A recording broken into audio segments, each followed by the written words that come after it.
Ladies and gentlemen, welcome back to Valorant Challenges Oceania. I'm Mac, this is Pilski, and we're here to bring you the countdown. Of course, it is the pre-show. We're going to be talking all things Valorant, all things that's been going on, that have been happening around the Valorant space before, of course, we jump on into today's games, today's action-packed games, and some which might secure a few teams in playoffs. So keep your eyes posted. Mitch, how you feeling today? It's a beautiful, well, it's dark now. It was sunny. It was a great day. It's been cold. We're at the end of the group stages though, so looking forward towards the playoffs. And obviously, a few teams already secured their spot in the playoffs. It's just kind of looking at some of the seedings and who's going to finish where at this point. Yeah, just some individuals sort of tickling my fancy. Also, if you want to get involved in the conversation at LPL_Valorant over on Twitter, hashtag VCT Countdown. If you have any crazy little tweets that you want to send our way, we'll keep an eye on it and see if you guys, want to get involved in the conversation. Of course, we do have highlights from last week. Let's have a quick look at what went down last week. Of course, there was some crazy games. From what I heard, it was a couple of upsets. So let's have a quick look. Another great pick from Suave. Ooh, double up draft. Beautiful from Feta. Doubles up. Well, you're about to bloody find out. Fault line not connecting onto anyone. Sinaway going to be paranoid away, and Milky stops them making their way out of the choke. He hasn't seen a single member, and McKinley as well. He gets tagged on purpose and hopes that everyone keeps coming forward. Alrighty. Flash forward just to try and slow down the push and get Songri on the line. He's got to line up and commits to the spray for 3. Someone's going to be crying in a moment though if they walk into the smoke with Made, and he holds it down for 3. Logic going to be chiming in with another. Haven's always been a good one for them statistically, regardless of who was on this roster. You can see, though, the Who, they started off with a quick pick, and that's why you don't want to swing. Immediately taken out. Mike is caught in the close angle. The rest of Fun Crew, Pepper and Bullets through, and oh my word! Over with the Paranoia, the Thrash, 2, the combo from Who, and Gloom for 3. But of course, the Wingman can walk straight through it. Mizla. So they're making the best of a bad situation here. Gloom throws the Paranoia out. Somehow it misses Norson. But he makes it work with the Judge because he caught Scrawl as well. So Ace is on the cards. He just needs to hit one shot to the head. Mike will be down and out. The Thrash. Cheeky little upset coming through there. And look, we've had some fun. They had some plays. Mitch, what are you looking forward to today? I think, look, some of the games today could be quite good ones. We've got teams who are relatively close in terms of the standings. So, I think despite the fact that some of these teams should be underdog teams, could be quite a good game put in from the Who. GZL have showed some promise, but that's going to be quite a tough game for them. So could have one close game, could have one more one-sided game, but we'll see what we get from it. Yeah, I'm keen to see exactly what goes down. But look, first game of the day going to be GZL up against Bonkers. That'll be a pretty interesting one. Also, look, the revival of Bonkers. You get to see their premiere here in the last week of games, rather. Let's have a quick look at the standings where everyone is currently sitting. And it is a tie for first. Bonkers and Nerd Punt both in 5 and 1. Of course, there is a head-to-head there, so things could get shaken up. Fun Crew not going to be sitting with them after that loss from last week, which has been, pretty interesting. The Who taking them down, which means they're technically third here if you're looking at that head-to-head as well. So going into playoffs, things are really going to have a bit of a shake-up this week. Cooper Troopers and GZL both going to be hanging in there for the moment, or are they? XYZ on a 2-4 scoreline as well. So these teams need to play out of their minds this week to try to slide into playoffs, Mitch. Yeah, you got a couple of ties in terms of the overall scores, so really could be a bit of a difference here. And I think that was the big concern for GZL. Looking at the last couple of games that they did have, they had a lot of the stronger teams towards the later end of things. But same could be said for the Who, and they were able to actually beat one of them. So at the end of the day, you got to get yourself an upset, secure yourself a spot in playoffs. Oh. Hello. Sorry, I just paused for a second in space and time. I believe we have a match of the day. So let's have a quick look at which of the 2 matches is going to be the match of the day. I know my pick. Mitch, do you know yours? Yeah. I mean, I think it's pretty clear. The better game should probably be Nerd Punt versus the Who. The Who obviously being kind of the team that's emerging of the best of the rest of the bunch outside of the top three, and even maybe throwing their hat in the ring as one of the top teams, having beat Fun Crew, whereas Nerd Punt 5-1 overall, looking like one of the favorites to go through for Ascension. Yeah, I feel like Nerd Punt have just been getting better and better as the weeks go on, and I can't wait to see what they're going to be able to do at playoffs and if they can slide into Ascension. Let's have a look at the lineup again, all looking very handsome in these jerseys. You got Biggie Cheese, Feta, McKinley, Milky, and Sinaway. If you don't know him, get to know him. Sinaway, he's the bouncer outside the server. He's saying, guys, look, you got to have skills to get in, and if you don't have skills, well, you're not getting in, and you're not getting past Sinaway. Look at him, he's an absolute Giga Chad there. Absolutely. You wouldn't want to be running onto that man's site when he's playing the Sentinel role, just be multi-fragging, shutting you down right and left. Definitely has kind of been this season and the last stage as well. He's kind of, I would say, emergence into one of the top players in the region after kind of, having a bit of a warm-up. But his brother's putting in work as well up at the top of the stats. So definitely a lot of talent in some of these twin situations, and obviously two of them being on Nerd Punt there as well. Yeah, two of them. There's too many twins, too many brothers. There's just a whole lot of love going down. But of course, there's two teams in every game. So we're going to talk about the Who as well. Oh, we're going to look at Biggie Cheese stats first, of course. Biggie Cheese has been playing out of his mind, one of the said brothers. And this is stats, of course, from the last 3 games. So as you can see, he's been doing all right. 153, 191 overall. Decent KDA. Something went down in that game 2. I'm assuming that was against probably someone higher on the leaderboard, unless he was just unfortunately playing controller. That's not looking good for him. He definitely shines a little bit more on the initiator. I mean, yeah, he's usually playing that controller role. I think that's kind of normal for him. And up until those last couple of games, he was one of the top players statistically in the whole tournament, even higher than Feder and everyone else on his team. But a couple of lackluster games in the last few have put him a little bit lower down the stats, but that's not really slowing his team down too much at the end of the day anyway. Well, it's time to talk about the Who now. Let's see who they're bringing into this matchup today. If there's any crazy change-ups, nope. It's Bonobo, Gloom, Mirza, Vizsla, and Zork. These individuals have been putting up the numbers, taking an upset win over Fun Crew last week, and they're looking to take a few more names, aren't they? Yeah, they said they've been putting in a fair bit of practice, and I think that's starting to show in the server, putting together some good results, putting together an upset over Fun Crew in the group stage. I think they're really starting to show their potential as a team. They're really starting to show that they could be one of the best teams in Oceania. You can't call anything like that just based off of one stage, just based off of group stage results. They need to put together some W's in playoffs. Yeah, W's indeed needed. And look, they've already secured that spot in the playoffs. I don't think there's any world where they can get knocked out. So the Who is a team where, yeah, we might see some kind of crazy lower bracket run. But for the moment, there is still a chance for them to do really well. And here's their map pool as well. Haven, 5 games. Ascent, 4 games, same as Pearl. And Lotus only getting that one in there 1 time. Of course, that was probably someone else's map pick with the 0 win percent. Doesn't look too good. But then we haven't seen them on Bind, Fracture, or Split this split so far. I guess a lot of the games going straight down the map pool, able to pick into Pearl or have Pearl pick against them, against some of the other teams, was something that we saw last stage as well against some of the teams like Cooper Troopers and whatnot. They don't mind a bit of Pearl. So, you keep the map pools relatively similar. Seems like they're playing pretty much the same series over and over again. So we'll see what happens when the Vito gets a little trickier and towards the playoffs. Yeah, Vito can definitely differentiate the boys from the men here, but as you see, Zork, he's definitely one of the Chads in the server. 280 ACS on the server, 270 ACS on the server, and 153 on the Gecko. That's not too bloody bad. He's been sharp, he's been pulling off some bloody highlights lately, but then also his clutch potential has just been insane. Yeah, he's second highest stat in the whole tournament on an initiator role, which is pretty insane. Mostly plays Sova, but as you saw from the last 3 games, a couple of games on Gecko. Norsen's by far and away the best stat player in the tournament, but Zork is pretty good as well.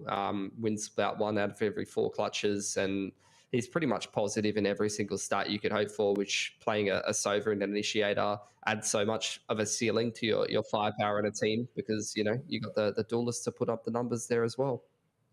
Very good, very good. Now, look, we had a chat with Gloom during the week to hear his thoughts on what's going on and how they feel going into the final week of groups. Hey, I'm Gloom, and I'm the IGL for the Who in VALORANT Oceania. Clearing every single corner. That door's open with the paranoia, the thrash, 2, the combo from Who, and Gloom for 3. Currently sitting at 4th in the league. We're feeling pretty happy with our recent win over Fun Crew, but we're still gunning for that top 2 seed. Our win against Fun Crew can definitely be seen as an upset, but I'm pretty confident that our team can reproduce that. Join him as well. Not really much that Fun Crew can do. They've still got players over towards the B side and 2 quick ones coming out, make it 3. We did do a little bit of prep work on the vetoes and things like that. So we were feeling very confident with the maps. We weren't expecting Lotus to be the 3rd map, but I think we did a really good job of just improvising and making strats on the fly. I think personally, I played a really good game and had a lot of reads, but yeah, I'm really happy with it. Ace is on the cards. He just needs to hit 1 shot to the head. Mike will be down and out. The thrash. Yeah, coming into the Who as a new player is definitely a little bit of a disadvantage. Experience matters a lot when you're coming into these high tier competitions, but I feel it's not a must have. You can still make it as a rookie, or you can still make Ascension just by playing better than the enemies, and I feel like as a team we definitely have that capability. Bonobo could get the angle, there it is! There's still stakes coming into this match because of the 1st and 2nd seed getting to skip the 1st round in playoffs. Having the security of just making playoffs regardless is definitely an advantage if we wanted to save strats or anything like that, and for any team. The fact that the seeds 1 and 2 skip the entirety of the 1st round is massive. Coming into this match, Punt have a really strong veto. They're good at a lot of the maps that aren't as popular, but because of that, it'll probably end up going 3 maps for sure. This week, I think it's about whoever shows up. I think both teams will have a lot of prep work to do against each other, and there'll be a lot of mind games going into it. So hopefully we're able to come out with the dub, and looking forward to it personally.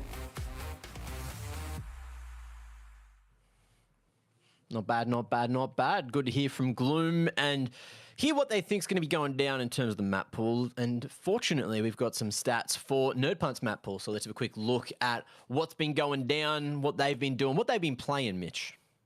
They've been playing a bit of everything. That's the honest truth. They probably have the best map pool out of any team, Bonkers or 95X included, who have only more recently come together, although they could probably play quite a few maps as well. Yeah. I feel like NerdPunt having the longest standing core and the most chemistry, the most time kind of working on a lot of this stuff. And you can see it right there. They play a little bit of everything. They're quite happy to flex in the veto. And it's really showing in a lot of these games. I wouldn't be surprised to see them pull out a little bit of bind, and this gives them a massive advantage. Really allows them, Icebox isn't even in the pool anymore. They've still played that, but gives them a massive advantage in a lot of these vetoes to play towards their opponent's weaknesses rather than having to rely on their own strengths only. Yeah, it was funny. We were talking last week with a couple of NerdPunt members. I think we're speaking of, was it Feta or Biggie Cheese? I can't remember because that's a whole week ago, and I've got the memory of a goldfish. It was Feta. There you go. And they were saying that, most of them weren't actually playing when Bind was out in the map pool. They've only just started playing a little bit more competitive as the map pool's changed over the last year or so since... When did Bind leave? It feels like Bind didn't leave that long ago, but, the last couple of years they've just pushed by, so I can't even remember. Either way, though, we've got our picks, we've got our pick'ems or our predictions as to which way we think this one's going to go, and... To all the Who fans out there, apologies, because we are punters, we're nerd punters, and we're both going to be siding with nerd punt today, aren't we, Mitch?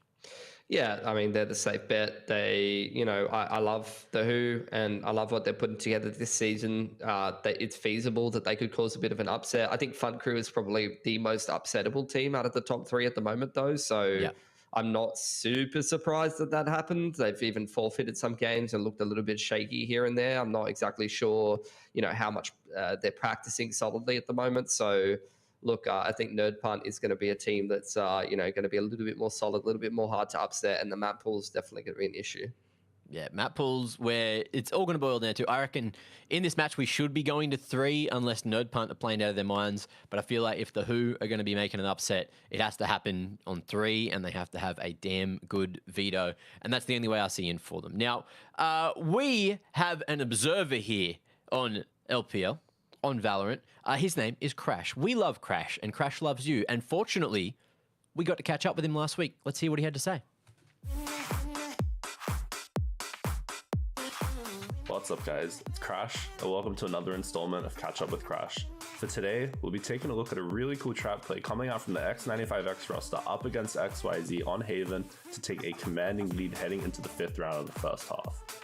So as the round actually commences here, we're going to be seeing a fault line plus gravity well coming towards this long location, trying to trap Wu or RDW, but manages to find none of them, and Wu manages to get into that little cubby, tucked away completely, and here's where the play comes. It's going to be the smoke dash with the recon dart from RDW, and then Wu's going to be able to get into that smoke and just completely spam one of the players that gets pinged up by that recon dart, and it's a disgusting little trap play to come out, alongside that fault line that came out from Minimize, and then Blob needs to try to look for something going into the remainder of the round because they're down 3v5, and he loses that one.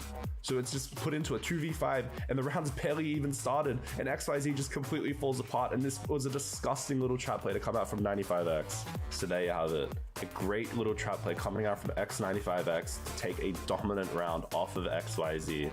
These are the plays you can easily add to your own strat book and maybe even pull off in your Premier games sometimes. Good luck to the teams playing tonight, and maybe Minimize will top frag for his team yet again.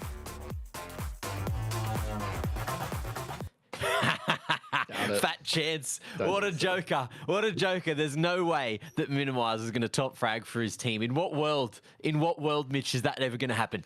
I don't think there is one, to be honest. WA ping, you know, he can't aim, yeah, not really there. And to be honest, he's just getting carried by the rest of the boys pretty much every game. So, yeah, don't know about that one. Well, at least he can call up a storm and maybe eco frag up a little bit to try to jump up the scoreboard somewhat. But either way, look, he's a GOAT. He is a GOAT. Not the GOAT, but one of the GOATs of our scene. Look, he keeps it real. He keeps it fun. And he keeps it entertaining. And, you know, it's weird, right? Because on Twitter, he just has so many hot takes all the time and always loves to stir the pot no matter what's going on. But then we get him in the post-match interviews and he's a bit quiet. He's more quiet than what I always expect. He never really shoots his shot. Yes, he'll say some hard words from time to time, but never really goes in. You know what I say? Know what I mean? Yeah, I'd love some more drama from some of the players. But Please. Look, you know, sometimes they like to be a little bit more reserved. Some people, they don't like to talk smack before they win, but rather after they win. So, you know, there's a whole thing there whether of what kind of a person you are, I suppose. And guess what? That brings us to the best segment, the fastest segment. And Mitch, it's your turn to do the segment. Segment? The segment. I can't speak, so you have to. And you've only got 45 seconds today, huh? Go. You've been cut down. Hey? I don't even need the whole. Do you remember what 45, happened? to be honest?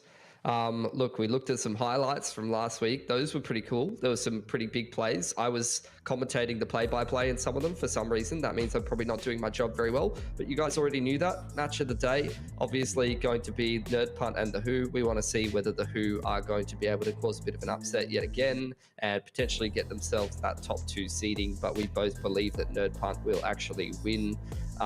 Which I jumped ahead. So we'll go into the Gloom interview. Gloom chatting to us a little bit about how the team's going and whether they think that they can win. Obviously, they've done pretty well, so that was good to get some insight from them. And then we had Crash talk to us about some very nerdy plays that you can do in ranked if you have a friend who plays Soda, but most of you don't because everyone is the lock stoolers. Time!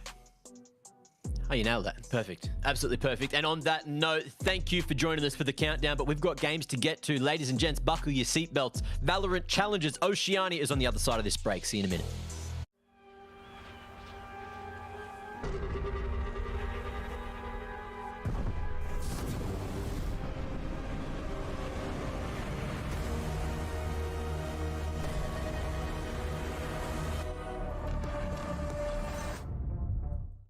Introducing the new and improved LetsPlay.Live. New look, new feel, new tournaments. Play and compete in dozens of esports tournaments from Open Division to Pro. Check out our new platform at LetsPlay.Live.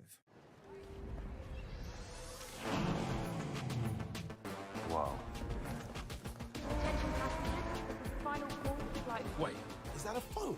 Look at the performance, the graphics. That thing's a gaming machine. A new challenger. Is that Faker? That man's a gaming legend. Everyone, fasten your seatbelts. And here we go!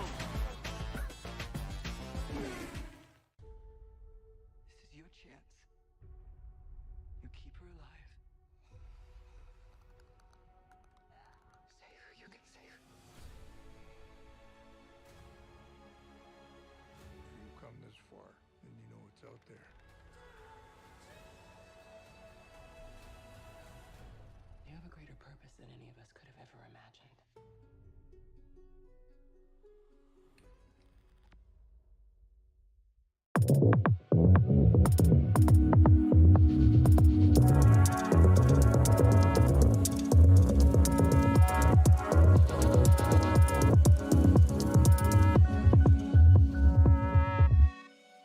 Introducing the new and improved LetsPlay.Live. New look, new feel, new tournaments. Play and compete in dozens of esports tournaments from Open Division to Pro. Check out our new platform at LetsPlay.Live.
Introducing the new and improved LetsPlay.Live. New look, new feel, new tournaments. Play and compete in dozens of esports tournaments from Open Division to Pro. Check out our new platform at LetsPlay.Live. Wow. Attention passengers, final call for flight. Wait, is that a phone? Look at the performance, the graphics. That thing's a gaming machine. A new challenger. Is that Faker? That man's a gaming legend. Everyone, fasten your seatbelts. And here we go! This is your chance. You keep her alive. Save who you can save. You come this far, then you know it's out there. You have a greater purpose than any of us could have ever imagined.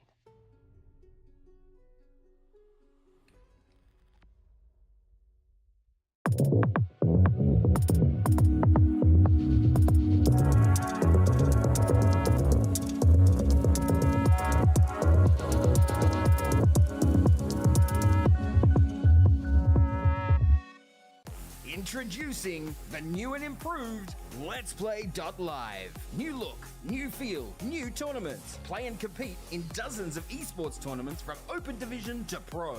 Check out our new platform at LetsPlay.Live.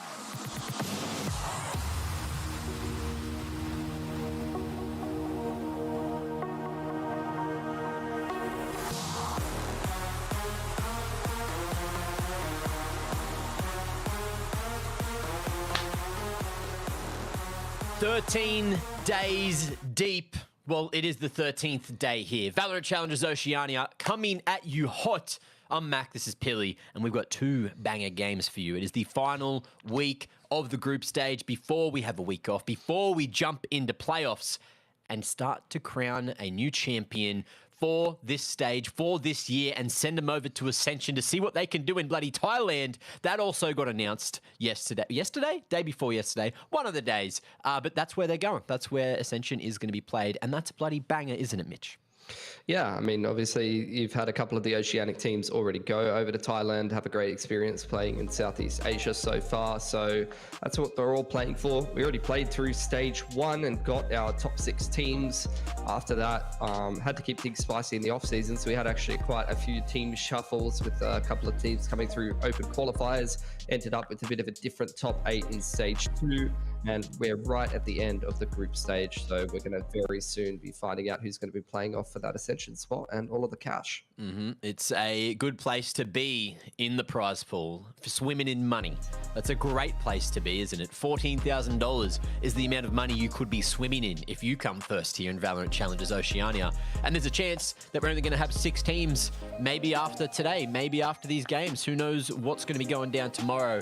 But that could solidify the top 6 because we got a 3-way tie from 5th to 7th right now. Who knows what's going to end up happening? But these games have some pretty big influence. And look, if you guys didn't catch the countdown, we had some crazy stuff going on last week. Let's have a quick look back at all the highlights before we jump into today's discussions.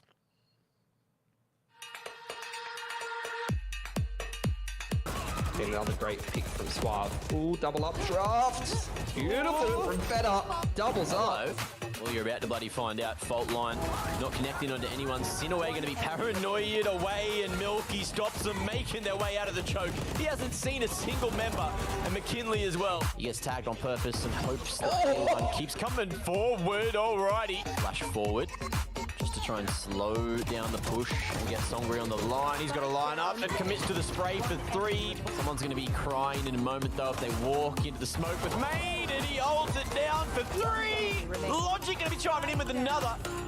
Haven's always been a good one for them statistically, regardless of who was on this roster. You can see, though, the Who, they started off with a quick pick, and that's why you don't want to swing. Immediately taken out. Mike is caught in the close angle. The rest of Fun Crew, Pepper and Bullets through, and oh my word. Over with the Paranoia, the Thrash, 2, the combo from Who, and Gloom for 3.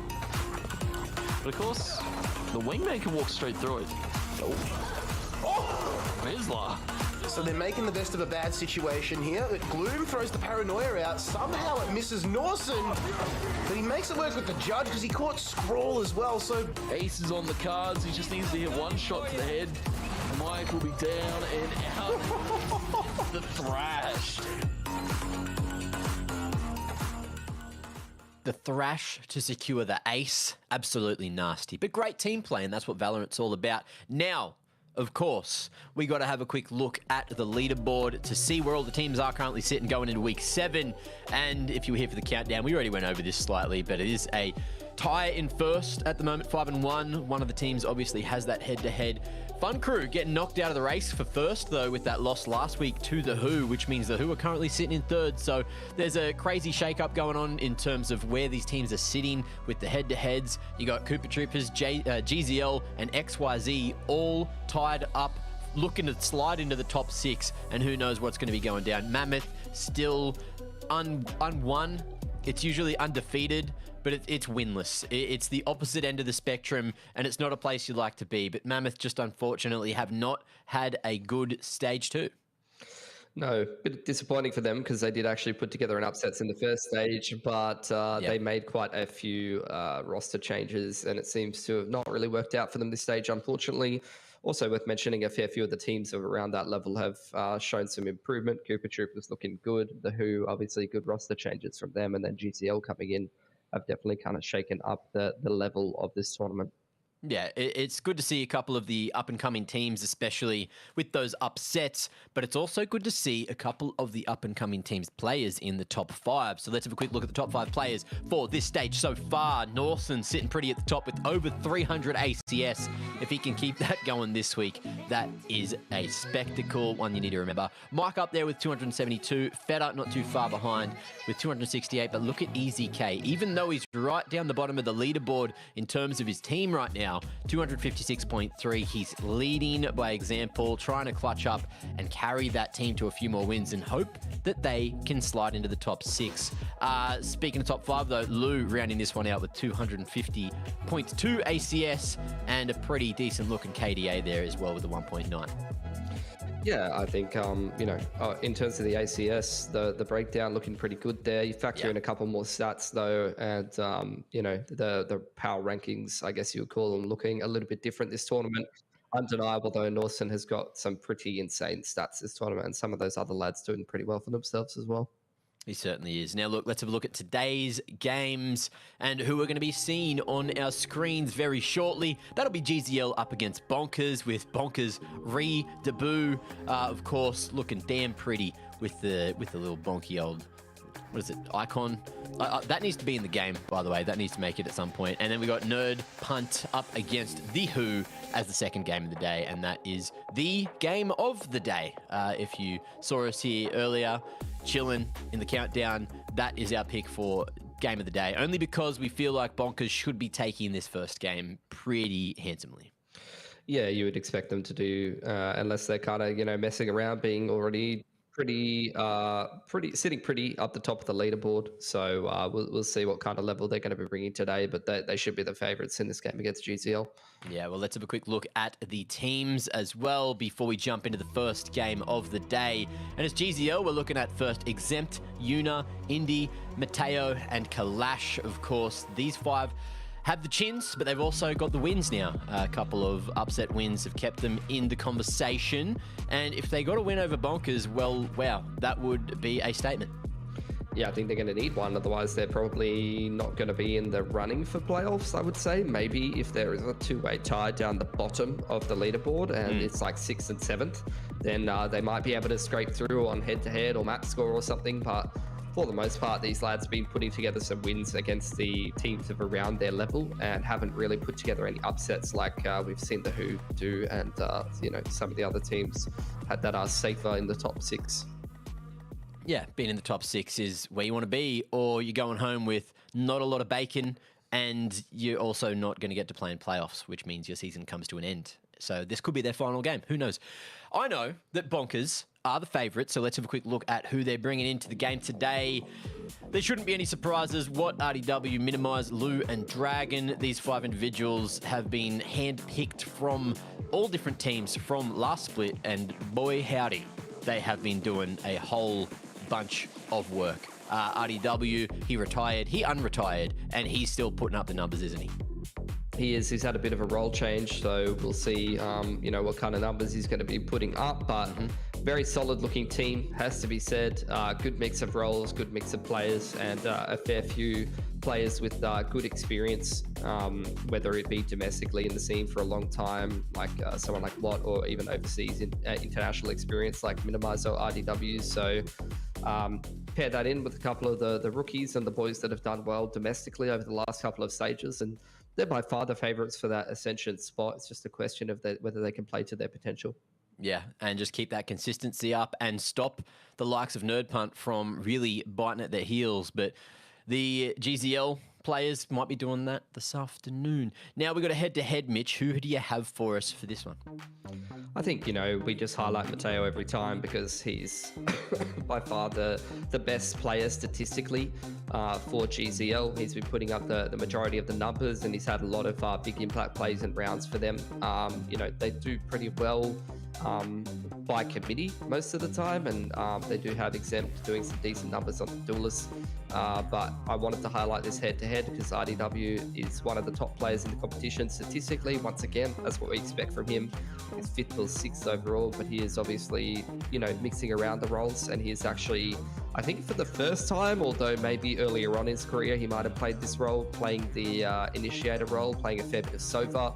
So, he's gone from being kind of like a sentinel main and being famous for that to then going into a bit of controller role. And now he's kind of flexing around between controller, but mostly playing initiator because that's how this team fits together a little bit better. So it's going to be somewhat of a Sova matchup in the head-to-head tonight.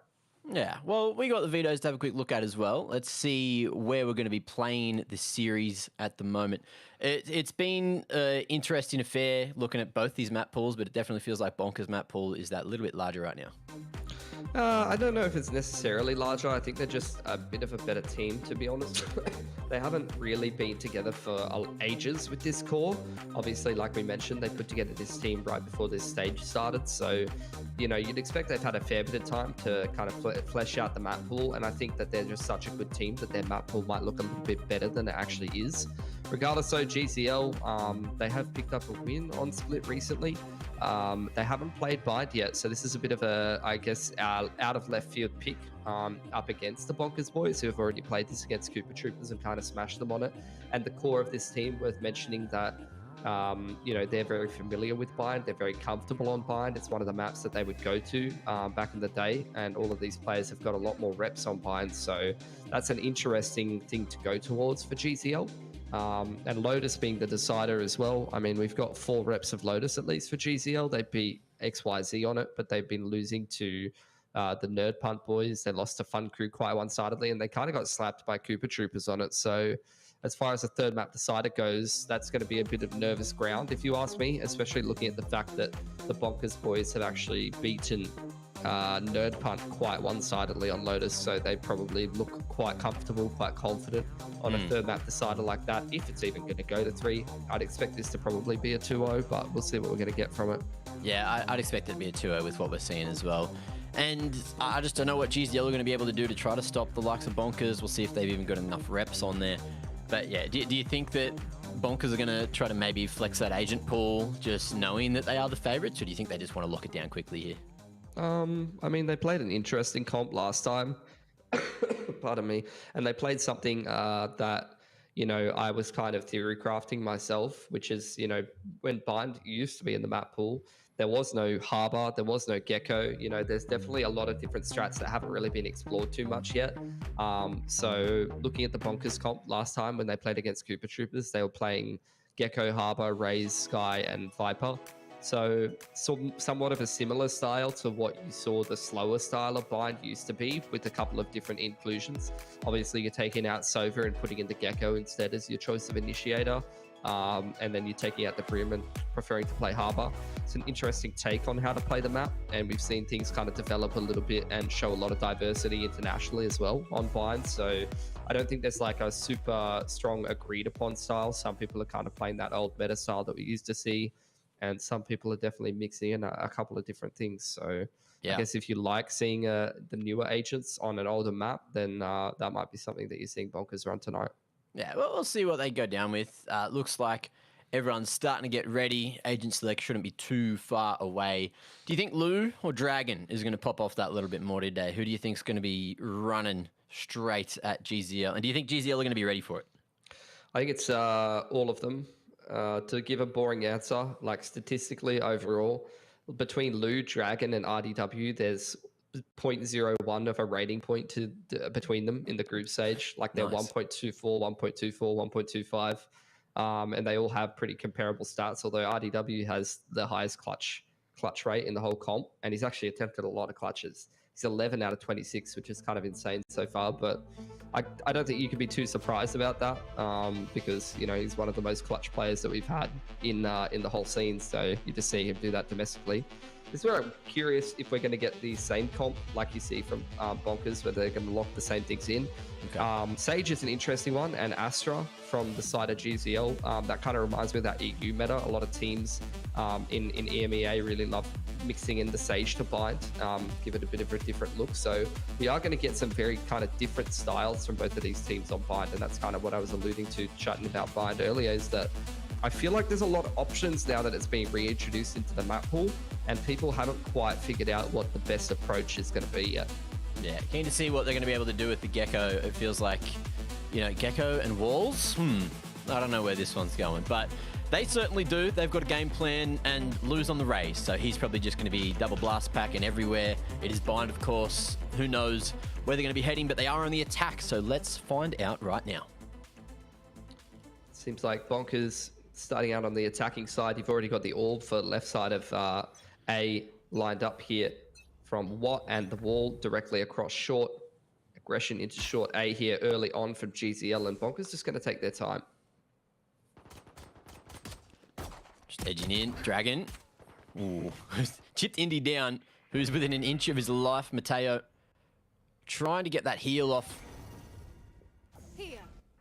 And he's still damn low after everything's said and done. Looks like Bonkers just rotating back, though. Minimize just waiting to see if anyone's going to go over the top of the wall. Waiting for it to break over time. Right as GZL have taken that bathrooms control after a bit of short aggression. They have the right side of the map stacked, but as this wall does break, you're going to see the split coming through Bonkers. 1-4 through Hookah and Long. Oh, is that grab? Well, that smoke going to be there in time? Looks like it will be. It's slowed him down for just long enough, and Dragon's able to strike Indy. Going to be trying to fight from the middle of the site, but that plant is coming down thanks to the Gecko. Indy still living in the tube, but he's not ready for the full swing, and Bonkers have full site control, a two-man advantage, make it 3 with what taken down exempt at range. It's all up to Mateo now, but I don't like his chances in this 1v4. Yeah, likely. Gonna see if he can farm himself up. Oh no, the dizzy triggers on him, so they're well aware he's coming in from Sports side, or they should be. RDW looked a little confused there, but he's going to lock things down nonetheless, and that's a very clean round for Bonkers to kick this game off. Good patience up against the short A aggression. Did see a bit of a non-contest there as GZL didn't feel comfortable enough to push the issue too much into Bonkers that were turtled up back of short. Yeah. And after all said and done, Bonkers, you can see Minimize just keeping an eye on the timing that the wall would break and calling the boys back. RDW playing the Sky, as I mentioned, on that initiator role these days. Did a good job working that hookah control, and they just turned that into a pretty easy B split. You can see the boys working on the team morale in freeze time. You know, very important. Just chatting to one another.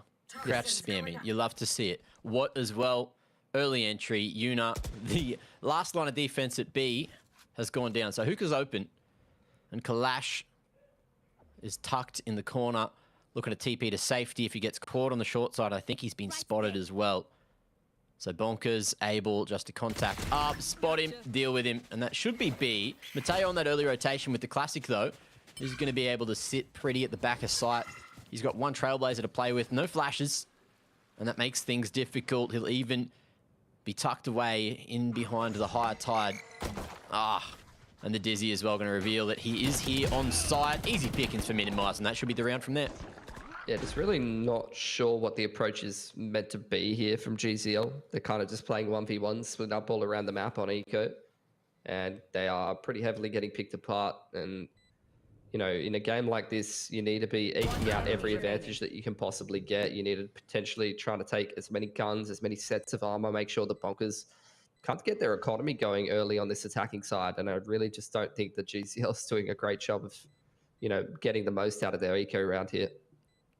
Especially given the fact that they did, you know, at least purchase a couple of weapons here and there. You know, there was a Frenzy purchase, Sheriff, and the fact that they're going to go down to light armor and they don't even take a single gun away, just a set of armor on Minimize, is really not a great start. Like, Yuna doesn't have a wall in the first gun round because he bought a pistol. 1 second, peeps. I gotta visit the Astral to play some stars. Well, what do we got going into the next one? About this. GZL, they've got enough. They got most of their util. No barrier orb for Yuna. And Indy updraftless, but we'll see if that matters. I think he's already used it just to get up onto the truck there. Under slow approach from Bonkers, who are just looking for this fountain control again. Exempt, posted, waiting for a wide swing. Spots the jiggle. And invest the paint shells just to zone them away and regain that line. Bonkers, how much respect are they going to give GZL here? Trying to bait out the util at the moment. And after the initial contact is made, you see the guiding light through. They catch the tail end of Bonkers falling back towards spawn side. And this is where you're almost certainly going to see Bonkers pick up the pace. They know that the enemy team has seen their rotation timing, so they want to try and hit the weak side. Oh, Kalash. Going to be caught on that short side of bathrooms. And that's A in the bag. Indy, he's close, but he's just locking down this U-Haul control and trying to buy time for the rotations back in. 4v5, Indy finds a perfect timing to go for that one. Oh, Minimize as well. Hiding in the cove, fighting for that bathrooms control, but he's going to lose it. And the bonus round ain't looking too good right now. Man down for Bonkers. RDW with the guiding light to play around. He'll go forward, find one, but in the 1-on-2, it's what with the lineups and just waiting. But you can see that GZL are very aware that this is the situation, and there is going to be that snake bite as well as the orb in the way. And that should be plenty of time to get the defuse done.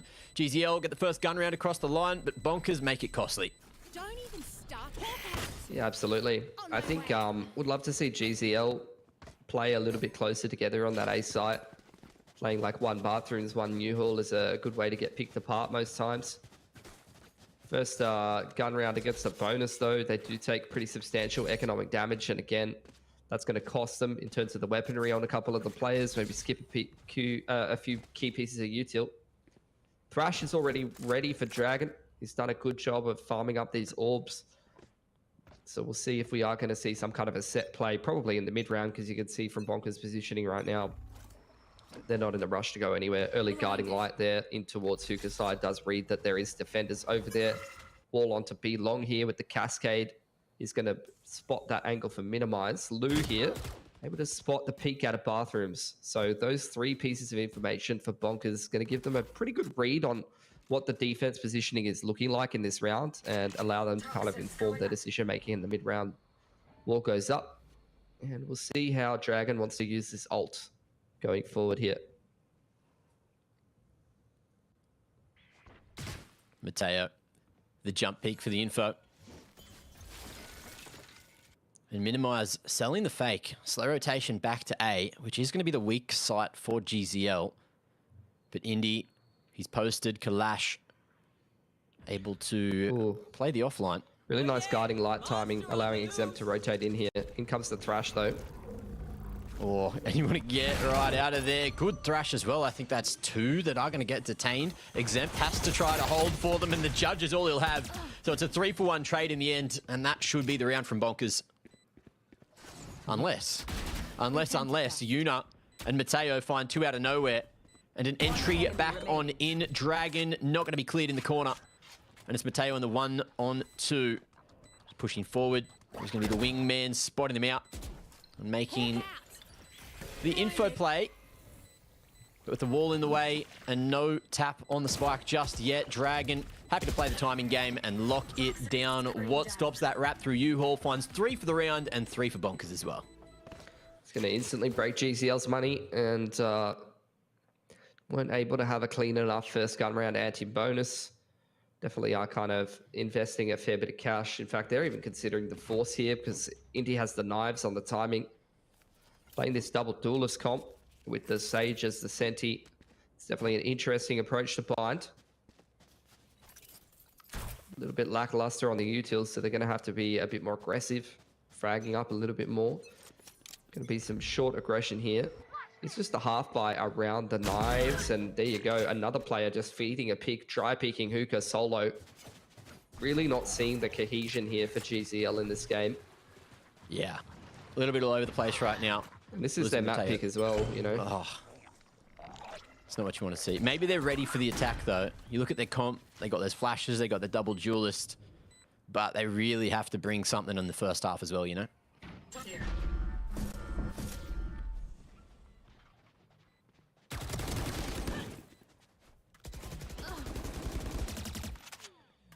Not much happening here. A little bit of damage. Actually, Minimize falling means there's a chance to get their mitts on a bit of an upgrade here.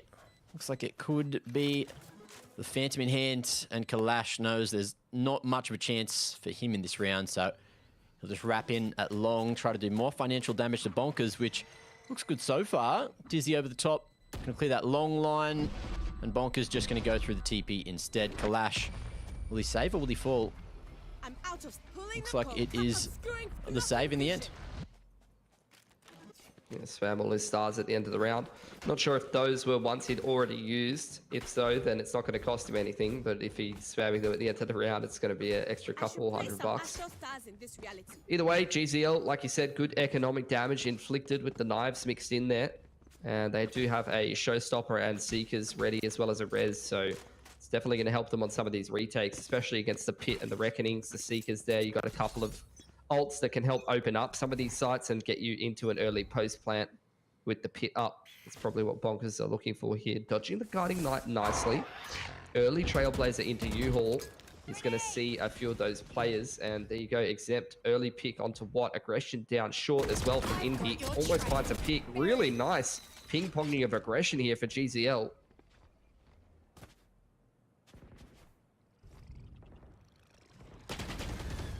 Whoa, action starting to happen with RDW, looking and finding this hookah control. Indy thinking about going for that re-swing again, but just doubling up over towards elbow side. Paint shells coming through, and Bonkers still sending the remaining members here, but it's looking like a better round now for GZL. Seekers as well if they need to use it, and the wingman means one less person has to be worried about, although that's not going to get planted. 40 seconds, plenty of time for Lou to dance around here until he's gone. Exempt finds a nasty line, and Dragon dropping that Dizzy to try and fight his way out of the corner, but that is that. And GZL will find their second. Yeah, this is kind of what you want to see from their comp, you know, playing this double duelist style with the Sage. Need to see them get aggressive in the early to mid round, find picks, find space. So Exempt on the raise there, having a nice little 3K for himself. Good mid-round peak down short there, down mid from Indy. And Mateo getting aggressive on long. It's definitely an individualistic style of play, but can work if you're fragging up. Going to be an absolute bloodbath on short here early on. Looks like the Showstopper going to be going straight in. Oh, and that's going to work wonderfully. entry that they were looking for. Indy with another before he gets traded out. So numbers stronger for GZL right now.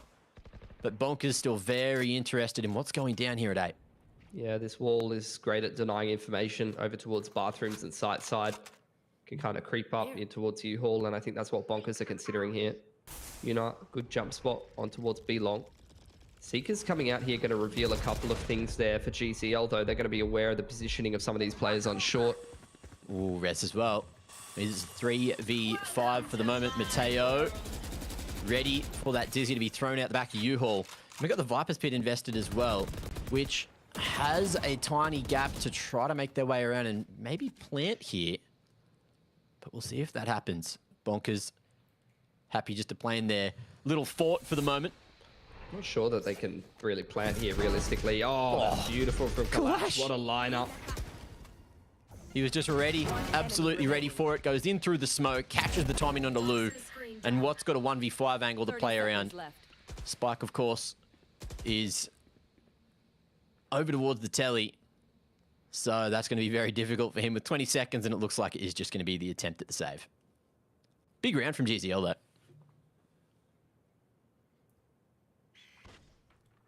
Doing well for themselves, working back into this game slowly but surely. That's going to be a great one for the economy. Those last couple of rounds really stabilizing things and allow them to get rolling on this attacking side early on. Bind, though, known to be a very defense-sided map, so you'd love to see them get much more value out of these defenders' side, especially going up against the comp that Bonkers is running. Going to be a timeout. Bonkers maybe going to have a chat about what's going on, as some of the boys on GZL having a fantastic time in the server tonight, just having fun with the boys on the cams, it seems.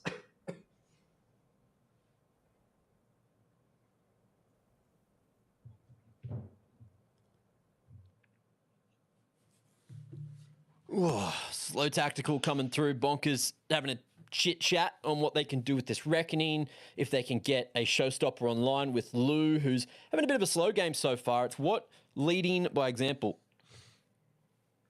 I guess we'll see what they opt to do.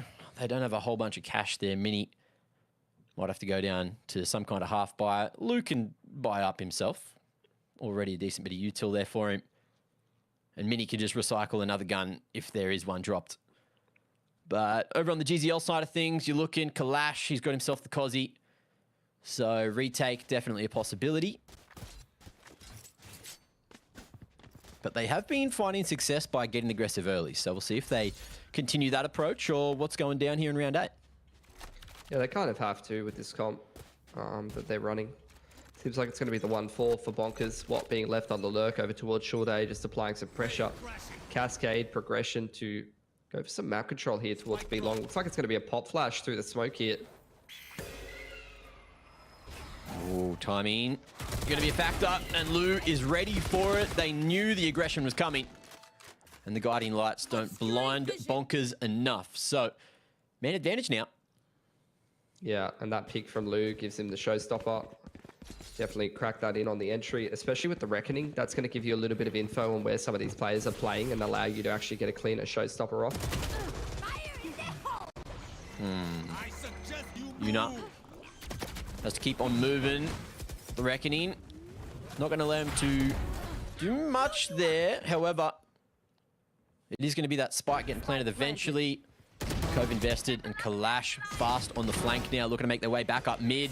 Big shots coming through, and Bonkers getting thinned real damn quick. 3v2 now, as Watt's going to be able to trade one more, find that bathrooms control. But in comes that Cosmic. And Kalash is slowly but surely wrapping here. Mateo not too far behind. And that snake bite on the spike is making things a little bit difficult. Kalash ready for the push through from RDW. And it looks like it's just going to be the util to try to lock it down again. Watt ready for the push from Kalash, and Lou stops that cross from Mateo. It's a big round for Bonkers to put in the bag, 5-3. They invest all their ults, though, and down to 2 guns. So that round definitely took a lot out of the attacking side of Bonkers here. A lot of reset potential for GZL. Neither one of these teams having access to the ults, so going to have to get it done with bare minimum util here. Really heads up play.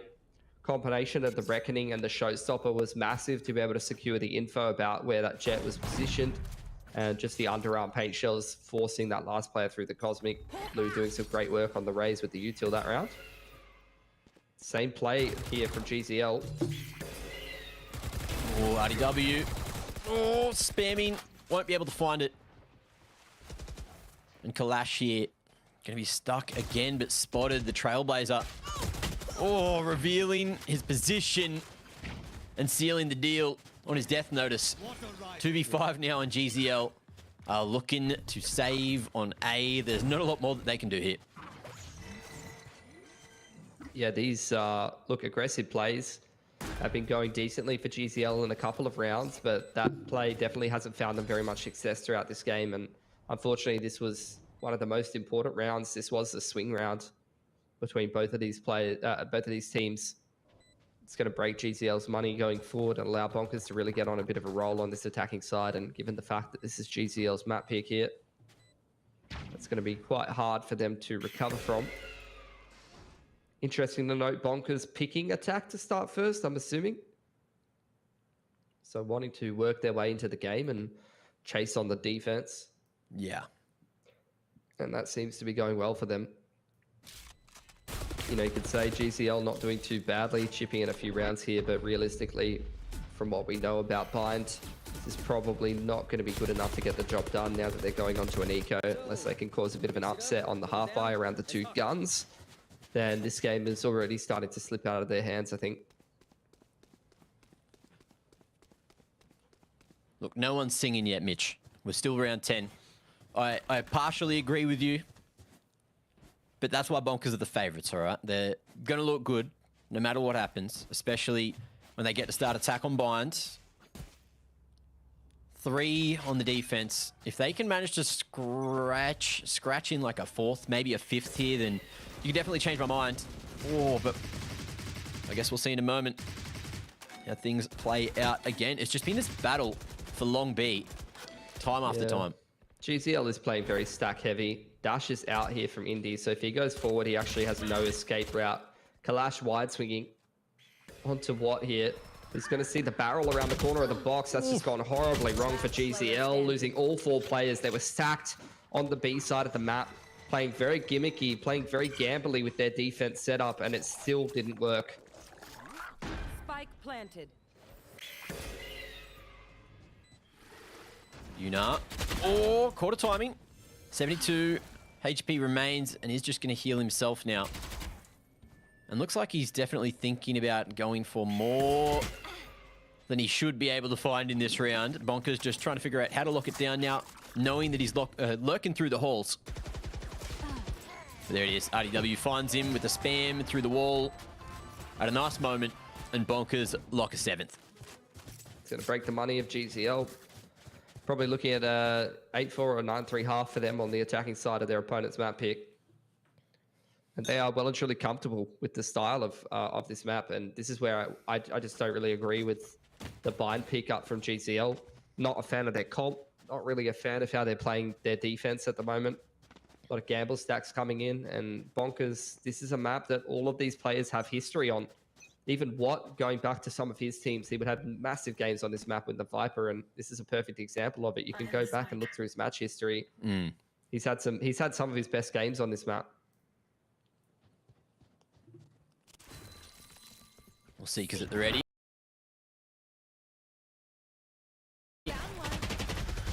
And Exempt deals with it perfectly, but he's going to be stuck on that side of the bathroom. However, no one's locking him in. And GZL going to get tagged up by the Thrash at the worst possible moment. Lou, 3 for free, just blast packing his way forward. And Bonkers looking like this is going to be an 8 secured. Yeah, half of them force buying, and 4 of them force buying, Kalash saving. So not really keeping the money the same across the board. Heading into the second last round of the half, probably not ideal. Feel like things are a bit of a mess for GZL right now. At least Kalash can do some cool like fidget spinner tricks, I guess. That's fun. Yeah. Ooh. He's spinning into a couple of guns, it seems. Able to get that reload off, but not another shot. And Lou won't be able to find that ace. Yuna is running for dear life now. But Bonkers cannot be unhappy with 8 on the attack already, and it's looking like it very much might be a 9-3 half. Yeah, this is pretty one-sided game of Bind right now. And GZL putting together what they can heading into this last round. It's a bit of a mixed bag of a buy. 2 rifles, couple Guardians. Looks like Indy going to try and go for the B long orb, and I think Bonkers looking to play around that, so you might be losing your jet pretty early on here. The wall goes up, so that actually is going to allow him to secure the knives. Very nice from the GZL boys. And again, Kalash is just dry swinging mid. No fear. Yeah, I mean, they're trying to play with no fear, but it's just not working for them, you know? Yeah. Oh, they have an inkling. He wasn't tagged up, though, and Kalash might be able to find a timing, but the long push has already come forward. And Bonkers, they don't look back, but Watt certainly is aware that the aggression was a possibility. This mid-aggression has just been a nightmare. Like, it just has not been working this entire half, and they keep trying to force it. Where to now? Exempt. If he can get this pick, then maybe there's a chance, but he won't be able to win the first fight. Now it's all down to Mateo, a Guardian, to win it in the 1v4. Oh, it's a yarn I'd love to spin. But I guess we'll see how he goes and what kind of timing he can find. Oh, one shot missed, and Lou shoots it right on back to his head. That's going to be 9-3, and Bonkers are laughing as they move into the defense. Yeah. Bit of a stomp that half. Felt like Bonkers much better understanding of how to play this map. Insane half from what? 18-4 from him. The rest of the boys kind of just playing around that. Lou, bit of a slow start to the half. Really got warmed up there. And look, outside of 1 or 2 rounds where the aggression worked and some of the duelists had some impact for GZL, this comp really is not working for them. They're playing quite gimmicky, they're playing quite gamble stacky, and they're kind of getting picked apart by the slow default on the attacking side for Bonkers, who now moving over to defense. You'd expect them to have a pretty easy time closing this game. Yeah.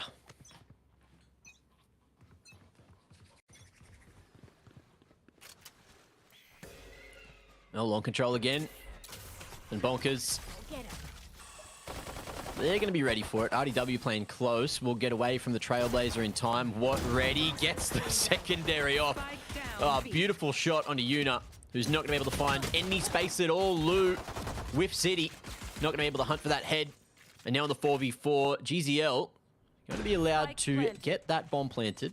Bonkers slowly but surely coming in from Hookah's side, and the fight for elbow looks good for GZL until it doesn't. RDW still alive, still with a guiding light to play with. Oh, that Dizzy has just blinded every bloody member of GZL. 1v2. And it's all down to Indy. How sharp's he feeling? Oh, not sharp enough is the answer you're looking for. RDW, 3 on the retake, and Bonkers secure the double digits. I think you saw the urgency there for GZL getting crunched from Hookah's side, and the retake. Small mistake from Bonkers. You can see them playing double retake from elbow, and Lou's trying to dive and flood into the site. Bit of miscommunication there. I think once GZL lose the Sage that early on in the round and aren't able to actually trade out in Hookah, in elbow rather, things kind of go awry. You can see, I mean, Yuna had the wall at the end of that round because he just died on the entry. Just a bit of a nightmare for GZL. The whole point of this comp is you want to get those duelists entering into the site, and then you have the wall put up to really slow down the post plant. Make things a little easier for yourself. So when you lose that Sage so early, it's going to get a bit harder. Force buy here for GZL. Dragon going to be able to deal with his first contact. Spray not going to be able to control it back for the second, but Mateo falls to Mini. And it's looking good for Bonkers already. Offline from Mini. Good for one, but not that second. And Indy hoping that he can find another to bring this back to the 2v2. Lurk up short looks good till it doesn't. Lou. Boombot forward. And not expecting Kalash already with the wrap towards the back of sight. Indy. Full HP, half armor. And a Bulldog to try and bite on back. The slow flank was not going to find the impact. RDW swinging from heaven is just full of confidence now. And Bonkers need just 2 more to close out map number 1 of the series. Yeah, force buy dealt with. See if GZL are going to double down here, having taken a few guns away from Bonkers. Gonna get a timeout. Assuming that's from GZL, but could be from Bonkers as well, just to have a chat about what they're expecting in towards a round like this. Yeah, it is a Bonkers tactical, so GZL not feeling the need to take any pauses, take any timeouts, despite how this game is going for them. Just trying to send it, and if it doesn't work, then go next, I guess. Yeah. Which is very Oceanic mentality, unfortunately. Just have a breather, you know, keep it together, try again next map. But, you know, Bonkers, you can see that they seem to know that they are better right now. They're looking real damn sharp, real confident with some of the plays we're seeing from them. And GZL, there's just moments where things aren't going their way. Well, what do they got for us here? And are they going to go for the force? Are they going to go for the save? We'll find out in a moment. And it looks like the force is what's happening. I mean, in theory, they can break the money of Bonkers if they want a round like this. Yeah. So, can't blame them. It's going to be a quick one towards the A site. Concealment.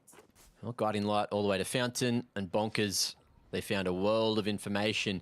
And they're thinking of even going for the TP play and crunching on bathrooms. That's exactly what we're going to see. Kalash, the first line of defense, but he's only got that Sheriff. And the wall's even going to be in the way. As GZL have already gone up short now. Spike Plan is going to get killed in the meanwhile, and Bonkers, they are just locking it down bathrooms until Kalash comes knocking at the door. Ooh, Dragon. Pulling out the mosh pit, trying to force them back for a moment. And it's Exempt last alive, just with a judge on site. And that's never going to go well. Dragon, high pen with that Guardian in hand, is going to be able to find him through the box, and Bonkers make this half look pretty bloody easy. I mean, the way GZL are playing, it's being made pretty easy, I think. Like, taking that 5-man up short approach and then not walling horizontally, instead of walling vertically, like across the site. Yeah. When you're open to bathrooms, and then trying to force the plant is definitely not ideal. Maybe an oversight. Look, they'll be able to see that in the VOD. Maybe some decisions aren't the most fluent right now. Early high tide to look for that. Hookah control.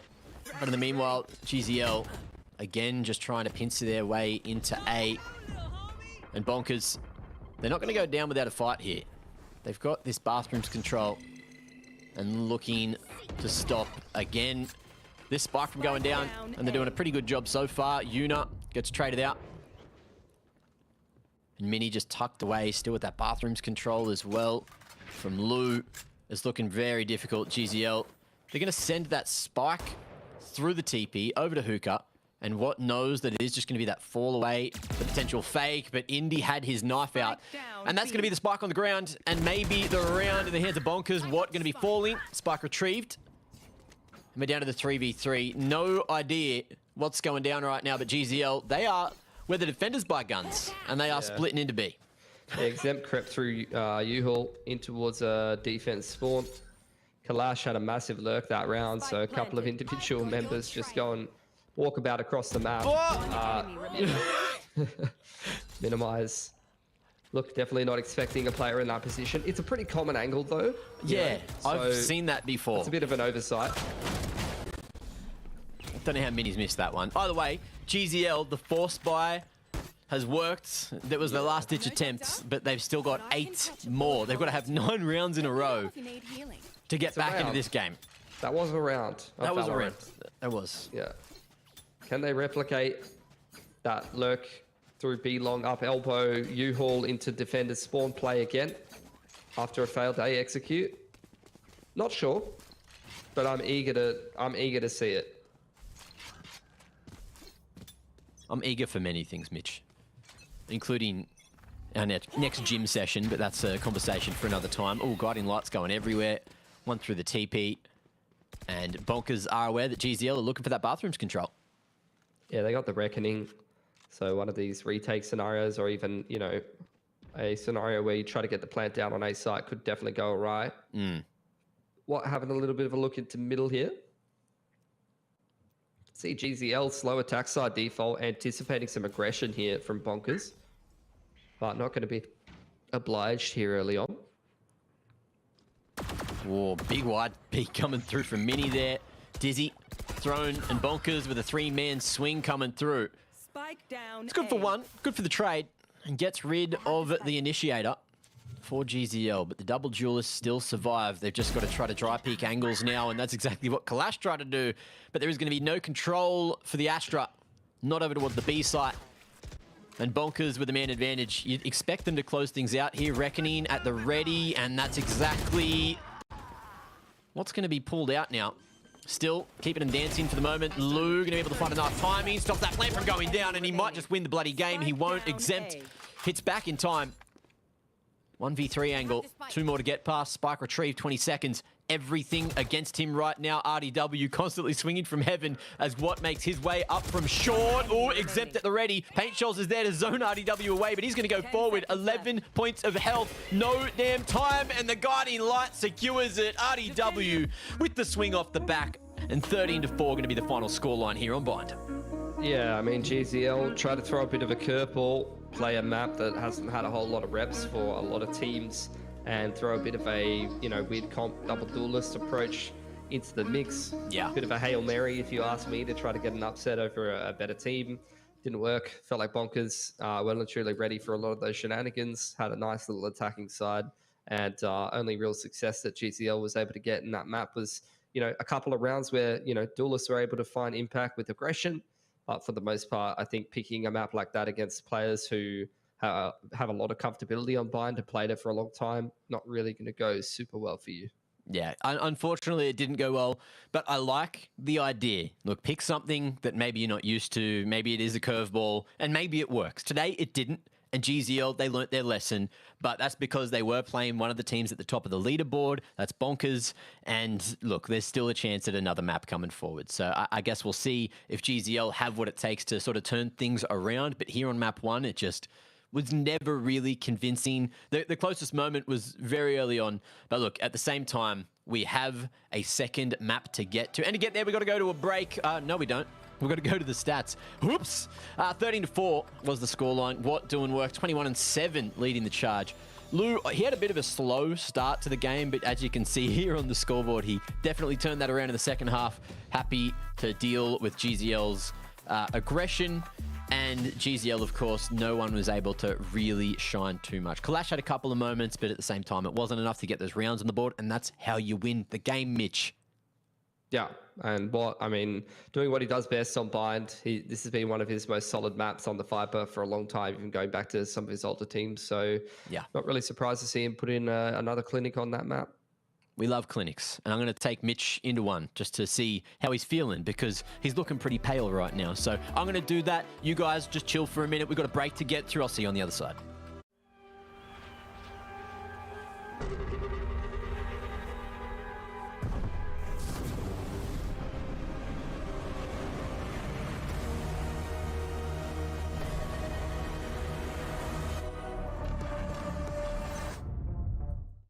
Introducing the new and improved LetsPlay.Live. New look, new feel, new tournaments. Play and compete in dozens of esports tournaments from Open Division to Pro.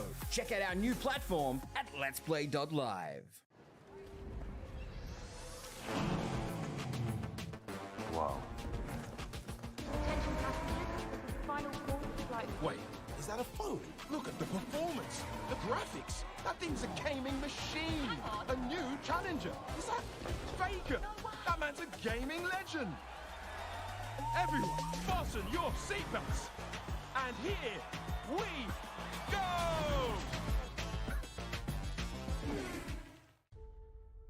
This is your chance. You keep her alive. Save her. You can save her. If you come this far, then you know it's out there.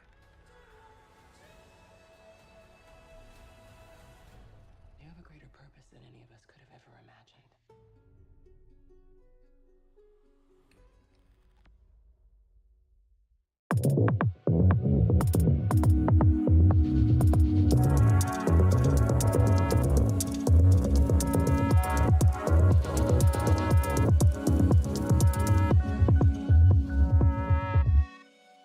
Introducing the new and improved LetsPlay.Live. New look, new feel, new tournaments. Play and compete in dozens of esports tournaments from Open Division to Pro.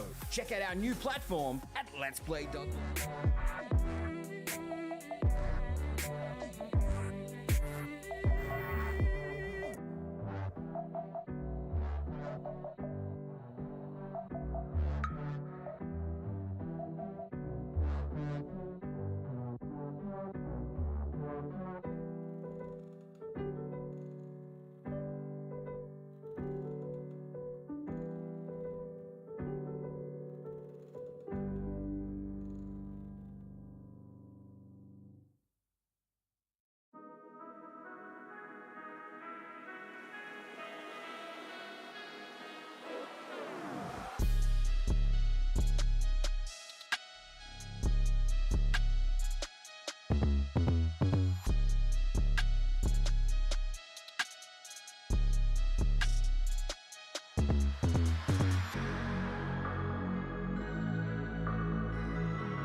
Mitch.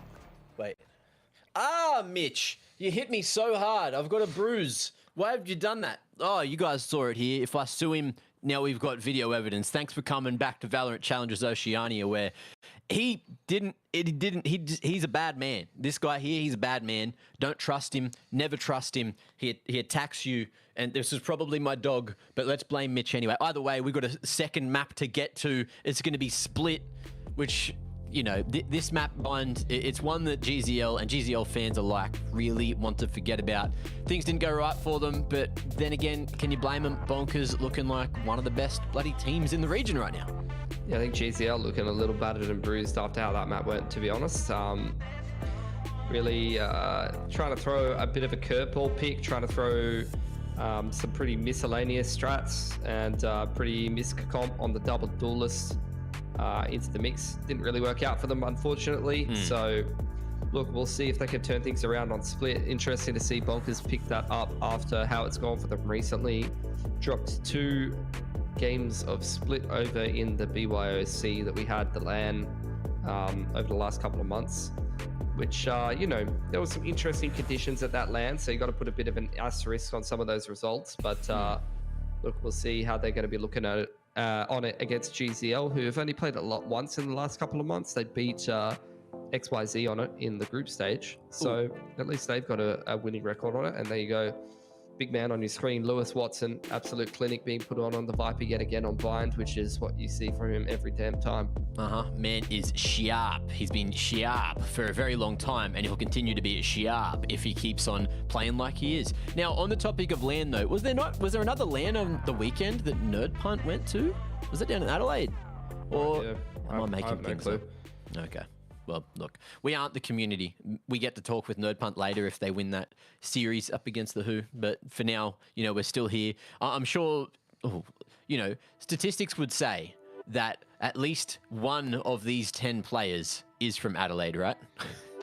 Yeah, probably. Yeah, sure. I don't really know. I feel like we know some of the other scenes a little bit better and where people are from and that kind of stuff. Let me check Discord, because I reckon our man Crash knows more than what we do. And Crash, he likes to type. So hopefully Crash has more of an insight than we do. And if he doesn't, then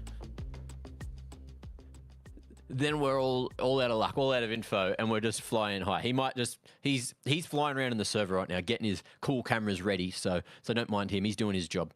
We should be doing our job, but unfortunately, you know, we didn't go to the LAN, so we don't know those things. But that being said, this map Split, we've played Split before. We like Split. We've watched Split before, and lately, in our region, for some reason, it has looked attacker-sided. I don't know why. But overseas, it's definitely still feeling a little bit more of that defender-sided at the moment. Who knows? Who knows? We're a weird region.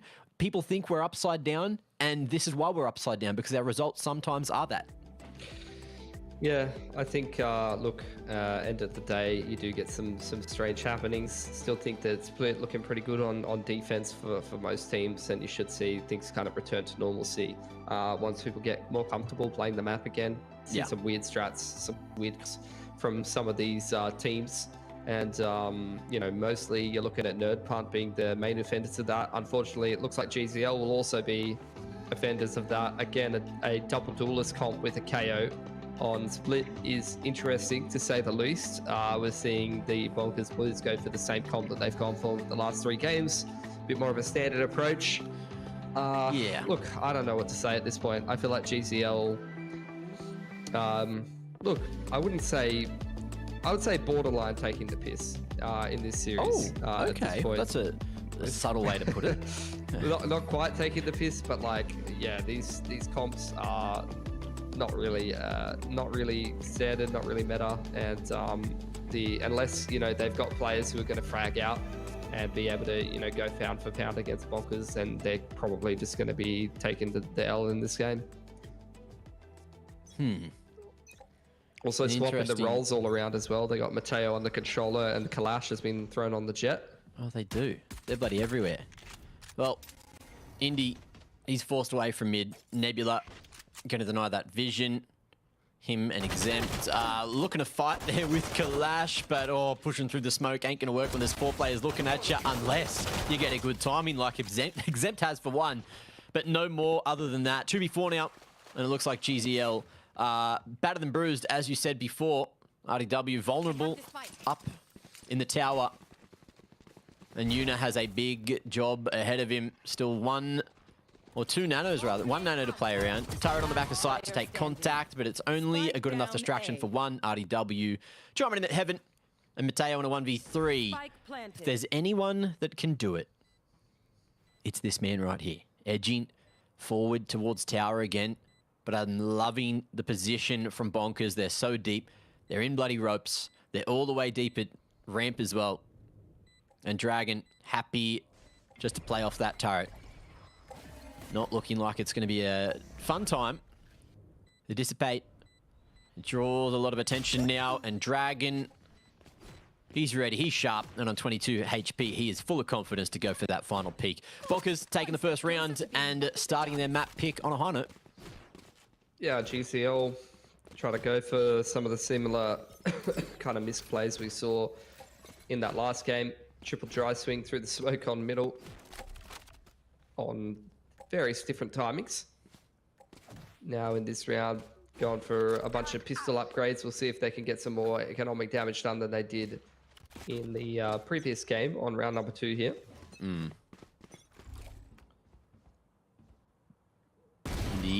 Oh, cracker. That's exactly what you want to see to start things off, but they know that he's tanking it. Just gets the full overheal with the Devour.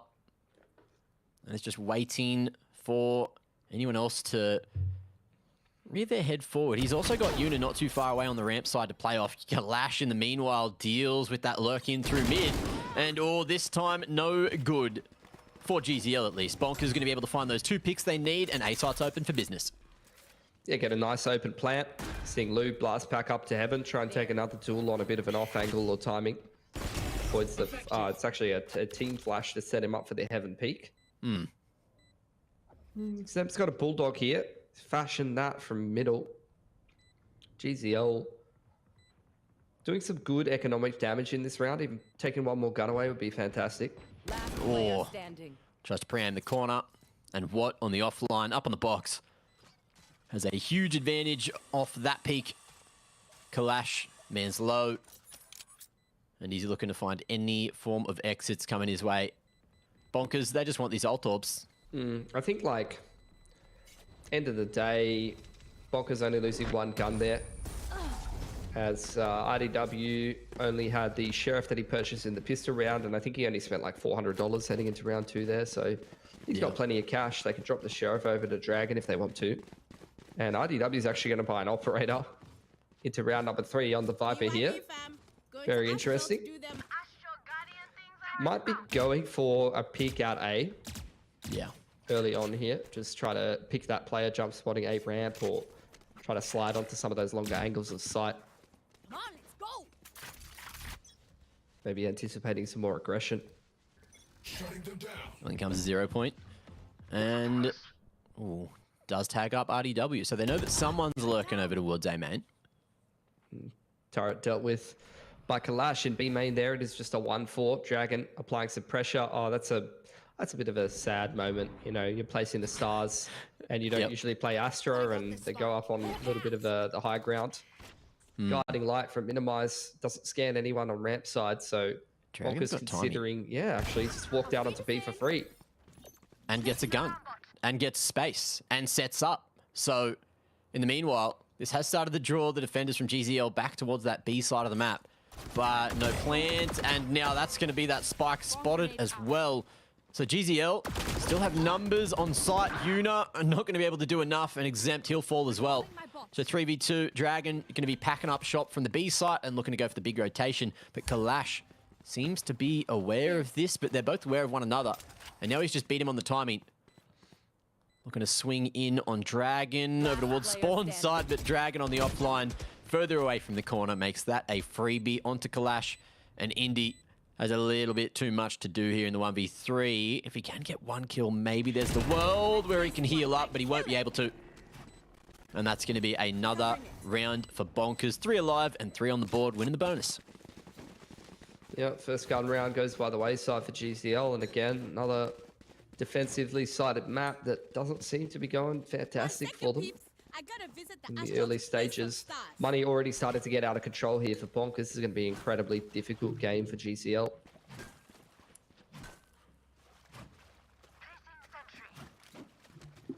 See what they can fashion from this half buy, but already not feeling super optimistic.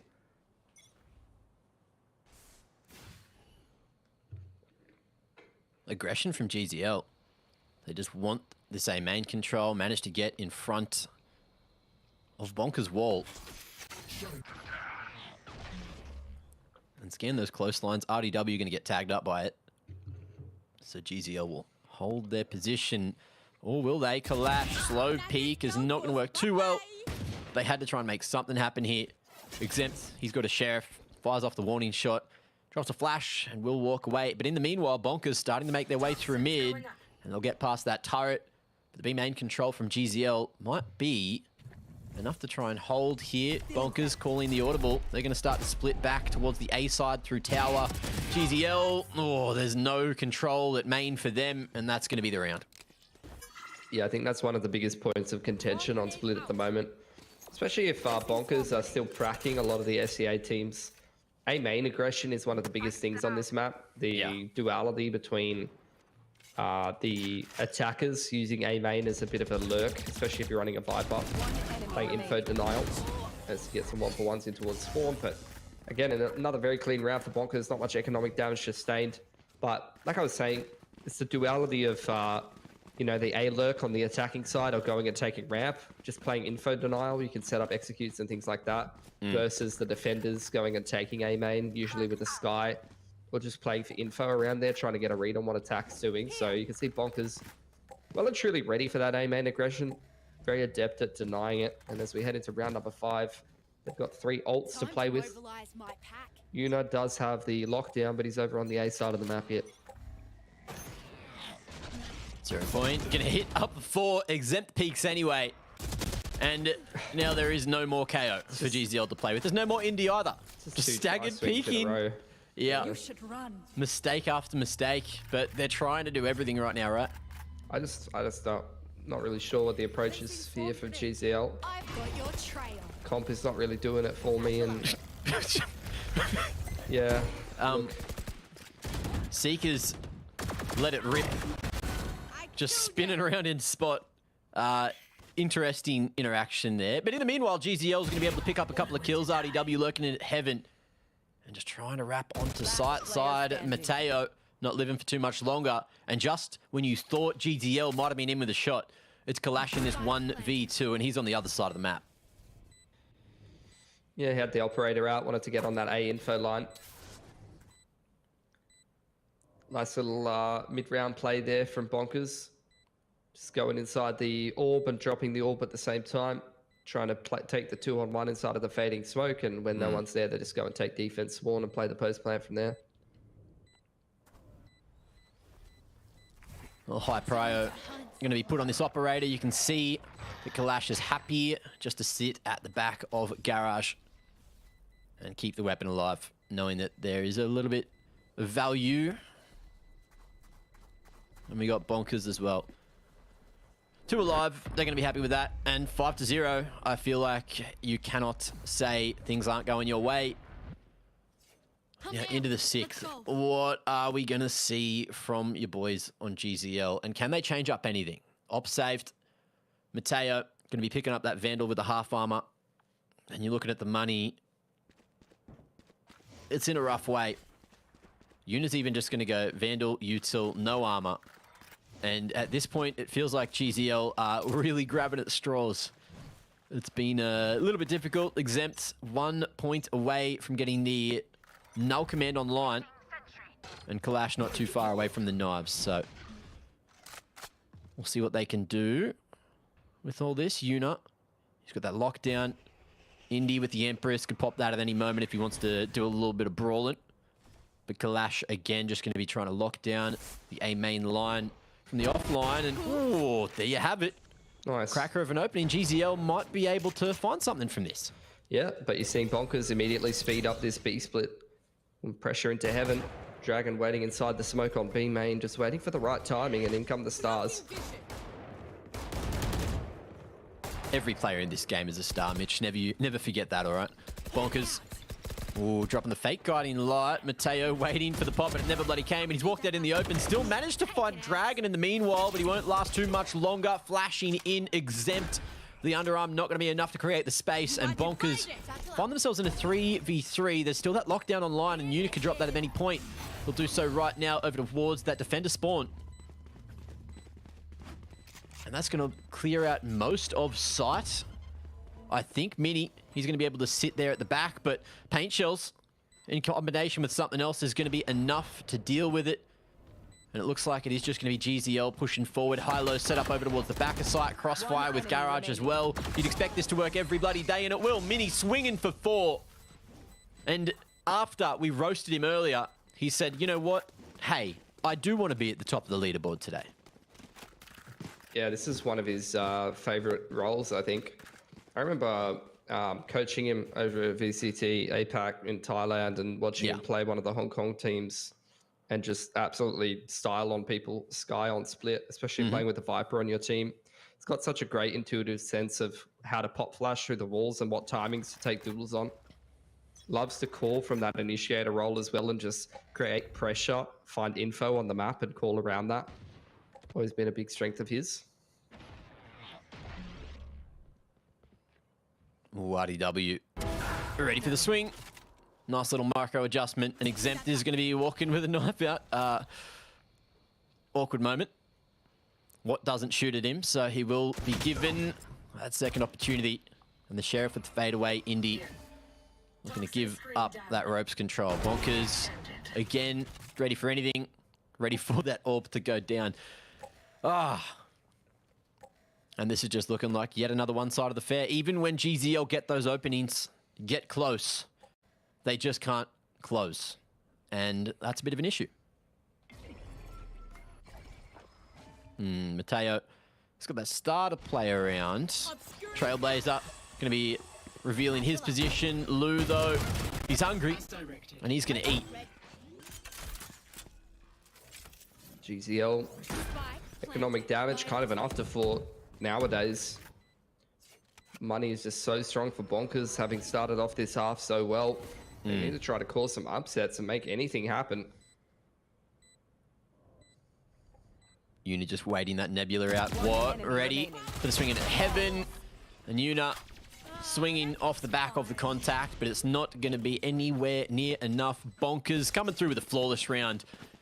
And that's 7-0 already on the attacking side of Split. GZL, they've got ults to work with, but they don't have any rounds yet, Mitch. What is the answer? Okay, so they're playing double duelist comp. Okay, so go back to the drawing board. Go kill. They need to find impact with early to mid-round aggression, or they lose.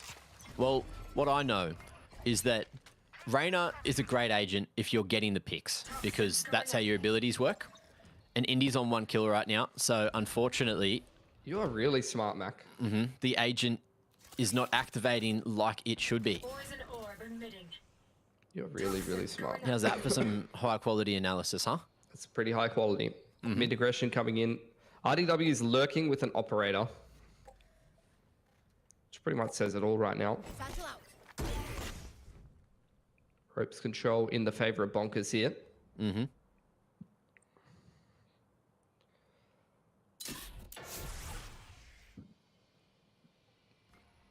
Kalash respecting the orb. It's like Bonkers just going to 1-4 it. Lou being left in ropes. They're going to walk back towards A main, where RDW has taken some nice control. You can see him cycling the gas, and as the cross comes in from heaven in towards sight, Kalash is punished. Seekers doing their job this time, as is Lou on the lurk, stopping those aggressive rotations. Indy, yet again, not going to be having any chance to activate. Yuna hoping that he can go forward, but oh, that one's been found. Dragon, he's just dropped straight into the smoke with the shorty, and Mini's doing the same thing as well. It is just absolute chaos, and chaos is where Bonkers thrive. I mean, there just wasn't any peaks. Like, the Kalash was sitting ramp side. Yeah. Behind an orb the entire round, and Indy was sitting in B heaven, waiting for them to go and take heaven control. There was just no aggressive peaks in the early to mid round playing a double duelist comp and just getting picked apart. There's nothing else to say about it other than that, you know? You got to play with confidence, you got to go for these swings. And you got to actually convert the kills. And if you're not doing that, you're just going to get absolutely destroyed. And that's what's happening right now.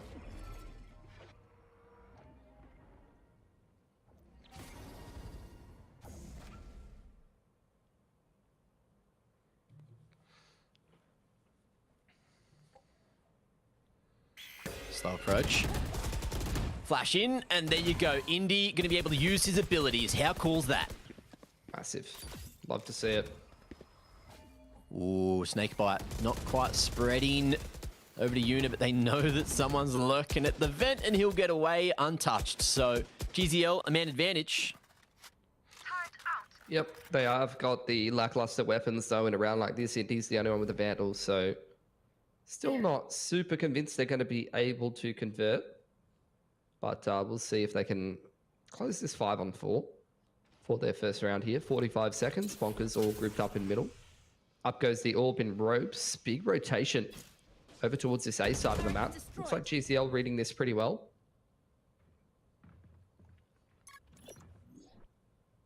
It's a big mid-round push from Mateo into B main there.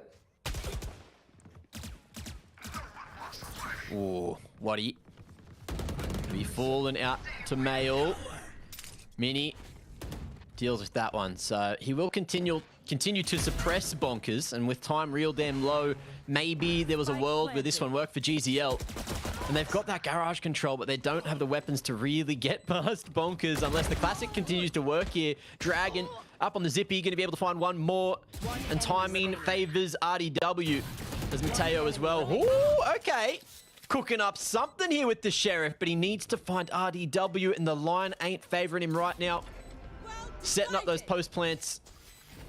Setting up the orb, and knows that it's going to be easy pickings, but oh, the half tick is almost enough. Mateo, he's in with it, and he'll find RDW on the drop. Timing favors him this time, and GZL find their first before the half's done. Yeah, found some aggression with the early to mid-round push into middle. Big position for Mateo to find in the mid to late round. Sneaking into B main there. Thought that he might not have done enough. Like, I would have loved to see GZL be a bit more cohesive, applying pressure on their retake. You know, they had that player in B main, could have kind of synced up on the retake together, retaking B heaven there, but still worked out for him. Nice little 1v2 from Mateo. Now you're getting Kalash aggressing into B main with the operator. 3-man setup towards this A side of the map, but for Bonkers, just going to be this execute. Knife spots all of them though, or at least 2 or 3.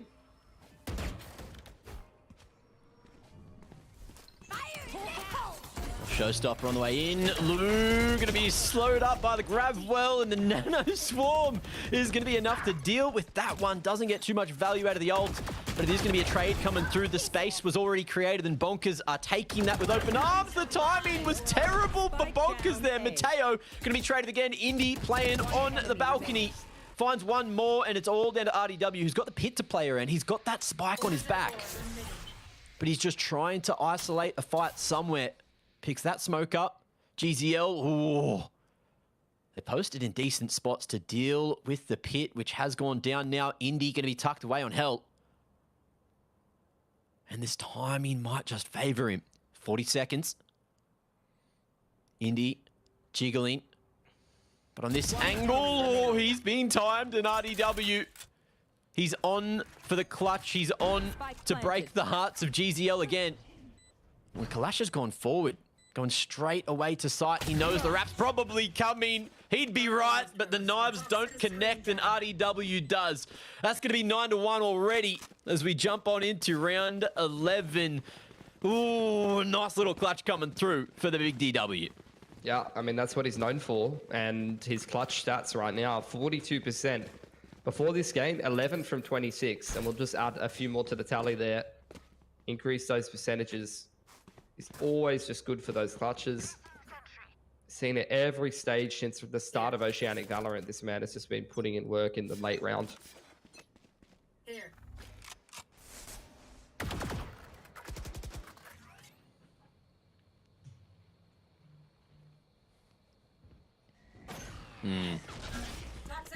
Big suppression.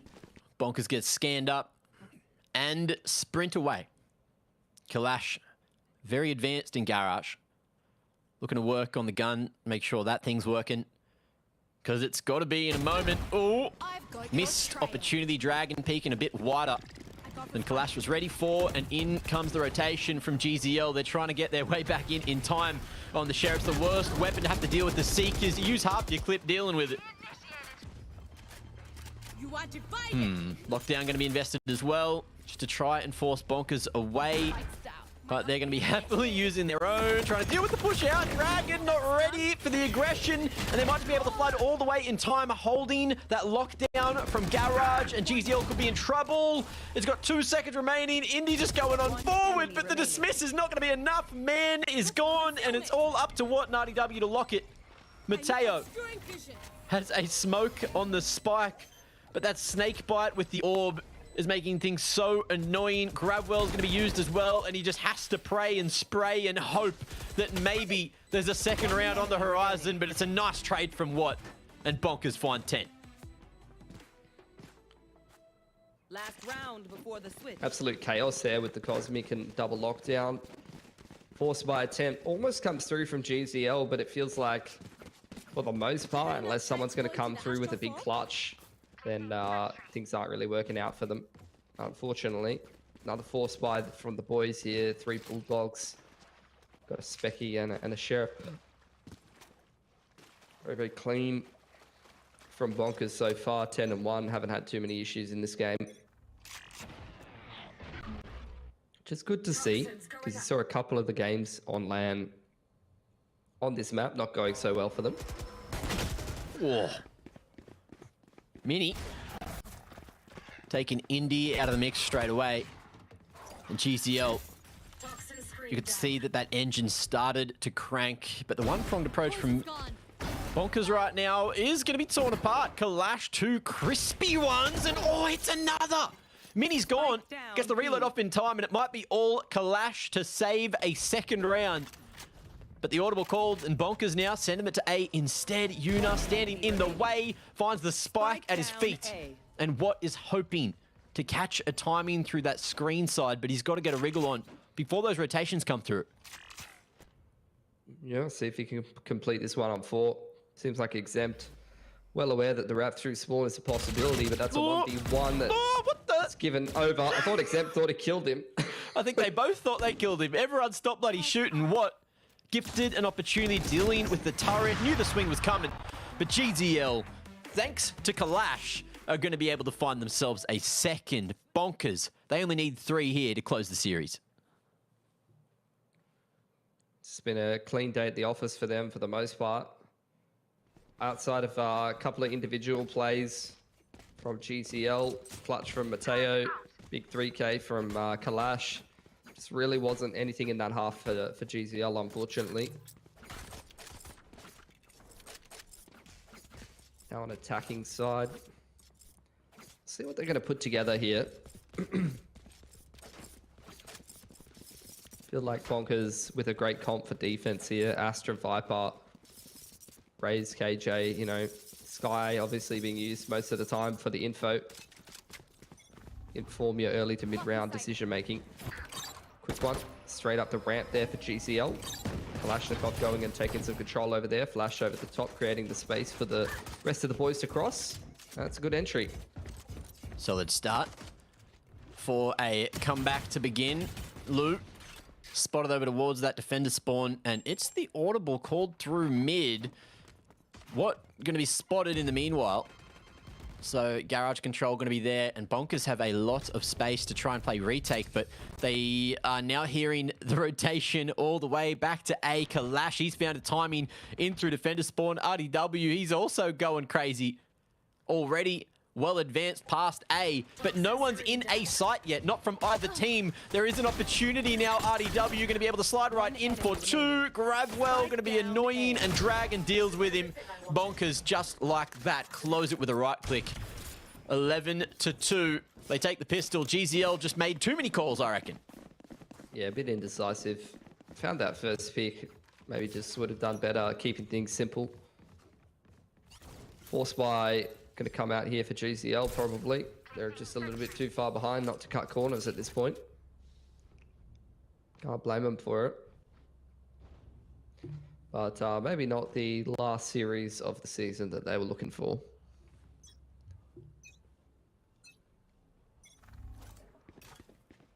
Ooh. RDW playing a dangerous game, but he's got the right tool for the job here.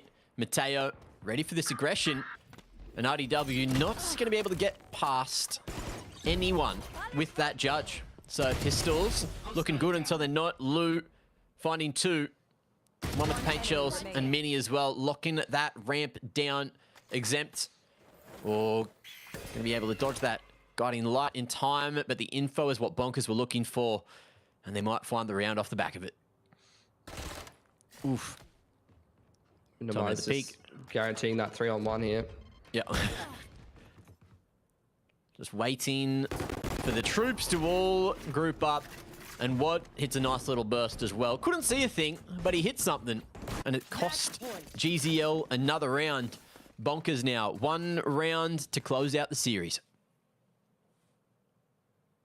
Looking clean, as you'd expect from them. Are obviously the favourites here in Oceania, GZL. You know, it's the core of a team that's been, you know, doing some good work at some of the off-season tournaments, been together for a while, kicking around in the Tier 2. Finally find themselves a spot here in the Challengers Oceania circuit. They've done all right for themselves. They've taken a couple of dubs, but this game, unfortunately, a bit of a stretch for them, I suppose.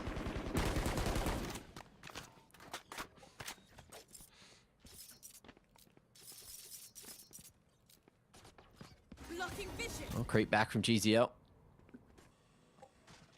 And Bonkers happy to play the shorty game. Dragon, he's got a bigger shorty. Laying down some judgment. Getting a cheeky upgrade. And oh, the slow peak's no good. The Trailblazer. It blocked that vision, but Indy able to heal himself back up after copping a burst to the chest. And it's anyone's round still. Yeah, we'll see what GZL are going to do. See Bonkers well and truly worried about the route back towards the A side of the map, but GZL are actually more focused towards B for the time being. Lou's still with the paint shells here. Right there. What? Has he got any more stars? Don't think so. Now, it looks like they're all gone. And I can't see any on the map either, so we'll see where GZL can get here. With what they brought into the round, it's the split that we're going to look at. 20 seconds. They've got to get a Rigalon, and B is going to be the target. Lou in the way, gets the paint shells out, and that will slow GZL down for sure, as will Watt, who's stopped Kalash from making his way forward. Paint shells gets another. Indy just couldn't get past, and there's no time to plant. There's no time for anything. GZL, they lose to the time. They lose to Bonkers. They lose 2-0, but Bonkers taking home all the bacon in their re-debut here in VALORANT Challengers Oceania. Yeah, very clean win from the boys today, as would be expected of them against a team like GZL. So GZL, after taking that loss, are going to go down to the 2 and 5 bracket, which means that they may have to rely on head-to-heads or individual map score against another team that goes 2 and 5 to try and scrape through in towards that 6th position. Otherwise, they might be losing out on playoffs, and Bonkers with that win do at least temporarily put them into the 1st position overall in terms of the standings. Yeah, it's a good place to be for the moment. And I really, really hope that, you know, we get to see more of GZL maybe moving into next year, whatever the next bloody tournament is. But that might just be their run done, depending on how the other games go. I'd love to see a bit more GZL. Of course, they can be explosive. The veto definitely got to them today. They tried to go for the curveball. Didn't work. And Split was not their map either. So it was just a bit of an oddity, wasn't it? I mean, I don't know. It's just the GZL boys, I think, trying to throw a bit of a curveball, not feeling super confident in a matchup like this. Maybe having a bit of fun towards the end of the season. I don't know what you'd really put it down to, but just wasn't a super big fan of some of the strats that they were throwing out today, and some of the comps as well. Really trying to hammer home the double duelist comps on bind. Didn't really look like they were super confident in their bind, and I wasn't a massive fan of their approach.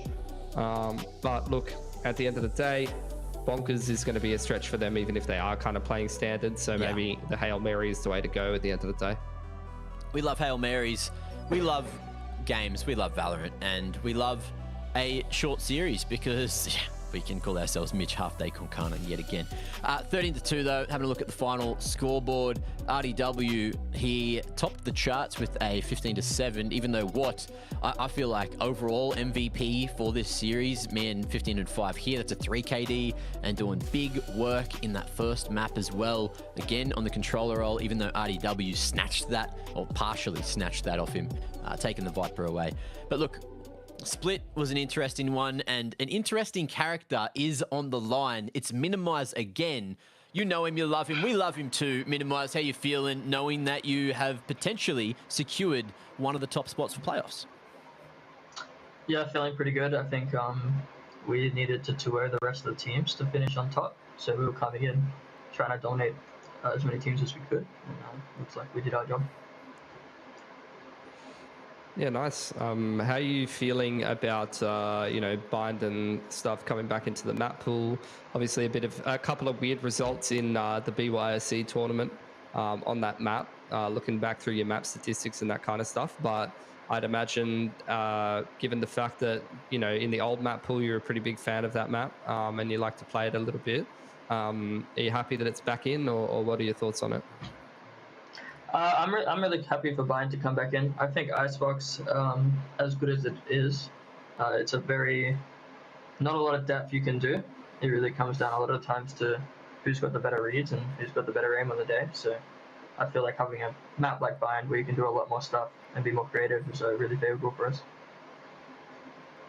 Cool. Look, and I'm unfortunately, if you can hear me, I'm still here. I think broadcast can hear me, but I'm just full statue right now.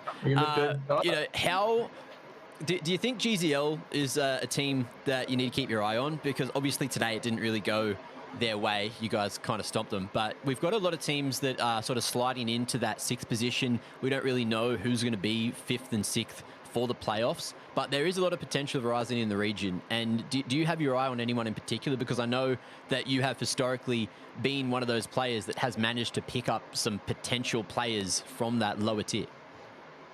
So I think a lot of those teams competing right now for that last spot in playoffs, like Cooper Troopers and XYZ and GCL, they all show a lot of promise. I think they're all practicing like a decent amount, which is good to see. And I'm really like, their consistency in terms of their roster is like pretty amazing. Like I think both XYZ and Cooper Troopers have been a team for a long, long while, and they've been sludging it out, and it's really cool to see that kind of stuff. I honestly think they're all up and coming. I think give them a few more sessions of practice, they can catch a team off guard at the top. Yeah, maybe a little bit more experience, a little bit more knowledge. Either way, Minimize, we'll let you go, have that early night, and enjoy your night. See you later. Mate. Have a good one, boys. Oh, mate, mwah. Miss you already. Look, ladies and gents, I'm permanently having technical issues up here, but also it seems like the camera's sort of getting that telepathically right now as well. So I've got to go fix that, but we will be back with the game of the day, the second series of the day. It's Nerd Punt and The Who. Going blow for blow just after the break.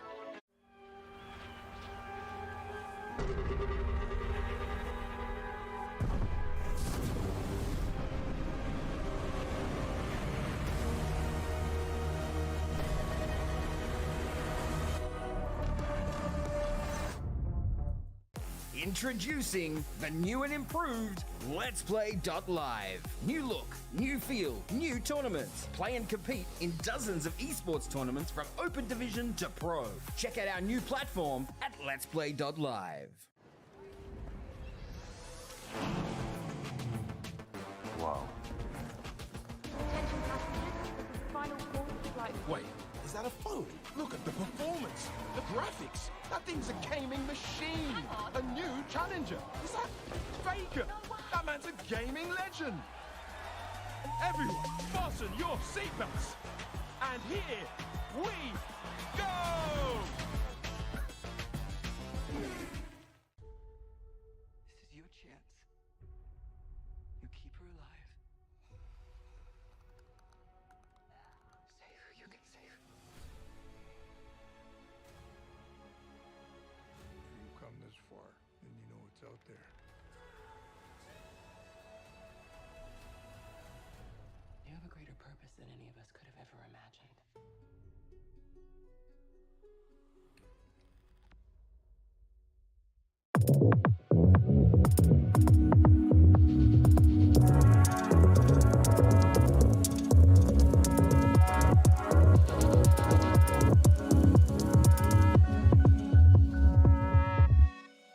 Introducing the new and improved LetsPlay.Live. New look, new feel, new tournaments. Play and compete in dozens of esports tournaments from Open Division to Pro. Check out our new platform at LetsPlay.Live.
Ladies and gentlemen, welcome back to Valorant Challengers Oceania. I've got a Happy Pilski with me, and he obviously enjoyed his 15-minute break. I certainly did. I barely moved. Mitch, what did you do with your time, to get you ready for game number 2? I made myself a tea, and I looked at some of the stats before this game. And the stats made you happy? Happy boy. I'm a happy boy. I got the heater on. I got a little blankie around my feet, and I'm ready to watch a good series. A blankie around your feet, not your legs, just your feet. Yep. That's a new meta. That's new meta. I rate it. I might try that one time. I usually just use slippers myself. I wonder what Nerd Punt use. Who knows? But let's get to know them, and maybe they'll show us what they put on their feet. Is it socks? Is it slippers? Is it nothing? I guess we will find out. But for the moment, we got Bigger Cheese, Feta, McKinley, Milky, and Sinaway looking to take a W and stay right at the top of the table with their rivals, the Big Bonkers. Yeah, obviously one of the favorites for the Ascension spot once we come towards the end of playoffs. Last stage, one of the strongest teams by far. Milky has got the blanket meta sorted out as well. But obviously they didn't finish so well because they had to play with the substitute. Maybe could have even been a little bit further on from the top 4 if you ask me. But at this stage, they would want nothing short of a grand final appearance. I feel like a grand final appearance is almost secured, but they still have to put in the hard yards right now. That's something we've said before, but if you remember a couple of the other lower bracket runs, other upsets in the history of Oceania, you know that nothing is set in stone, even when you think it is. So the Who today, look, they're going to be bringing everything out of the woodworks. Vizsla, Zork, Mirza, Gloom, and Bonobo, they are looking for a W. They are looking to jump up the leaderboard that little bit more. And this is a pretty hard game for them, but I wouldn't say it's unachievable at the moment. Yeah, I don't know if I'm necessarily sold. I think the Who is a very good team right now, don't get me wrong. They're working hard. They're solid across the board, and they did get an upset win over Fun Crew. But I think Nerd Punt is a whole different beast. I think Nerd Punt has got a much better map pool behind them than Fun Crew do. And I think Nerd Punt is going to be a lot harder for the Who to upset than Fun Crew will be. So, look, I'd love to see them keep the game competitive. I'd love to see them give this one a bit of a shot. And look, I think if the Who can complete an upset over Nerd Punt after beating Fun Crew as well, then they might actually be a shout for guaranteed top 4 come playoffs there. Hey, yo, that's what you love to see. And we've also got a rave in the Nerd Punt lounge room. This is the watch party. I don't know if there's going to be too much watching, but maybe they're just having the party part before they do the watching. Maybe that's the meta here. I feel like I've been flashed IRL just looking at that. Like, mate, turn your brightness all down. the different. Right. Yeah, I got digital vibrance to 100, so I feel like I just experienced, what people always meme about with Valorant, with the Euro flashes being blue and the Sky flashes being green and KO flashes being yellow. I think I just got all of them in one go. So thanks for that.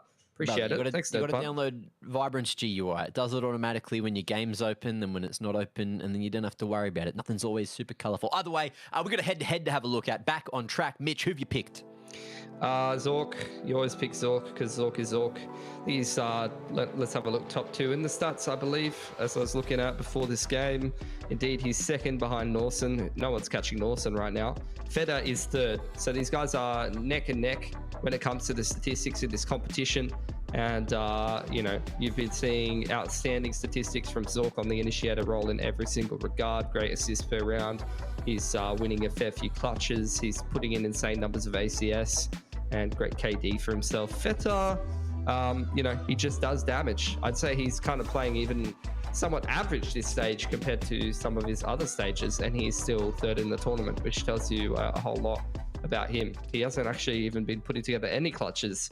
So if he clutches for the first time in this group stage, that'll be great in this game. He's 0 for 11 in clutches. He just doesn't have the clutch gene. I guess he doesn't. I guess he doesn't have the clutch gene. Some people just freak out. Some people just can't get reads. They can't figure things out in their heads with their protocols. The wires, they get crossed. And look, it's time to have a look at where these wires are getting crossed. It's time for the veto.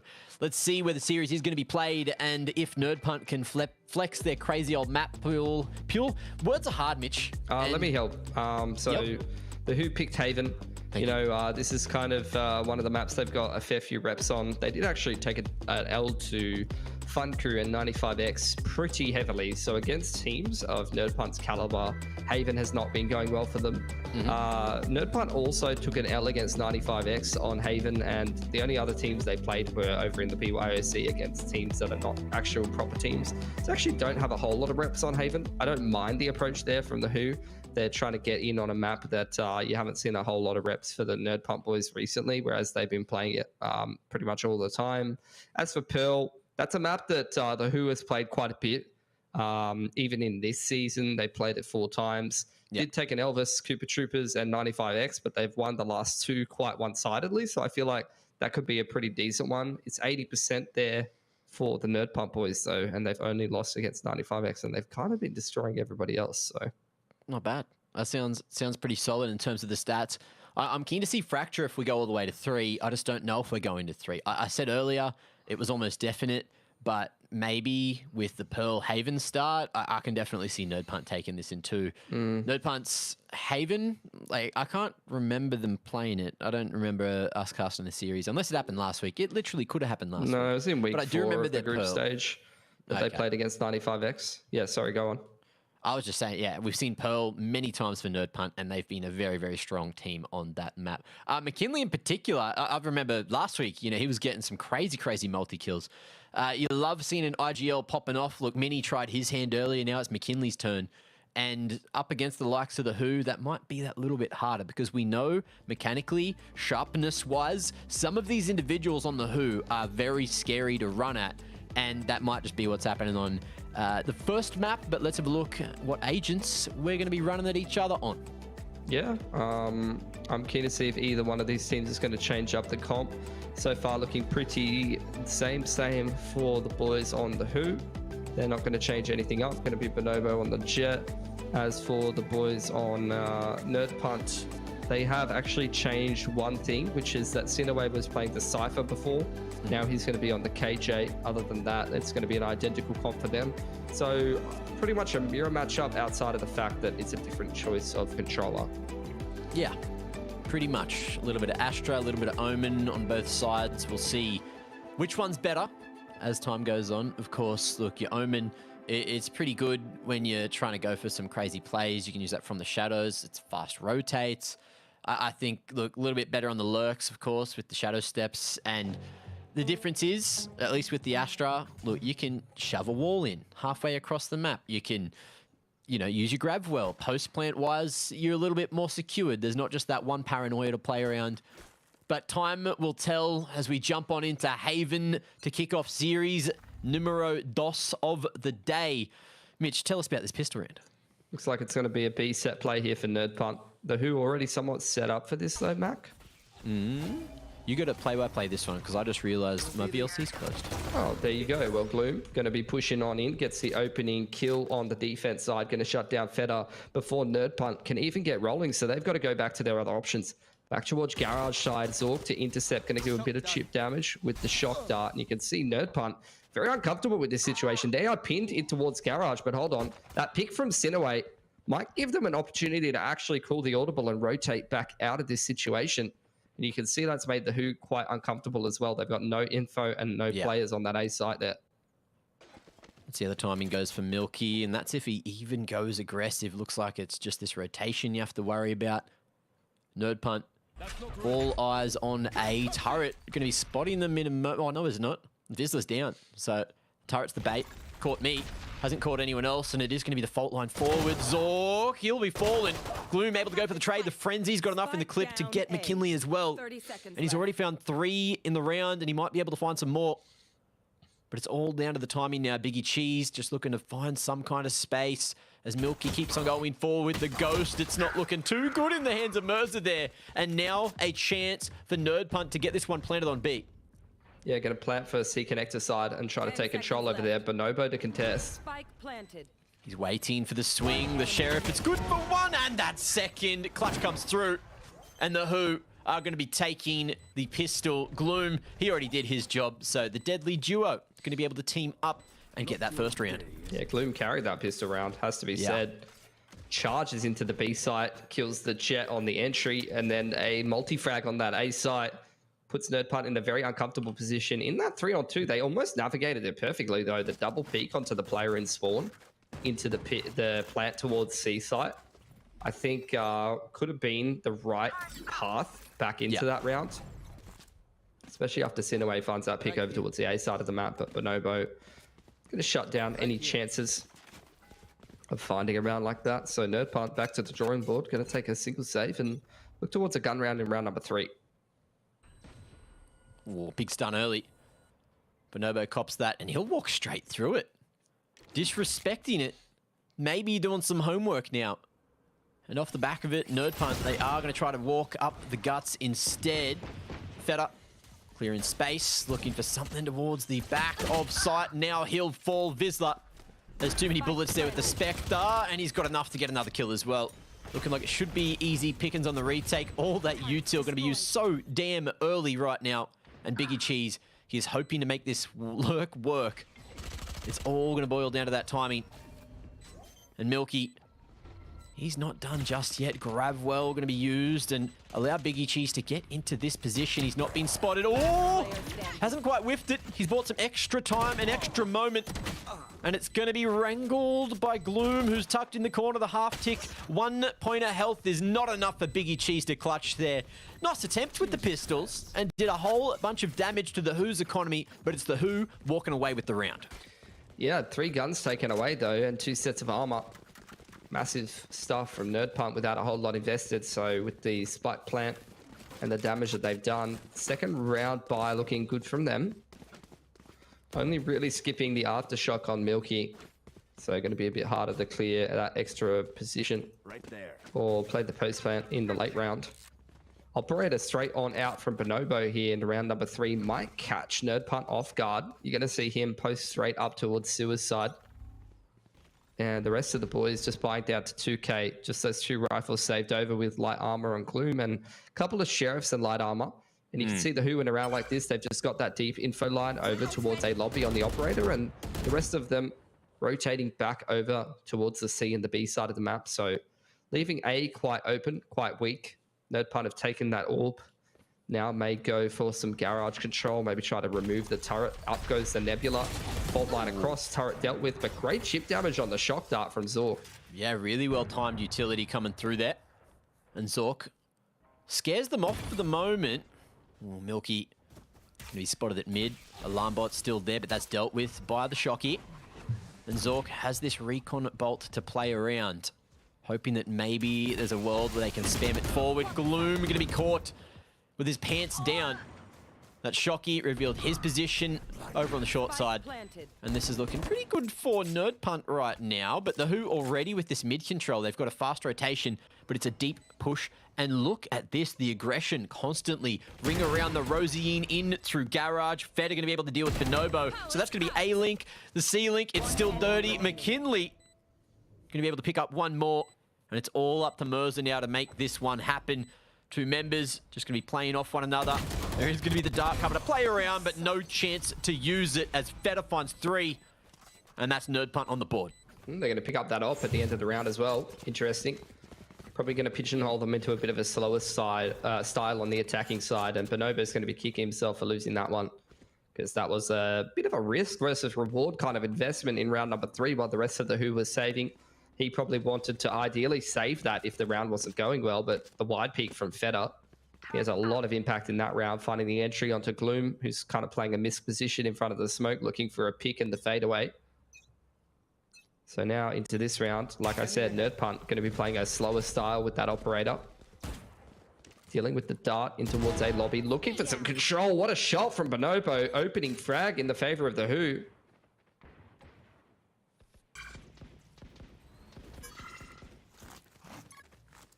And things slowing down. A crack over an opening. And exactly what you want to see if you're a Who fan. Look at this as well. Gloom's been pretty damn sharp. He's got that rolling thunder to play around, and he's going to play this info line, just constantly jiggling that lobby line. Yeah. Closest rotator is Zork, though. Probably waiting for that dart to come back up with the Consume actually pushing Gloom off the line. He doesn't have great info on what's happening here. And he's just going to play retake. Cosmic comes in. Nerd Punt going to be giving a lot of space here to set themselves up in a post plant, but the Who just looking to maintain that man advantage and play the flood off the back of the Rolling Thunder as they organize themselves for the retake. Great patience from the Who. Happy just to hold on to the Rolling Thunder. And expecting some kind of late rotation. You could see the 3 Who members not wanting to leave C or B just yet, but now with that spike down, they're going to posture and get ready for everything to happen here. There's that lockdown that they got to deal with over towards Sewer, though, which might just, well, buy some time, but the Rolling Thunder, it ain't looking too good initially. Gloom, he's just going to wait this one out of the radius. Bonobo not going to be able to be safe now, detained at Hell, and the other 2 have work to do. Going forward now with the Nano Swarm finishing. That triggers the opposition for the attempt at the defuse, and Biggie Cheese. That lurk's been seen before. It ain't going to work this time. The Who successfully retake for a 3rd. Yeah, good stuff from them. Good resilience. Bonobo finds himself the operator back yet again, so that's absolutely massive for him on the defender's side. He brought that in round number 3, handed it over to the opponents, and is able to actually fashion it for himself off the back of a Sheriff, which he uses to find the opening pick. Great retake from the Who off the back of the Rolling Thunder. It was heads up start for Nerd Punt in that 4-on-5. Using the Cosmic to get into the site, they make sure they prioritize the plant on Cinnaway to give him the lockdown, and that almost makes them competitive in that round. But unfortunately, the Who able to keep their heads screwed on right. Yeah. Bonobo looking for that opening pick as the knives are popped from Feta. McKinley has a Hero Vandal here. This is a dangerous round. Missed opportunity. Paranoia forces Nerd Punt away. A nice amount of respect going to be shown. And Nerd Punt now just trying to bait out some more utility so they can actually find some kind of opening in the round. But they just don't have the best tools for the job. But I've heard before, Mitch, that a good tradesman doesn't blame his tools. So let's see if Nerd Punt can work their way back in now. That's not a good way to start it. Bonobo going to be forced off by the flash point and thinks about reaggressing. It'll work. Milky, he's got space, but he's going to be spotted with that spike right under the window, and Bonobo knows it. He's just trying to find an opportunity. Bomb going to be tossed away. Milky keeps on going forward. I think he's heard that fall away. Bonobo going to be seen a little bit too close to the corner. And things get difficult, but Nerd Punt going to be able to find at least one now. Yeah, that Hero Vandal brought up by McKinley, now being picked up by Biggie Cheese. The rest of the boys just working with pistols. Start sizing up the B side, but there's a Nano on the default plant position. Ooh, Vizsla. He wanted it. He was hoping for it. Bonobo with the knives going to go forward and mop that one up before Nerd Punt have an opportunity to think. 3 kills out of nowhere and almost flawless for the Who. Only losing Merzer in the process, but that's going to be solid for the economy and for the confidence. Yeah, they're playing a great game of Haven here. It's their map pick, so looking at them pushing Nerd Punt right now is showing me a lot of promise for this roster, who have already picked up a upset of a fun crew in this season. A lot of people saying that this season of, or this stage rather, of Challengers Oceania was a 3-horse race, but the Who kind of coming out of nowhere and showing us that that might not be the case. Yeah. Lockdown and a Hunter's Fury here as the Who changing up the position of the Sentinel, moving the Killjoy over towards this A side of the map in tandem with the Jet here. He's been pushed off the line by the Util, Recon Dart and Fault Line from Nerd Punt, making Bonobo uncomfortable to take pole position in sewers.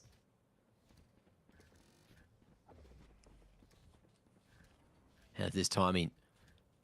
Vizsla playing a dangerous game and he's been left solo on a line which doesn't necessarily favor him at all.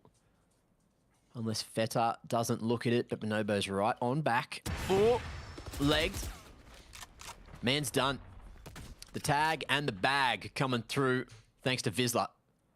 Yeah, this is a bit uncharacteristic for Nerd Punt. Losing opening picks. And not really looking like they have any course of recourse here. Nerd Punt applying pressure towards this A site, going to force the Who into a retake position. Bonobo catches McKinley on the fall away back towards the A side of the map. The lurk is shut down over on the B site. It's just Sitaway and Milky on opposite sides of the map here. This round has completely fallen apart for Nerd Punt. 30 seconds left. And Sinaway's found some space in the meantime. But Bonobo knows that something could be alright. And the Who just going to be playing in numbers. 3 players facing here at CT. I bloody love it. The firing squad, and they're going to creep on forward. Sinaway, he's either got a 3K or he's done. And it's the ladder. Milky climbing a ladder in a 1v5. Big flank coming through as well. And the man, he's looking to cook, but there's a turret in the way. And that's going to spoil the eggs before they get whisked. Oofed. A rough one to deal with for him, but a flawless round for the who are looking stellar in this series today. Yeah, they're playing like the much better team right now, has to be said. Economy is absolutely skyrocketing on defense side of Haven. NerdPunt have got to find an answer for this playstyle right now because they are looking a little bit lost on Haven right now. Not looking like themselves, haven't showed up to this series. Maybe expecting the Who to give them a bit of an easier time than what's happening in the server right now. And like you mentioned, the Who just playing the macro well. They're finding these man advantages and then just playing super safe across the map. 3-man setup into CT. Previous rounds, you saw them after finding the opening pick, just playing retake on the A site. You know, they're doing exactly what you'd want to see. Just disciplined play. Great recon bolt from Zork. Spotting 2 players over towards C early on there. You could see him considering the Hunter's Fury. And he might even crack it as this C-side exit comes in. There you go. Thunder. It's there for the use, but hasn't been cracked just yet. And Milky's going to hold on to it, knowing that they don't have the best buy.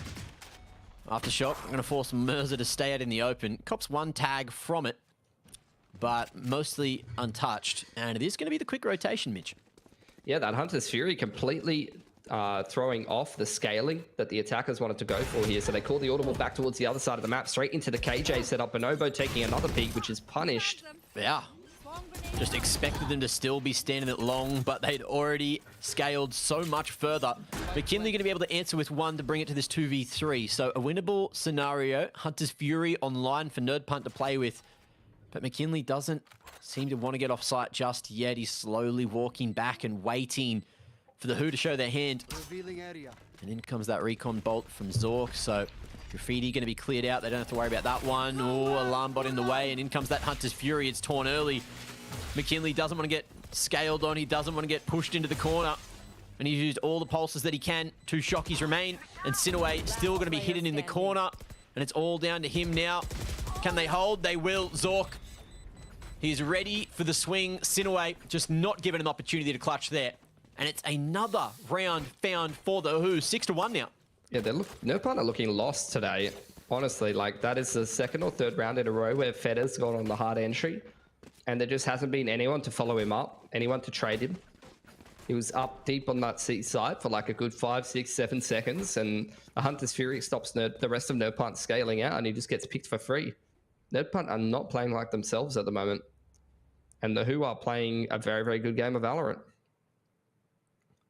Gonna have to see NerdPunt really stepping up here, or you could already start to see a bit of an upset coming together. And like I said, Haven is a map that they haven't really played a whole lot of in the last couple of months.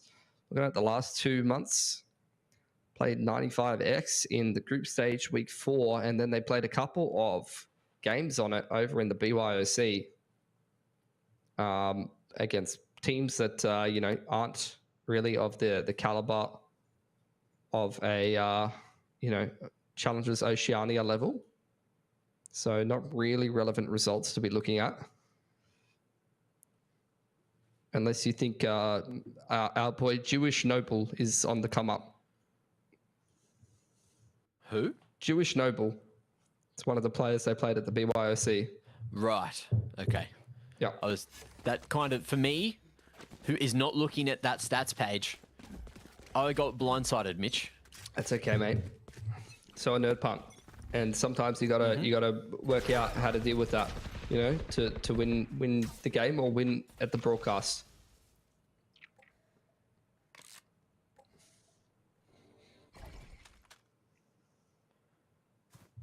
What to do now for NerdPunt? Bit of pressure over on that A side of the map, but again, they've lost A lobby control, which means Bonobo's posted up on this info line. The rotations are already in pretty decent positions. Yeah. starting to shift their way in. Aftershock to the back of sight. Mirza, he'll respect it. Not hang around for too long. And the Who, they have been successful in their approach, so you got to back them here in the 5-on-5 for the retake. We've been thinking about slowly going, clearing out that garage, which might have a late lurk, a late wrap from Nerd Punt. You can see... Look at Milky. That your boy Sinaway is very interested in it. Biggie Cheese, very far away. As you mentioned, Milky is just trying to figure out exactly how to make this one work. And it's great refrags coming in on the retake from Garage. Oh, Gloom. He's just dancing around here, trying to deal with him, but he can't. Oh, and that's going to be Nerd Punt finally finding a second. Yeah, just utilizing those ults to find a pretty easy gun round there. Cosmic straight into the C site, got in for free, and then as soon as the retake is attempted from the Who, instant Rolling Thunder and Flood onto the site. Shuts that one down real quick. So nice stuff from Nerd Punt. Straight back on in there with another gun round. However, with how much money the Who have built up early on here, it's going to take 2 or 3 gun rounds back to back to get back into this game. Right there. Consume it. It's a good smoke and fault line to push Bonobo off the line there. Could have lost the opening pick early on. But Nerd Punt will avoid that reality with some good util usage. Now got to start to group up. Join up with Sinaway over on a lobby here. Drone on in to clear out the close angles. Zork is going to spot this on the info line towards A long and start calling for the rotations from the boys. Gloom with the Rolling Thunder here, but they don't really have the personnel to be able to flood in this situation. And it looks like they're just going to give sight and try and play for the retake again. Nerd Punt maybe on a bit of a high, and they're just tapping away, trying to deal with all that util coming through. And oh, Mirza has committed to the From the Shadows all the way to long now. And Nerd Punt aren't fully aware. You can see that Sinaway, he's thinking about something else right now and has all that util on the flank. Oh, Hunter's Fury not going to be able to get that influence, and it was looking for Mirza. Big pick, and now the post plants, they start to unravel. Sinaway going to fight a little earlier this time, goes and deals with the defuse just in time. Zork looking, hunting, but won't be able to connect onto Sinaway, who's out in the open and ready for the swing. Nerd Punt secure 3. Yeah, good positioning from Sinaway there. Really saving a bit of a weird round for Nerd Punt. It's really him that's diving in and out of that short smoke and playing the post plant perfectly. That secures that one for him. So 2 in a row, starting to chip down that defense side economy. Still not quite there yet, though. They've done a good job chipping away at the ultimate economy, though. Rolling Thunder invested that time from Gloom, so neither one of these teams have access to an ult outside of one off Hunter's Fury for the Who and one off the lockdown for Nerd Punt. After that big play from Sinaway, big fight over A lobby this round for both teams. Whoa, hello. Bonobo. Just ready and waiting, no fear, pushing up towards lobby, and he's happy with those two. So the Who just fall away with the numbers. You love to see it. Yeah, I think, who was it, Feder last week in the interview who said Bonobo's the only player he's scared of peaking. Last time we interviewed the Nerd Pump boys, I'm pretty sure he said that. And I remember Tix as well, when I was talking to Tix last time, who's obviously playing his trade over the Indian scene. He also said Bonobo's a bit insane. I remember him mentioning that. So it's you know, good to see a couple of the players earmarking him. There's the lockdown picked up off the plant for Sinaway. They're going to try and give this 3-on-5 a crack.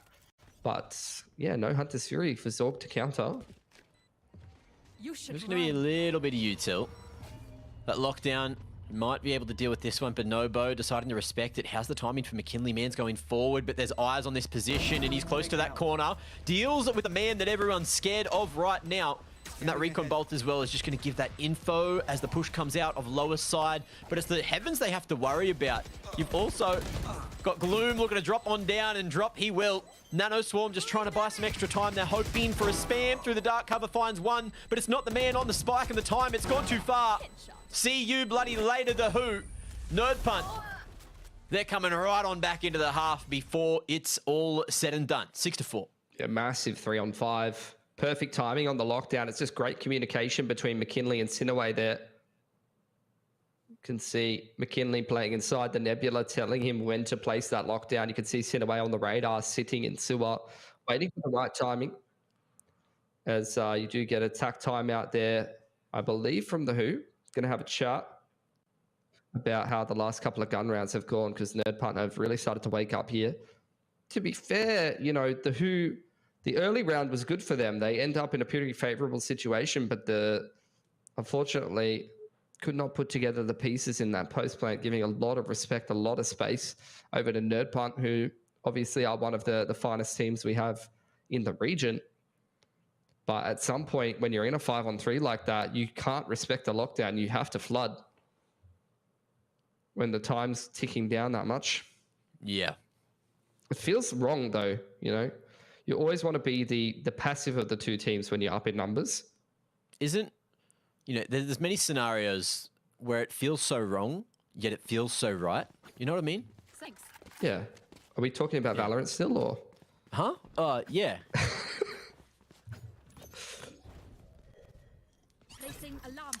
Anyway. Sorry, we had a moment, guys. Yeah. Yep. At Pilsky Cast, if you want to question what that was about, but you know, it wasn't me, I swear. Look, bit of aggression this time. Ooh, Bonobo playing a dangerous game again, and the Hunter's Fury's going to back him up as well. Sinaway gone. That's the numbers, and Bonobo might keep on putting that pressure on. Man's tucked away in the corner, and he's going to have that information to allow the WHO to go for this early rotation. Yeah, another tag onto Milky as you see the flashpoint clearing the turret in garage. Nerd Punt, man, disadvantage given back to Nerd Punt, who will actually even things up in the 4-on-4. Biggie Cheese just holding for that lobby aggression. Have to question that from Bonobo. Pushing in the 5-on-4. They were already so far ahead in that round, and this might have been given an in to the WHO, who now feel like they have to two-man aggress down mid. Oh, but you see, Sinaway's dead, right? So his turret's not working. Feta decides he's going to be the turret. He's just going to deliver and expect that flank to come through. There's still this pressure from Vizsla, but he doesn't know where he wants to go. And Mose is going to try to cut him off at the pass. He is in heaven, but I don't think he's going to get there in time, and he can't see a damn thing anyway. Or teleporting out and just hoping that no one was looking, but Milky backs himself, gets off the plant. Now it's Vizsla in a 1-on-4. Aftershock forcing him away, and he reveals his hand as well. Ooh, a round where the WHO had the early advantage, investing the Hunter's Fury, and Bonobo, him falling, has potentially thrown it all away. Yeah, I think a bit of inexperience being shown there, unfortunately. Really no need in that 5-on-4 to push. You've got the man advantage. You've done a lot of damage to Milky, and you've taken full A lobby control. Kind of throwing that one by the wayside, forcing the WHO into a 4-on-4 where they have no information over on the A side of the map. Means that they feel like they have to aggress in towards middle. And look, what was a very one-sided half for the WHO, who have showed up to this game, who have looked switched on from the start, has started to turn back around now that Nerd Punt are, you know, have taken a tack timeout and have gone, okay, boys, we're down 6-1. What the hell are we doing? They win 4 in a row. A lot of clutch play from Nerd Punt, has to be said. Even, I feel like some of the rounds that they're winning, the macro is better from the WHO. We had that 5-on-3 with the opening pick, and then the Hunter's Fury to give the 5-on-4 advantage from the WHO, and they're honestly kind of throwing some of these rounds, unfortunately. Ooh, this Aldrone dealt with that a nice moment, allowing Bonobo to continue to play this position, but he's dropped the ball. I think he's got one more knife to play with here in the Cloudburst. Not going to be enough. Man's gone for the shorty option instead. Manages to pick up the Spectre. Oh, but he's not going to get a chance to shoot. And Feta, just knifing him in the face. Gets that reset off. And it might just be another Nerd Punt round to tie things up. But we'll see if Vizsla can catch a timing. He's certainly drawn attention back towards his position. Gloom standing in the way. Oh, going to start to pick him off. 3 for the round. And Vizsla needs to close. I got the spike. Spike picked up by Feta. Last round here, and Vizsla with nothing but a nano to play with. I'm sure his turret and his alarm bot going to be coming back up soon.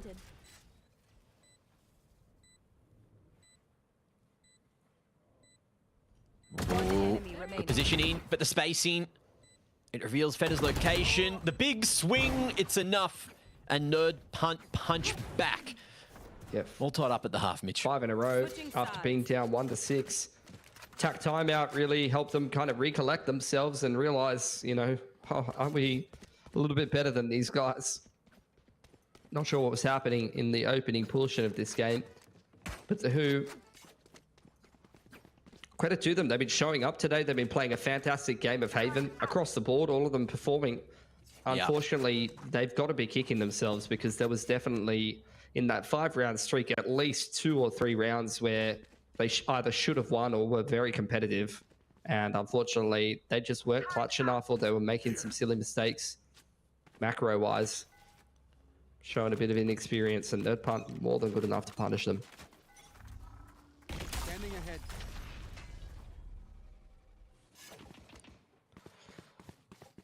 Now attacking side for the Who, they deny info over on that A side of the map. Turret on grass will take contact onto these players if they push Garage. In the meanwhile, it's a 1-4. Gloom lurking in middle. The rest of the team execing straight onto C. Whoa, Sinaway deals with Fizzler when he can't see a damn thing. Just does it by feel. Gloom as well, going to be able to find one more. So the Who in a very good position now. Gloom flashes for himself and almost gets another, but Biggie Cheese going to be able to wrangle that one back with the Ghost, and now the aggression starting to come through Garage. They'll clear all of this out. Slow wrap back towards the bottom of Gary. And this setup from the Who is curious, and the ping as well is going to reveal everything in their hands. But Mirza ready for that swing from Biggie Cheese. McKinley waiting for a little bit more info. Shocky to play with. And might be able to just half that from behind the boxes. Taps it, wants the kills. And that's going to be that. 7-6. The Who take the lead back with another pistol. Yeah, again, a good start to the half. Need to maintain that consistency throughout the rest of it, though. Style starts with the anti-eco. Third part, a couple of these players finding some kills here and there. They are actually going to invest a fair bit into this round. Ghosts and a few sheriffs coming out. A few stars being brought up by Biggie Cheese, as well as a shorty.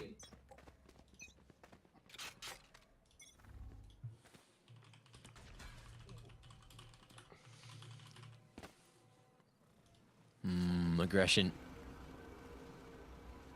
from the Who. Just waiting for the Al drone to clear out the lines. McKinley, I don't know if he was spotted, but he does try to regress. Gets the info. Tries to catch a jiggle. But won't quite connect just yet. And the Who keeping things slow. Making sure that there's no one catching them off here on the anti-eco. Maybe a bit of overkill with the Recon Bolt as well as the Aftershock there. But either way, it's working. McKinley fallen. Yeah, just maximum utility to minimize the risk. Getting that peak on the A site, starting to pull across a couple of rotations. You can see the Who still spread around the map, holding the extremities, giving themselves options in towards the late round. McKinley, with this C stack, could be a shorty inside the Nebula into 3 players sitting on the site. Milky's got a fair bit of util here. This could go horribly wrong for the Who. Double flash and fault line at the ready. Ooh. Nebula going to be in the way. Biggie Cheese not spotted with the shorty. And he's just going to be able to stand here for the moment, but no one committing. They know it's a stack. Fed up. He'll fall eventually. Biggie Cheese able to trade. And just like that, Nerd Punt, the stack. It hasn't quite worked out, but there's still a chance that Nerd Punt can get into a position to make something happen. You're looking at the back of sight now, Milky. He will be the last man alive, and look, he can't make anything work. He's just got that classic, and the classic's not enough up against the upgraded weaponry. The Who take it to a 2-round lead. Yeah, good stuff. Crisis averted. Not running into the C stack there. That could have gone horribly wrong. Nerd Punt doing a little bit of damage though. What a game from Gloom on the breach. And he's going to have to kind of carry the rest of the boys through as well. Now that they've moved over to attack, his calls are going to be just as good. Going to have to be just as good as his gameplay is at the moment. Biggie Cheese on the Odin here, spamming through Gary, I think, in a moment. Oh, fault line just forcing him right away. Bonobo. Ooh. Just trying to get away from the fault line in time. Vizsla, he'll be caught off, and Nerd Punt have played this round to a T, hitting everything. Gloom now with a Bulldog and not much space to play with, not much opportunity.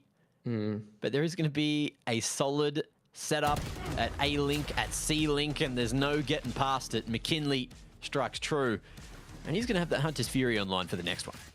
Yeah, the Who trying to go for a quick pick in towards Gary window. I think they actually did have the timing for that kind of play, but I don't think Bonobo was feeling himself enough to actually commit. The hesitance is what kind of stops that working, unfortunately, because you could see Biggie Cheese with that Odin wanting to play for the spans. Would have definitely got caught backside of Gary, and Sinaway basically saving that round for Nerd Punt with the multi-frag over towards Gary's side.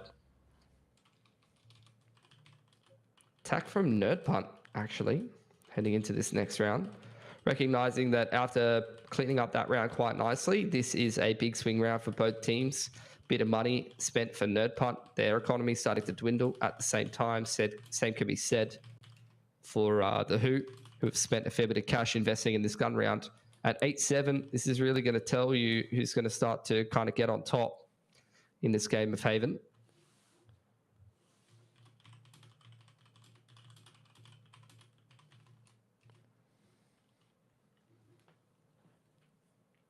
What we get to see is a constantly spinning knife. Everyone constantly spinning their knives, because I think that's all you can do in freeze time. And everyone loves a good fidget, you know? That'll work. Yeah. Absolutely. Right there. See how this Hunter's Fury does work. Where McKinley chooses to invest that. Not going to go for the dart into the Hunter's Fury set play over the top of A lobby. Instead, using that dart to get some info and set up Feder on this info line towards Sewer. And meanwhile, the Who trying to clear any nanos or alarm bots on the top side of B. They take grass control, and they're going to go and try to make their way towards Garage here. Oof. And they clear the turret. Not interested in using that as a launching platform for a C-side execute. Instead, just trying to play information denial towards the defenders. Speaking of information denial, that is case in point right there. Good stuff from Zork. Drone pushes Feder off the line. Dinks him for good measure, and in comes this C-side hit. Love a good C-side hit. Love a good C-side retake, especially if Sinaway is going to set up just like that. Vizsla lurking into Gary, going to be able to find one through that dark cover as well. And in the meanwhile, Biggie Cheese is a master of the Odin, going to be able to find two more. McKinley has that Hunter's Fury to try and slow things down, but there's plenty of time to wait that one out. And in the 2-on-2, Vizsla is hoping to try and create some more space towards CT spawn. Elbow going to be spotted. And Zork as well, clearing out the back of Gary. But that spike's down in a odd location. Timing definitely could play a factor now. Feder, if he can peak at the right moment, 10 seconds he left. might be able to make this one happen. 13 points of health, and timing favors him. Spike going to be hitting the ground, and there's no time to plant now. McKinley, run, brother. No chance at a win for Zork regardless, even if he finds McKinley. That time ticked way too far. And we're all tied up. 8 apiece, Mitch. It's a big round for Nerd Punt to be picking up. Like I said, that was kind of the swing round of sorts. Can't take this round for granted, really. Sheriff Armor on top of the knives for Bonobo makes it quite a dangerous half buy, especially with the Rolling Thunder mixed in. Could see a quick set play with that Rolling Thunder if you can catch the defense off guard. Could definitely work out for you, but at least Nerd Punt, if they can keep a bunch of guns up here, they got the operator rolling. They got some good ults for the retake. Get out of my way. They should really start taking firm control of this defending side.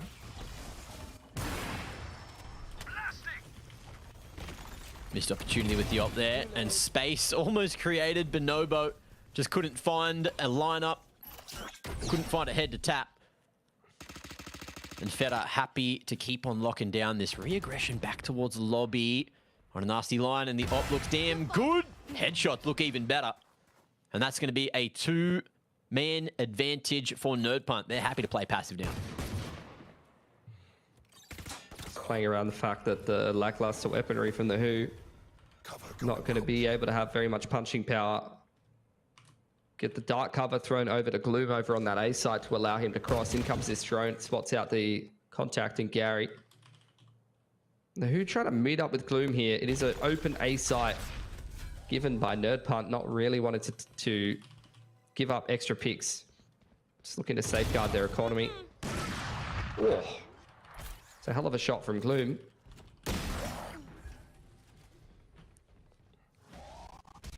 Mirza, oh, not going to be able to hold from there. And Gloom, he's hit one big shot, but he's got a few more that he has to find. And the CTs, they are swarming. They are waiting for this flank to come through. And the slow creep forward, McKinley, he'll see Gloom a mile away. Take that headshot. It's cooked if you're a Who fan, but Nerd Punt are back in the lead, and they didn't even have to invest the Lockie either. So they're going to be very happy with how that retake happened. Only one casualty in the round, and the money looking a little more healthy as we jump on into the next. Yeah, this is where the Who are being put through their paces. They had a great start to this game. They're up 6-1. Since then, it's gone 8-2 in the favor of Nerd Punt after they took their tack and worked themselves up a little bit. So it's all good from the Who. Like, I'm impressed with their gameplay.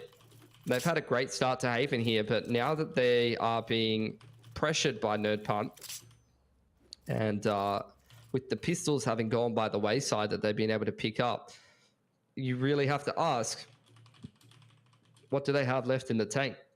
How much more depth do they have on this attacking side? Are they going to have the tenacity and the resilience to actually be able to break down this strong defending side economy, to be able to deal with the fact that there's not only the Cosmic and the lockdown, but they're also one off the Rolling Thunder for Milky? Those are going to be some big impact ults on some of these retakes. It's going to be a tough couple of rounds for them. You know, scoreline-wise, this game is quite close, but momentum-wise and economy-wise, not only in terms of the actual money to black guns with, but the alt economy as well. This is not a close game.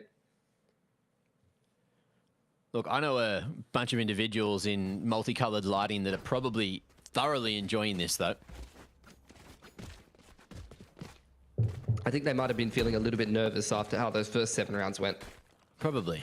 They don't look nervous, but they aren't dancing anymore, so maybe they are nervous. You never know. Well, let's see if this lead can maybe get stretched out a little further. It's going to be a full retake setup on this A site. Sit away. Quite happy to use the lockdown Cosmic. Look at this aggression. Straight down middle from McKinley. He's in bloody window on the Sova. That's an interesting place to be. And Mirza seems to be fully aware that that's a possibility. There's so much info gained from this position, and Mirza does not expect him in that corner of all bloody places. So McKinley gets a freebie, Rolling Thunder forward, and there's no one on site to hit either. So Nerd Punt going to be happy to play for the retake here. Yeah, I mean, they got locked down. They got the Cosmic. There's no smokes. They can just play these long angles of sight as the plant goes down. You should run. Lockdowns both ways. No one can go anywhere unless Vizsla can. Man's trying to stop them from going forward, but it looks like there's a few getting detained in a moment. All the attacker Killjoy is going to be dealt with just in time. Yeah. See, this is exactly what the Who should have done against the ult that Sinaway put down in the first half. Yeah. You see Nerd Punt, the decision making in the early to mid round, very snappy. They put down their own lockdown. As soon as the plant comes in for Vizsla, he throws his lockdown down on default, and Nerd Punt just chooses the flood straight on in there, especially with no smokes. Decision making. Yeah, instant flashpoints. They instantly deal with the lockdown and the round's over. Didn't even invest the Cosmic. Protocols. You love them. If you don't know what a protocol is, it's a split-second decision that you learn ahead of time and the way that you react in situations. It's like, if you get flashed, are you the guy that sprays the corner? Or are you the guy that gets your knife out and runs away as fast as you humanly can? But you can't kill him if you're running away with your knife out. Think about it. What's more important? All these questions, they can be answered at another time because the game's live. The game is live. And the Who are taking some Gary control. They've lost all of C-Long. McKinley is just no respect on the Sova right now.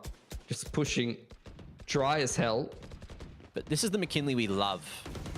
Not the one that we know, but the one that we love. I'm not sure he should really be the one doing these kind of plays on the Sova, to be fair. Not at all, but it's working, Mitch. And that's pretty bloody good. 1 for 1. Bonobo goes down for McKinley. The Who kind of confined to this mid position, but Mercer's quite happy with that. He's actually picked up Sinaway. None of the KJ util on that A site going to be working very well. Oh, Milky sneaks his way to Graffiti. Man's just going to be able to tuck there, get a pick, fall away, keep it to a 3 apiece situation. But he is aware that Merz is lurking up in the heavens. Merza, timing, not going to favour him right there, but Man's flashed up, waits for it, doesn't jump out, backs himself and loses. And now things get that little more difficult for the Who to find a 9th here. Zork, all down to him now, but Biggie Cheese coming in from sewer is going to be able to pick up the final couple of kills and an 11th for Nerd Punt. That's a 3-round lead now and a little bit of a buffer to play with. And their money is looking healthy as anything as well. Things just getting harder and harder for the Who. They had a solid start in the first half, but as soon as Nerd Punt got going, they really got going. Yeah, I mean, look, scoreline-wise, this looks like even a closer game than it actually is. That's the sad truth about it. The Who, they got that 6-1 start. Then Nerd Punt, once the gun rounds got started and got rolling, they won 5 in a row. And then the other 2 that the Who picked up were Pistol, Anti-Eco. And since the gun round started, Nerd Punt has just been absolutely destroying them. So, I mean, the Who, how many gun rounds have they really won this game? Like 2 or 3? The majority definitely going towards Nerd Punt.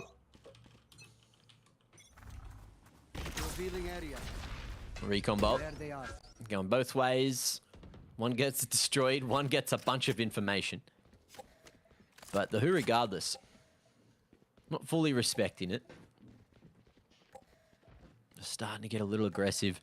Merza tucked away and looking for Nerd Punt's push to come through, and that might just happen. McKinley has loved a bit of W keying today, but he might just change this one up, holding from sewer instead and listening for an A-long hit. Feta posted. It's so clever.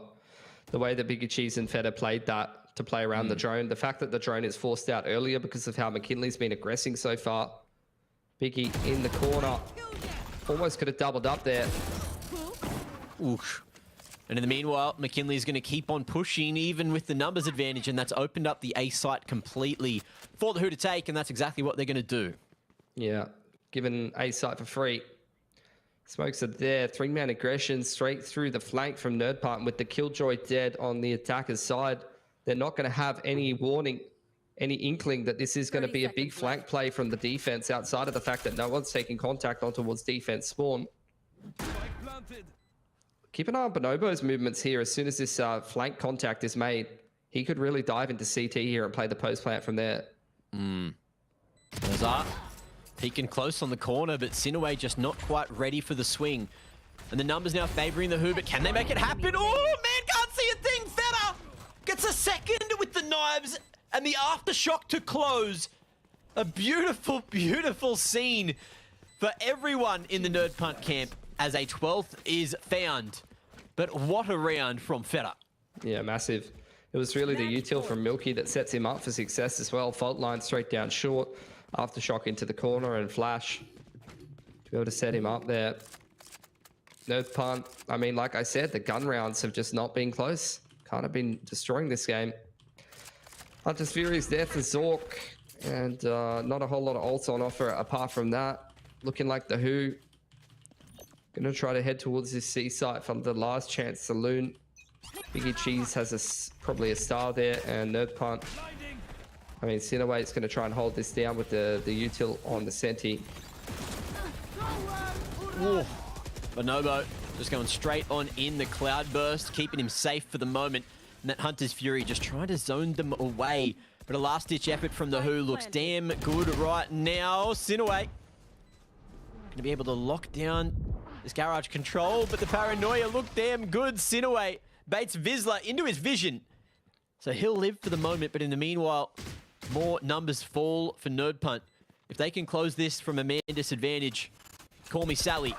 But let's see if they're going to be able to now. 2-man disadvantage, things get harder, and that time is ticking away. I don't know if it happens here. Merza, he's going to swing to win, and Feta has no shot in the 1v4. Man's all stunned up, and the Aldrone as well is going to give him that extra bit of vision. They might just respect him to keep that operator. They know he's locked in spawn, and Merza He's going to play a dangerous game, peeking in front of the smoke now. The round has been won, and Feta is going to be allowed to hold on to that op. The Who, with 3 alive, means the money is good to buy again. But 4 alive would have been that little bit nicer for a comeback, wouldn't it, Mitch? Yeah, potentially so. See if they have to skip out on any guns or util if the rounds stay close towards the tail end of this game. Haven't really mixed a Seaside exec in yet, so that's worked a little bit better for them. But they're going to need 3 more where that came from. Hunter's Fury's ready there for McKinley. It's like a bit of a slower play here from the Who. Quick drone up C long to apply some pressure. Biggie Cheese trying to spam whoever goes for the AWP there early on. But with Feta on this deep A long info line, I don't think Nerd Punt are really having too many guesses about what's happening in this round.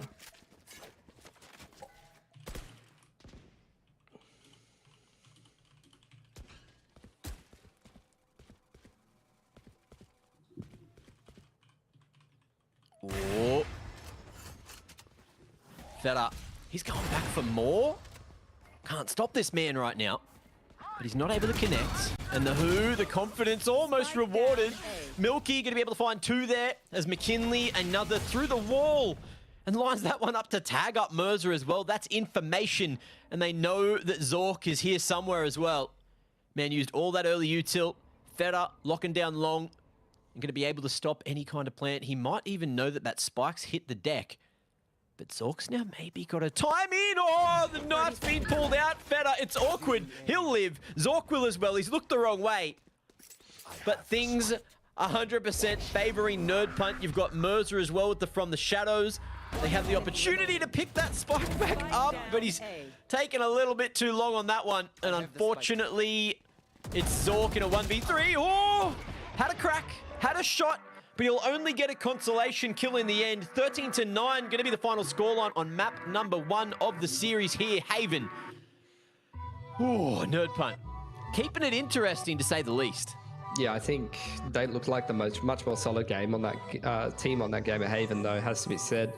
You know, feel like a bit of a broken record, but you win both pistols, get a fair few anti-ecos in there early on as the Who, and you get a whole lot more rounds than you would have really earned in the gun rounds. I think, what, 2-3 gun rounds on defense that they won, and then 1 gun round on attack. And outside of that, it was all Nerd Punt. So, look, I think with the form that they showed up to the game in, the Who definitely looked like they could actually get Haven done. But I think they needed a bit more depth in the gun rounds, a bit more consistency than they showed in that game. And Nerd Punt, once again, showing that even though they had a slow start to the game, took a tack pause, had a chat about how things were going, and got their head screwed on right, and then completely just ran away with it. And McKinley just conditioning the opponents to start using way more early util as he just kept on pushing. Sometimes it almost lost him rounds, but it got him a decent amount of information. It got him some opening picks. And as you can see here as well, Sinaway, very impactful. 3 first kills. I'd say that was more so in that second half than it was in the first. And Gloom as well. He had a banger game. I mean, I think, yeah, Gloom had a fantastic game, has to be said. I think McKinley, it's interesting because it's clear to me that he's the kind of player that can feel out the game and understands where you can kind of push in the early to mid round to find yourself an advantage on defense. Should he be doing that on the Sova? Don't think so. Maybe he should be actually, you know, giving that info to Feta and letting Feta go and find those openers, because he can definitely be left wanting on the Sova. But regardless, he had good impact in that game. So can't really blame the man. And look, Nerd Punt take themselves the first map dub. We love impact. We love fast days at the office. Are we going to get one? Find out just after this, because we've got Pearl. And that, of course, is Nerd Punt's map pick. Go get yourself a water. We'll see you after this.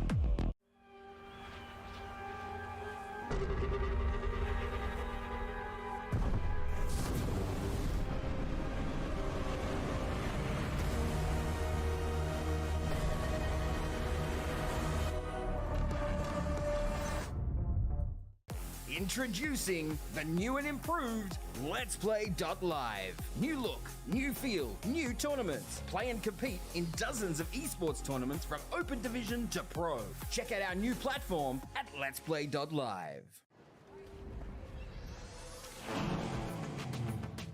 Wow.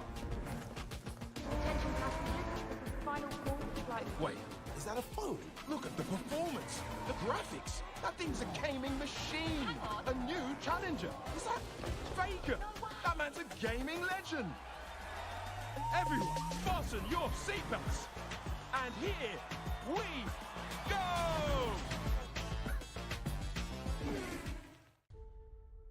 This is your chance. You keep her alive. Save her. You can save her. If you've come this far, then you know what's out there. You have a greater purpose than any of us could have ever imagined.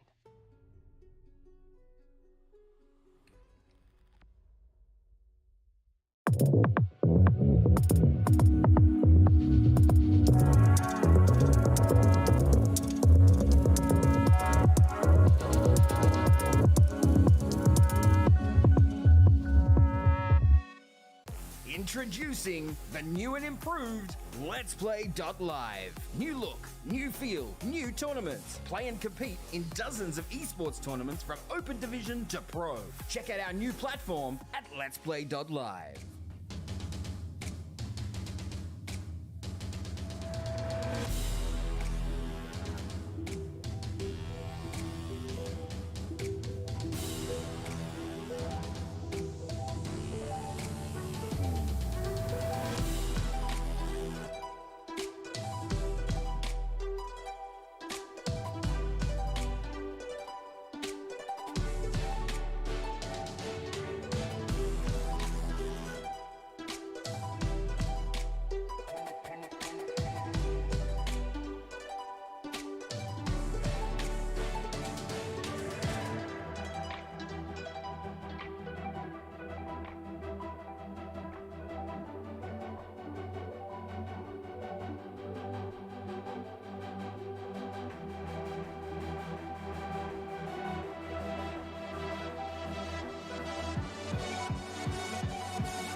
Welcome back to Valorant Challenges Oceania, where we live in the ocean. We are permanently hydrated. And if you're not permanently hydrated, hydration check. Go get yourself a glass of water, drink it, because you probably got a headache. You probably forgot to drink your 3 liters of water today. And if you did, that's unfortunate. And if you just gasped at my 3 liters of water, don't be a goose. Start drinking more water. Mitch, you in particular, I know you're dehydrated. I'm not. What the hell? I'm the most hydrated boy that you know. How much water have you drank today? Probably at least a couple cups, like 3 or 4 cups. I don't know what it is in actual measurements, you know. How big's your cup? They're pretty big.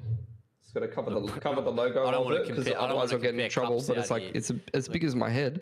I don't want to compare cups out here, Mitch. But I'm just saying, you know, got a 2 liter cup, huh? Just in case you were wondering. How hydrated do you reckon McKinley is? Because he was thinking some pretty questionable thoughts, but also some good thoughts. I don't think he's very hydrated. It was nothing but dry pushes from him all game long last game. So I love that out of you. That was good. That was good. You spun it a good way. Either way, Haven was a great game for the Who. You know, if they're taking 9 rounds off the likes of Nerd Punt, and you know there is material for them to go look back at, fix these mistakes in the future. Yes, it's the end of the group stage. Yes, there's not a lot more time for them to play, but in going into the playoffs, if you can tighten some things up and still look as good as you just did today, there is a world where the Who can take some names in playoffs. Yeah, I'd agree with you. I mean, they did get... You can't take the upset win over Fun Crew away from them, and they did look competitive in a couple of those gun rounds, but I think Haven was deceptively one-sided. I felt like Nerd Punt really did kind of run away with the game after how the initial couple of rounds did go. The Who got a very good start. They won both the pistols. They got a fair few anti-ecos on in there, and I think once Nerd Punt got warmed up, it definitely became a lot more one-sided than what the scoreline might show. So, look, we'll see how the Who go on Pearl. It's not like it's a map they're unfamiliar with. They have kind of stomped the last 2 games on it, destroyed Mammoth and GZL in the last 2 games of Pearl, only conceding 6 rounds, and one of those games was the game where Sork went absolutely Super Saiyan on the Sova, so he'll have to probably repeat that performance if they want to try and upset on it. Okay. I think you're right. They will certainly have to keep that engine cranking from the first game. I don't know if they can.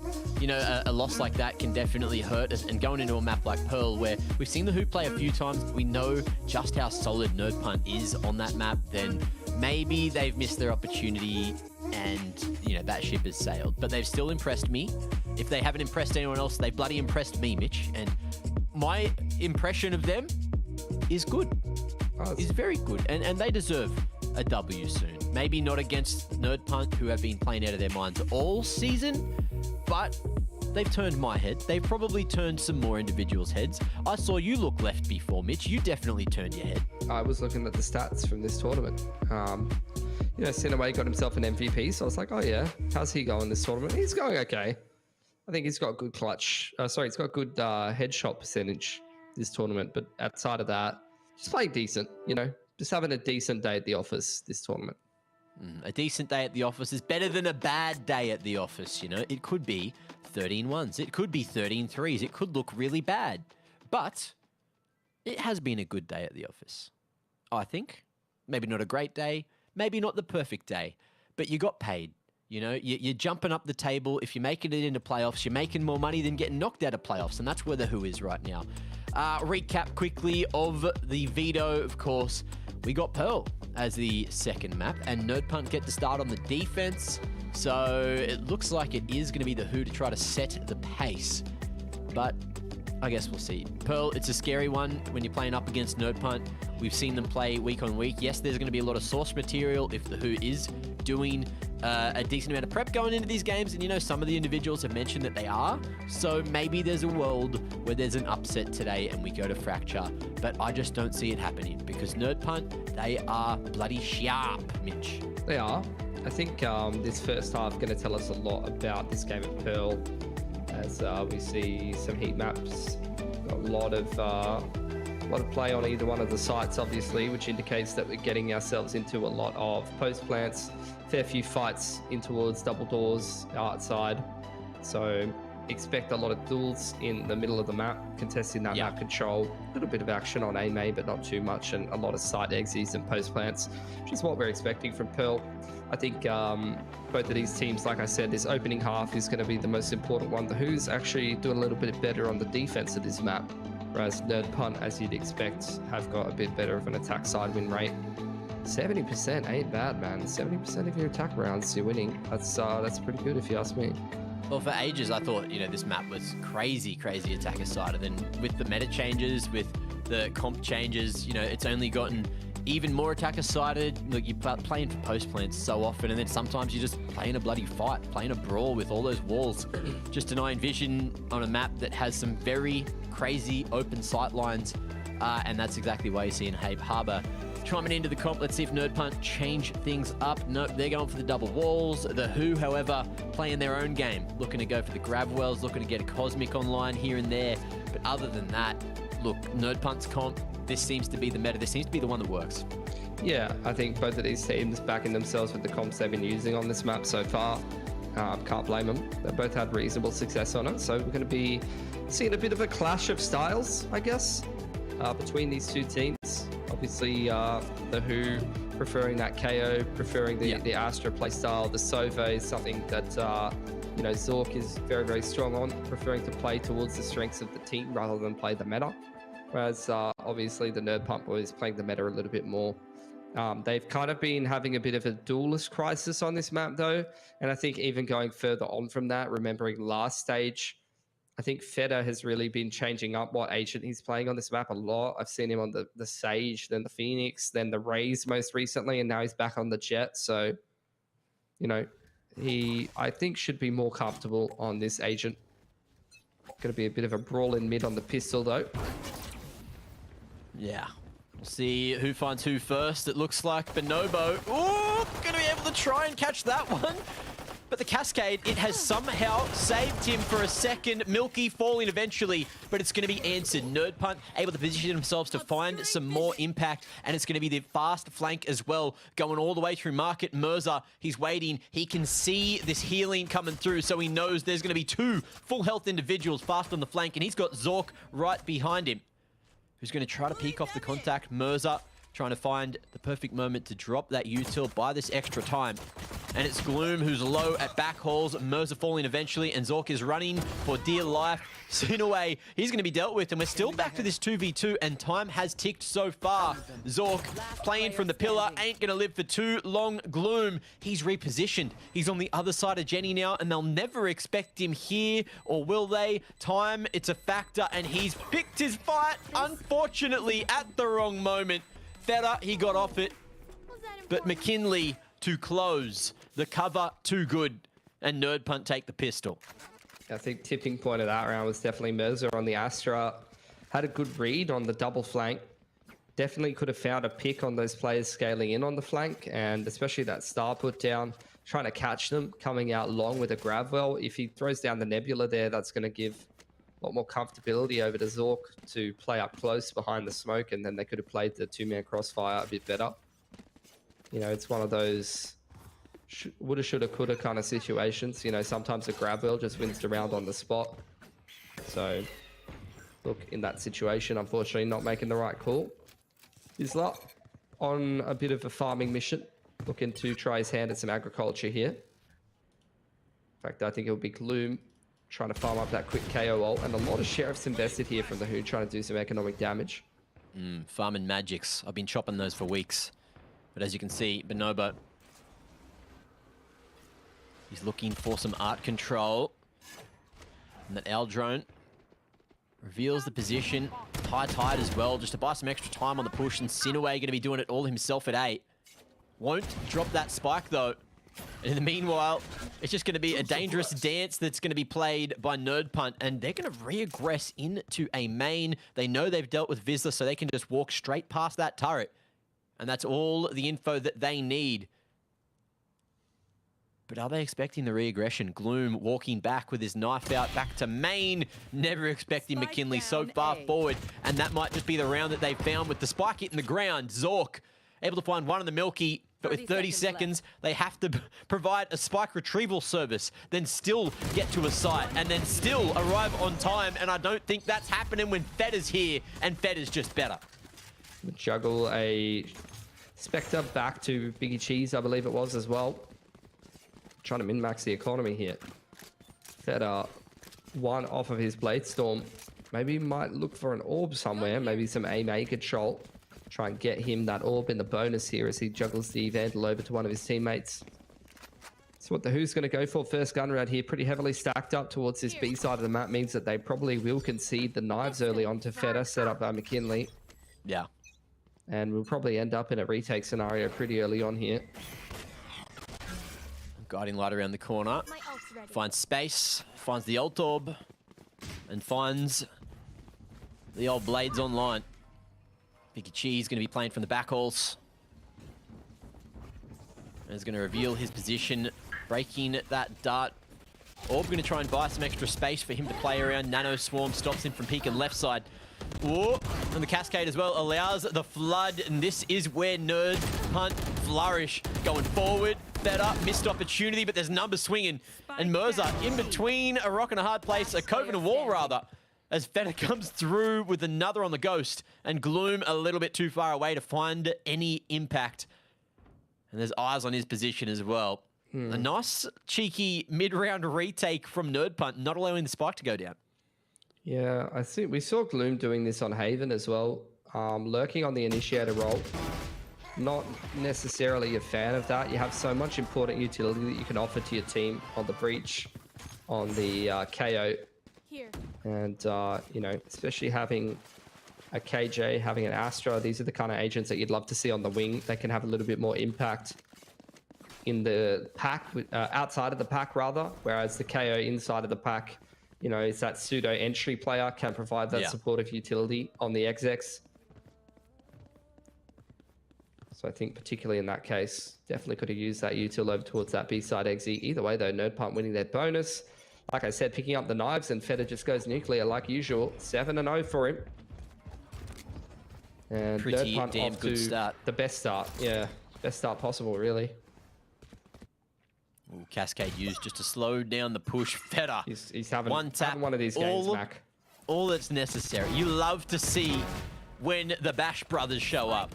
And look, at least one is today. Our boy Biggie Cheese may not be up with him in the frag department, but last map he was still playing his role. He was still taking a toll on the Who. Oof. And Fedder, look, maybe we sung his praises that a little bit too much. We cursed him, he's dead. But Zork, he is nowhere near the objective.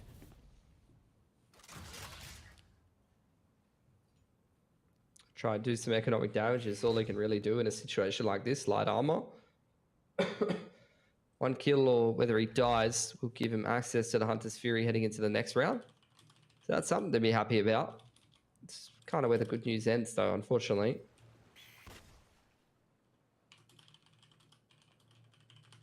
Seconds left. Trailblazer reveals exactly what is needed. And Zork now, if things weren't already hard, they're going to get that little bit more difficult. And does the man go down with the ship? He shall. He sinks. No swimming. And Nerd Punt keep it clean, 4 and zip. Keep their economy super clean as well. It's going to be a very difficult attacking side half here for the Who now. I'd assume they're going to take attack timeout. Fedder on the operator presents a new and difficult challenge for the attackers to navigate their way around. Right after KO ult here, Hunter's Fury is ready for Zork. See how they're going to approach this one. However, don't know if they're going to be anticipating an operator as the change up heading into this next round, which means they may get caught unless they're going to factor that into the discussion. It's round number 5 here.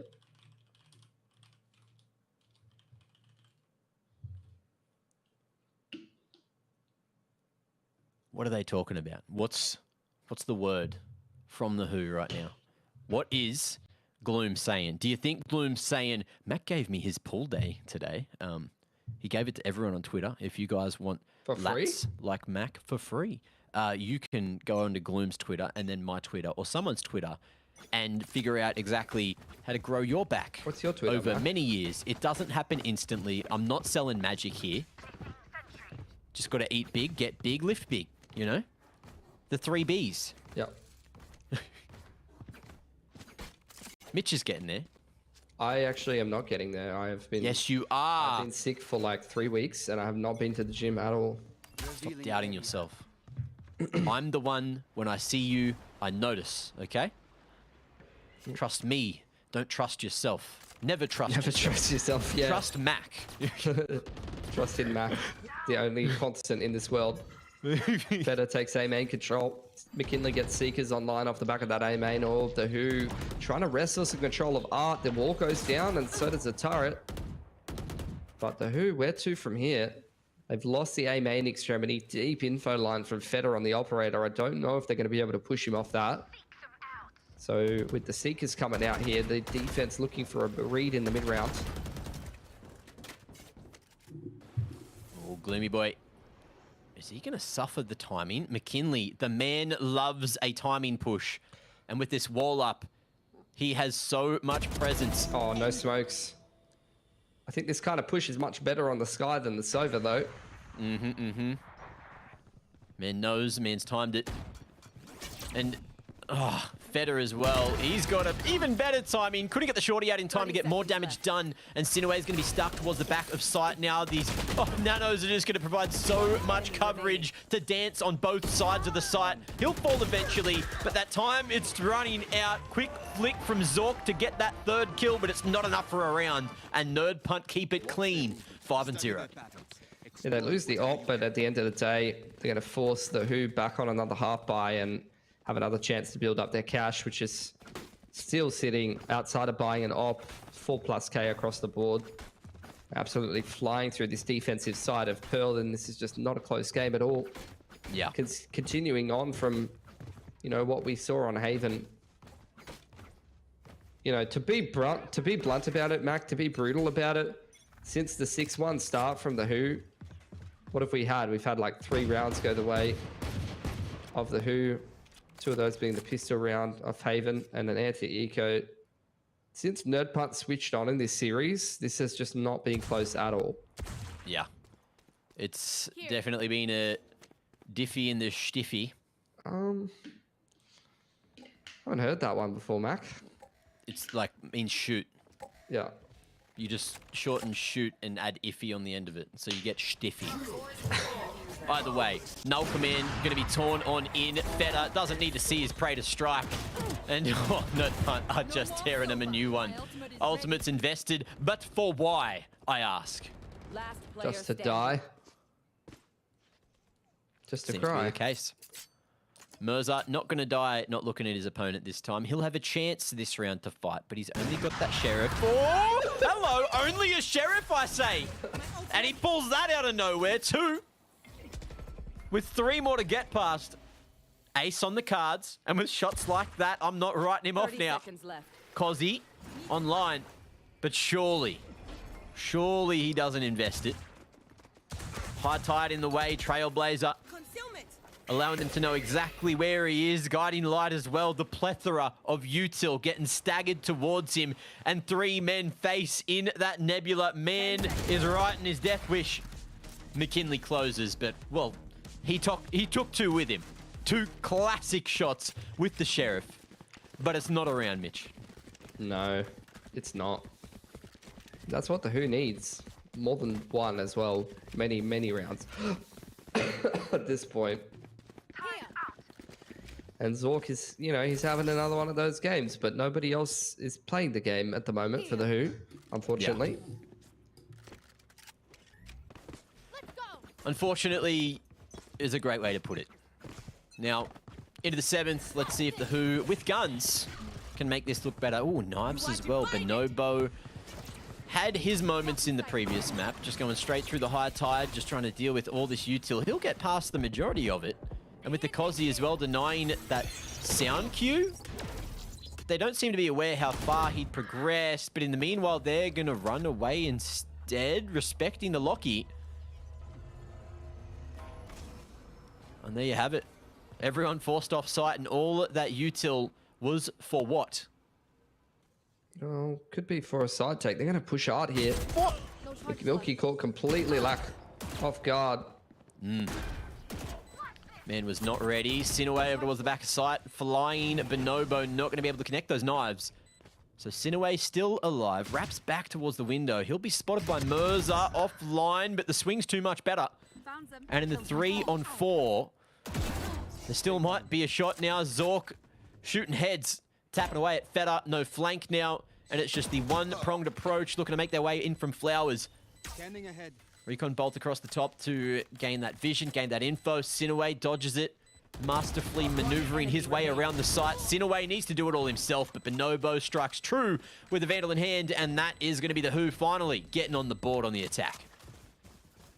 Plenty more gun rounds they'll need to win to start evening up this half, though. I like the approach, though.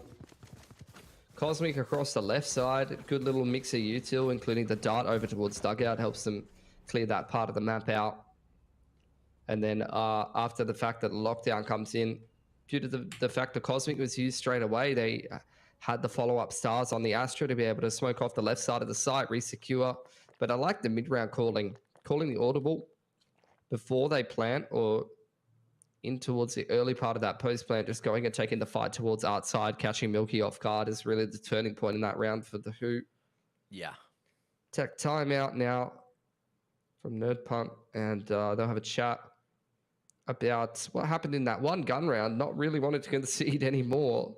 They do have the Reckoning for the retake here. Pit could also provide a good option for the retake because Biggie Cheese won't have it straight away to be able to throw it down in towards mid somewhere or towards the A side of the map. Probably wouldn't use it on B. The Who here with the lockdown and the Hunter's Fury, but Nerd Punt will be well aware of that, so we'll see how they play around it.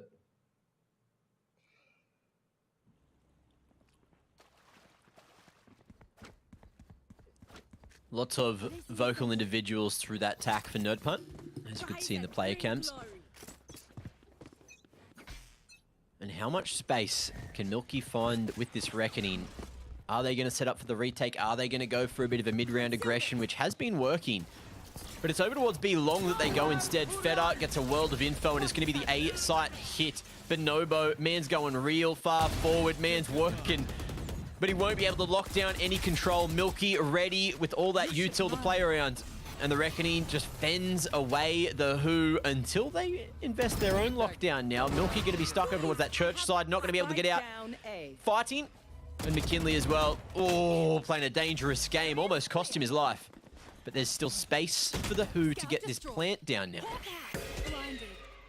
Guiding Light, try to create space for Sinaway to maybe have some impact towards art side.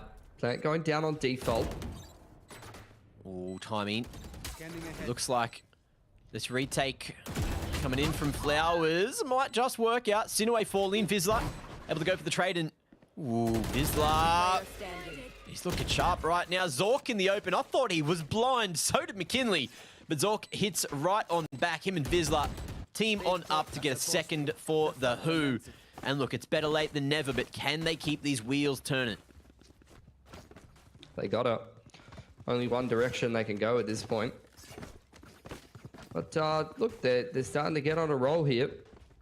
Having a lot of success on this A site, so we'll see how Nerd Punt deals with that. Right here. Seems like they're going to set up Feta on an aggressive line off the back of McKinley's util here. Quick flash into Art from Gloom as it looks like Bonobo's going to send his way over there. Vizsla close behind.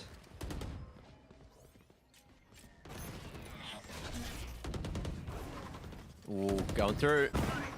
It looks like it might be a little bit more util to be used this time. Cascade slows him down for the moment. We are going to see McKinley in the meanwhile have a trade over towards a main. Seekers as well, getting a wealth of information rather. Oh, Mirza ready for that aggression into Art from Mr. Cheese. And Sinaway finds two before he falls. So we're down to the 2v2 again. Awkward rotation, awkward mid-round call from the Who. Maybe they're making it a bit too complex. Milky won't fully clear the corner. Missed opportunity from Bonobo, and that's going to be the spike in a very unretrievable position. Mirza, he's got these stars to use. Maybe there's a world he can retrieve it. Time is on his side. And Nerd Punt have just let him have it. They're happy to play together and retake. Yeah, he's not going to be aware of this, though.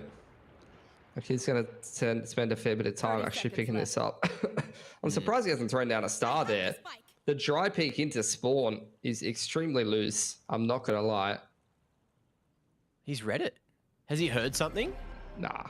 You are divided. Divide across B, and it's not sold this fake at all. Nerd Punt. 10 seconds left. They are still running 8. And that time, it's a factor. Mirza almost outplays himself, but he's given plenty of time to Nerd Punt to make their way into A main. They second-guessed themselves for a moment. Yeah, Cove is there. Guarding Light could actually find his position in this post plant.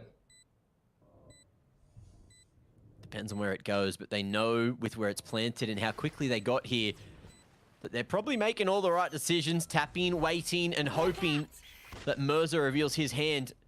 There you go. He's just torn that star off. Guiding Light gives the info, and you've called it perfectly. Cove as well allows that half tick and maybe the whole damn thing, but it's just going to be the defuse round the corner, and Mirza ain't swinging, so he ain't winning.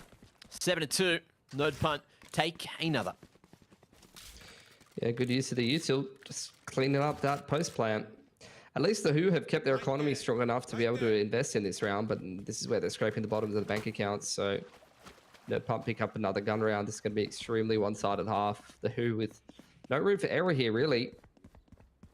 I'm not sure. Yeah, Bonobo's got to go down to a Bulldog here. Gloom as well, probably down to a Spectre. Probably not ideal. Ooh, big, deep, high tide. But the suppression forces Milky away. Whoa, big pick. McKinley Dry. again, the aggression and dry. Man's not hydrated. We went over that. But he is getting these picks, and that's what wins you the game. So maybe hydration isn't the key this time, Mitch. No. Fed up.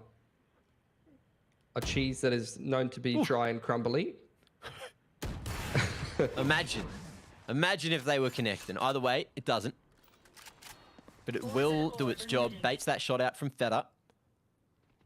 And Milky playing in a dangerous position on the short side of Church, but they've not cleared him at all. He's pulled out util. And that'll be his nail in the coffin.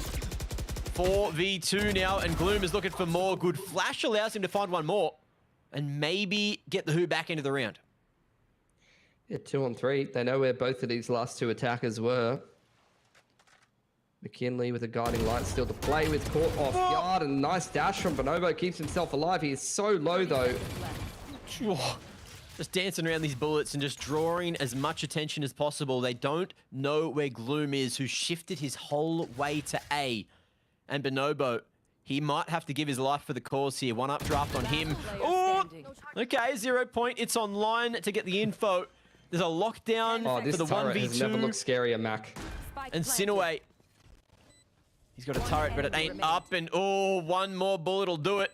Bonobo, finds the timing, gets a 3K and closes out a third for the Who, keeping their dreams alive on the attacking side of the second map here. Jesus.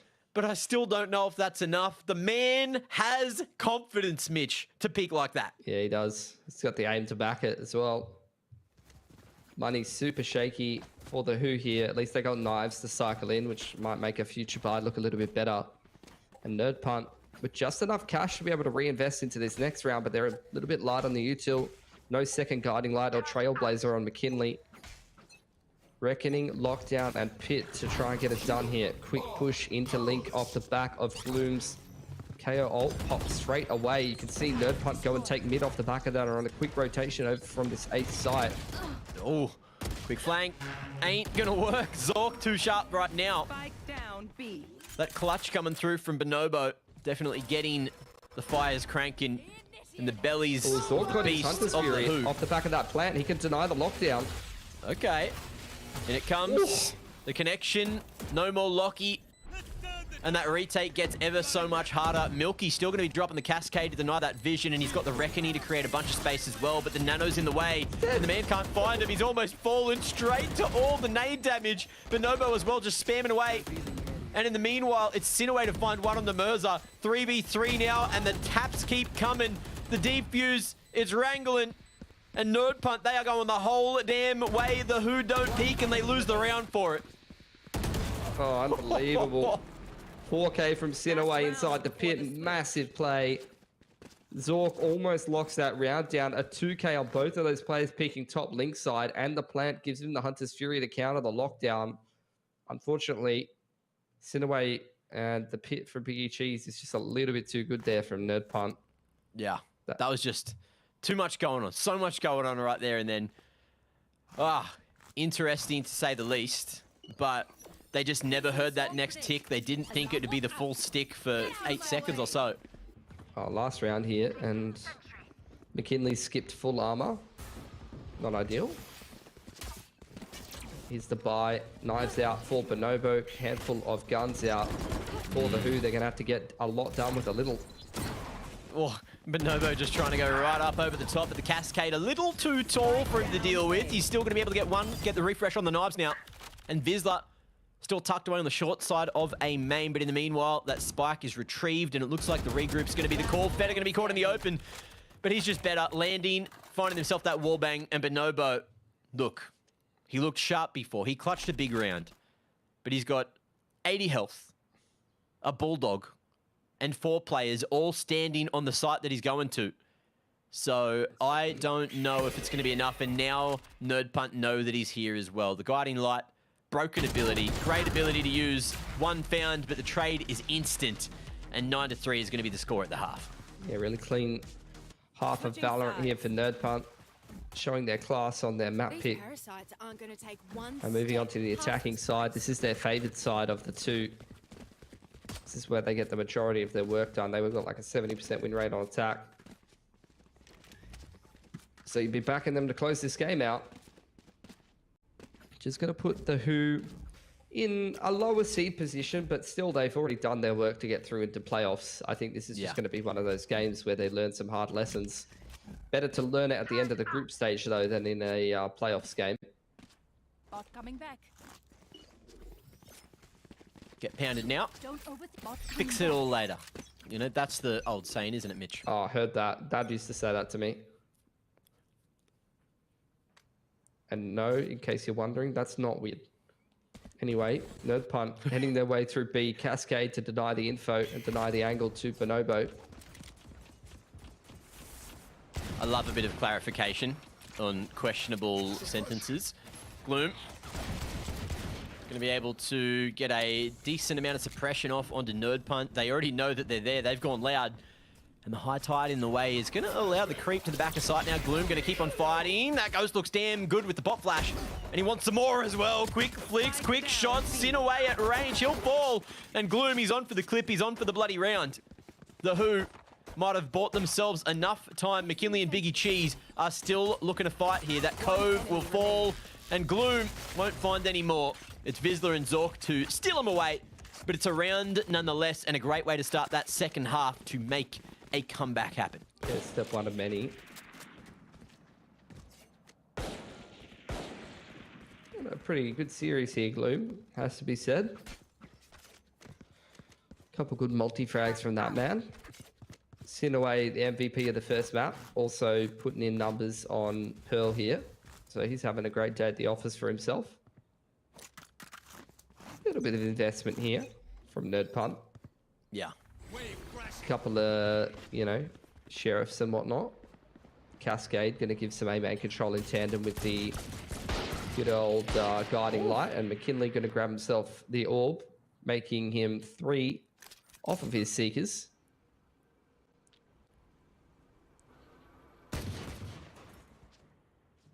Vizsla wins this one at range, has the gun for the job, and oh, Biggie Cheese will at least get 1 in response. But is it enough? Vandal handed to the attackers on eco. That's a bit of a yikes for me, Doc. Mm-hmm. Fed is still alive with the sheriff in hand too. That spells danger if you ask me. But for the meanwhile, the Who going to play a 1-2-1 split, go for a bit of an adventure at mid. And they might have heard that spike getting dropped as well. They certainly have. They've locked onto the sound now. turret's offline, so they can kind of read. Oh, knives out. Vizsla's got the perfect spot. Biggie Cheese with that Vandal in hand is going to be able to trade. And there's space on A with Feta, who's walked all the way through Art now. And he's caught another player with a knife out, but the Sheriff, will tickle him down. 2v2. And around where the Who might have largely misplayed it. Yeah. Handing a Vandal over. Aggressing mid, hunting anti-ecos. That's a big no-no. It's going to be a slap on the wrist from the coach, if there is one. Well, they've certainly slapped on the wrist as well, Mitch, so you're not wrong there. Bonobo going to be peeking at Mr. Cheese. And the trade, it ain't quick, it ain't swift. Vandal in hand. Cloudburst in the way, and the half tip comes through. Tap it again. Oh, Feta. He hasn't been seen just yet. Bonobo playing a dangerous game, but the Sheriff does it. The half tick's enough, and the time, it's there. Bonobo. Woo. He tried to second Cloudburst the spike when he didn't have one. Oh. Anyway. Look, pressure. Nerd Punt. It forces mistakes. Nerd Punt both ways. Didn't win the round, but they took all the guns away, and now this is a big swing round. Round number 15. I'm going to take a timeout, have a chat, because this is probably one of the most important rounds of the game. The Who will be the ones to take the tactical. And more so because they kind of ruined their gun round. Their money's not in a good way, so they kind of want to force here to keep Nerd Punt right in a bad position. So what would you suggest, Mitch? Do you think aggression on the defense is the key? Do you think what they did this round was good or bad? What, the last round? That last round, That last round was horrific. Okay. So what can they do better? One Just of the nothing worst from the last round? I've watched in a while. It's triple peaked. But they won it, Mitch. They did nothing wrong. They picked up the right individual in Bonobo, obviously, right? That's how it works. Yeah. That's the general competitive mindset for ranked. For Oceania, for the most part, usually. 100%, yeah. Outside of a couple of teams. And if anyone's watching that's from Oceania, probably all of you, you're all bloody wrong, all right? Fix that mindset. Listen to the gospel of Pilski. Oh, God. Looks like it's B aggression. That is the answer here, Mac. In case you were wondering. Isla's going to chuck a little alarm bot down there. He's got great coverage on this A side of the map. He's got info on the A lobby control and a turret on Art. He's just max chilling right now. You can see that Sinaway is on the exact same page with an alarm bot in the same position. Yeah, the Who have got great control of the extremities here. We got Bonobo on the info line. Yeah, big info on A lobby. But once that alarm bot gets tickled, which could happen in the moment. Hello. There it is. And that's the info that they're looking for. Main controls are there. Orb control in the hands of Mr. McKinley, who's now just one away from the Seekers. And he could get that online with a plant, or maybe even the orb at B long, if that still exists. Yeah, I think they're setting up for that. They've been setting up for that right since the start of the round. How will Gloom play off Bonobo, though? He's got a fragment and a flash to offer him. And there's going to be that star in the way as well. So Merzer could lend a helping hand, and he might just do that. But it looks like they've seen two, so they're going to cancel. They've seen the B long players push them off the info line, and they think that that is enough to cause a bit of a rotation. They would be correct about that.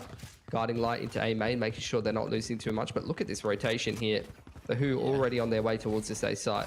10 seconds. Not much time to plant, and all this util's torn at the right moment, but they're just going to go straight through it. But they're damn low, and Vizsla, it's easy pickings for him. The secondary, not going to be enough. There's no space, there's no time to plant, there's no one doing it. Spikes on the ground, and the round already in the bag for the Who. Nerd Punt, leave it. That second too late, an insult to injury as Bonobo finds him as well.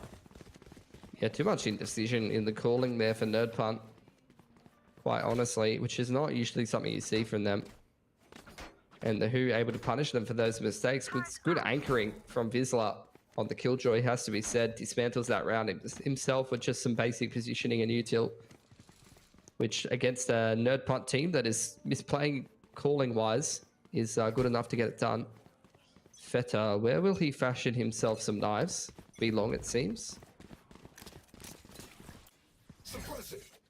In comes the Toxic Orb.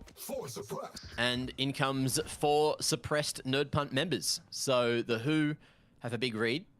Yeah. But they're not going to go for the early rotation. They know that things have gone wrong before, and they're playing for that orb at a main. I believe it is going to be 1 tick closer for Zork to that Hunter's Fury. Here comes the B exec. Bonobo seeking to contest from Backles. I've got your trail. Oh, and the Cascade not going to provide enough vision coverage. Gloom just spamming that corner, and it's enough to get the first kill and then some. Nerd Punt in a bit of a rough way, and they don't have a lot of space to make this happen. They know that there's individuals all around the site now. Fragment as well, going to force them to just play in the back halls, not swing out. Shock Dart as well, just trying to force them out of that pocket, out of that corner. And Gloom, he's still standing and connecting until Biggie Cheese is going to be able to shoot one more back with the Marshall. McKinley trying to heal up Biggie while he can, but there is going to be that lockdown online as well as the Aldrone coming across the top and getting every bit of info that they need. McKinley, there is no space for him to get out of the locky now, and that might just be all she wrote. They're both detained, and that's the round on a platter. First found, and Zork, can he find Biggie in time? The spike's enough, the time, it's there. And Mr. Cheese, he's got time to plant now. Oh, he knows that Vizslar's there, who's going forward, who's spamming it. What? But there's space to plant. Mr. Cheese, he's got the pit, he's got a chance. There's a world where he makes this happen, where he was just detained.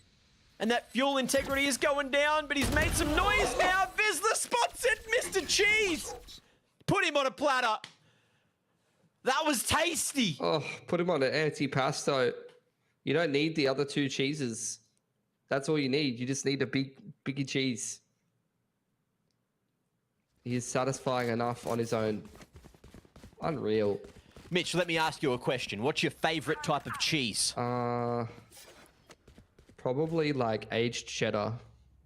That's the wrong answer. The correct answer was Biggie. Thank you. Oh, that was a round. That was a round from the Who, has to be said. That was, I don't even know what that was. Unfortunate is the best way to put it. I don't know if that is the best way to put it, to be honest, Mac. Okay. Okay, well, Reckoning's going to be pushing the Who straight off the site. It seems that this B site is going to be where Nerd Punt are going to spend a lot of time after a round like that has happened. Vizslar found himself a lineup, but he's gone for the right click. He's gone for the burst instead of the spray down, and it's not worked in his favor. But that spike is down now. And Nerd Punt, they have advantage of position with 3 over towards long. It's a nice open plant as well. And the defenders are trying to figure out how to get around this one. It is just going to be that spam away, but Vizslar, or Mirza rather, he's around the corner. It's gone for the half tick now, and they know that there's going to be aggression coming towards them. Gloom goes a little bit too wide now. No one's tapping it again, and it is just going to be the wide line found by Nerd Punt, who are all swinging out. But no one's tapping it. No one's forcing this. It is a wall to play around, and time is not going to favor the Who right now. Milky finds a third, and 3 survive as Nerd Punt make that round gap even bigger. Last chance now for the Who. If they closed out, you know, that round where you had both detained, didn't get the clutch from Biggie, it's could have been a quite winnable game of Pearl from them, and now they find themselves in a position where, look, they've got to win 2 gun rounds on defense back-to-back. They got the Hunter's Fury and the KO ult ready to go. One off the Cosmic as well. Definitely help on one of these retakes. Sinaways one off the lockdown. Again, same kind of setup. The Who putting a lot of priority on holding the extremities. Bonobo gets thrown over on towards B long on the deep info line. They get the alarm bot here. Nerd Punt now starting to play around this quite heavily though. Cascade in combination with that Trailblazer is not good enough. Mate, I thought Vizslar had the perfect timing there. He had a lineup, but the crosshair just placed slightly to the side. Oh, very unfortunate scenes for him. He tried to play it perfectly, but Nerd Punt are looking like they're about to secure a 12th. 2v5 angle. Let's see what Zork and Gloom can do to try to save the game. Maybe save be the best option. All right, well, what are you doing tomorrow if we're not going to talk about the round? What am I doing tomorrow? Yeah, what are you doing tomorrow? I'm watching Zork right now on this flank, and unfortunately the alarm bot was there, so What am I doing tomorrow? I'm going to wake up early, drive Caitlin to the airport. She's got a flight at 9. Okay. 30 seconds left. What are you doing Thanks tomorrow? for doxing, Caitlin. I'm not flying anywhere, but I will be chilling. Probably watching some VALORANT challenges Oceania for the final day of groups. And Nerd Punt, they're sticking it with the Flawless. So tomorrow, they're probably going to be very happy. Oh, and we've got a change up in the roster because Mr. Half-Day Kunkanen has had too many half-days, so he's not allowed to have any more days off now. So we've got Xenox in instead with Mr. Komodo. Nice. Crazy. Crazy that. Surprised Xenox still has time to cast because, what with being a dad and all, you know? True. Well, you know, the amount of dad jokes just rises. You know, he's definitely got that going for him. Dad buff. You know, allowed to have the dad bod. Is he a buff dad? Legally. Is he a buff dad? He could be. I've seen that jawline. Oh, Milky won't be able to get under the L drone. But the Who, they're going to be fighting for mid control. It's looking damn good right now until Sinaway joins the party.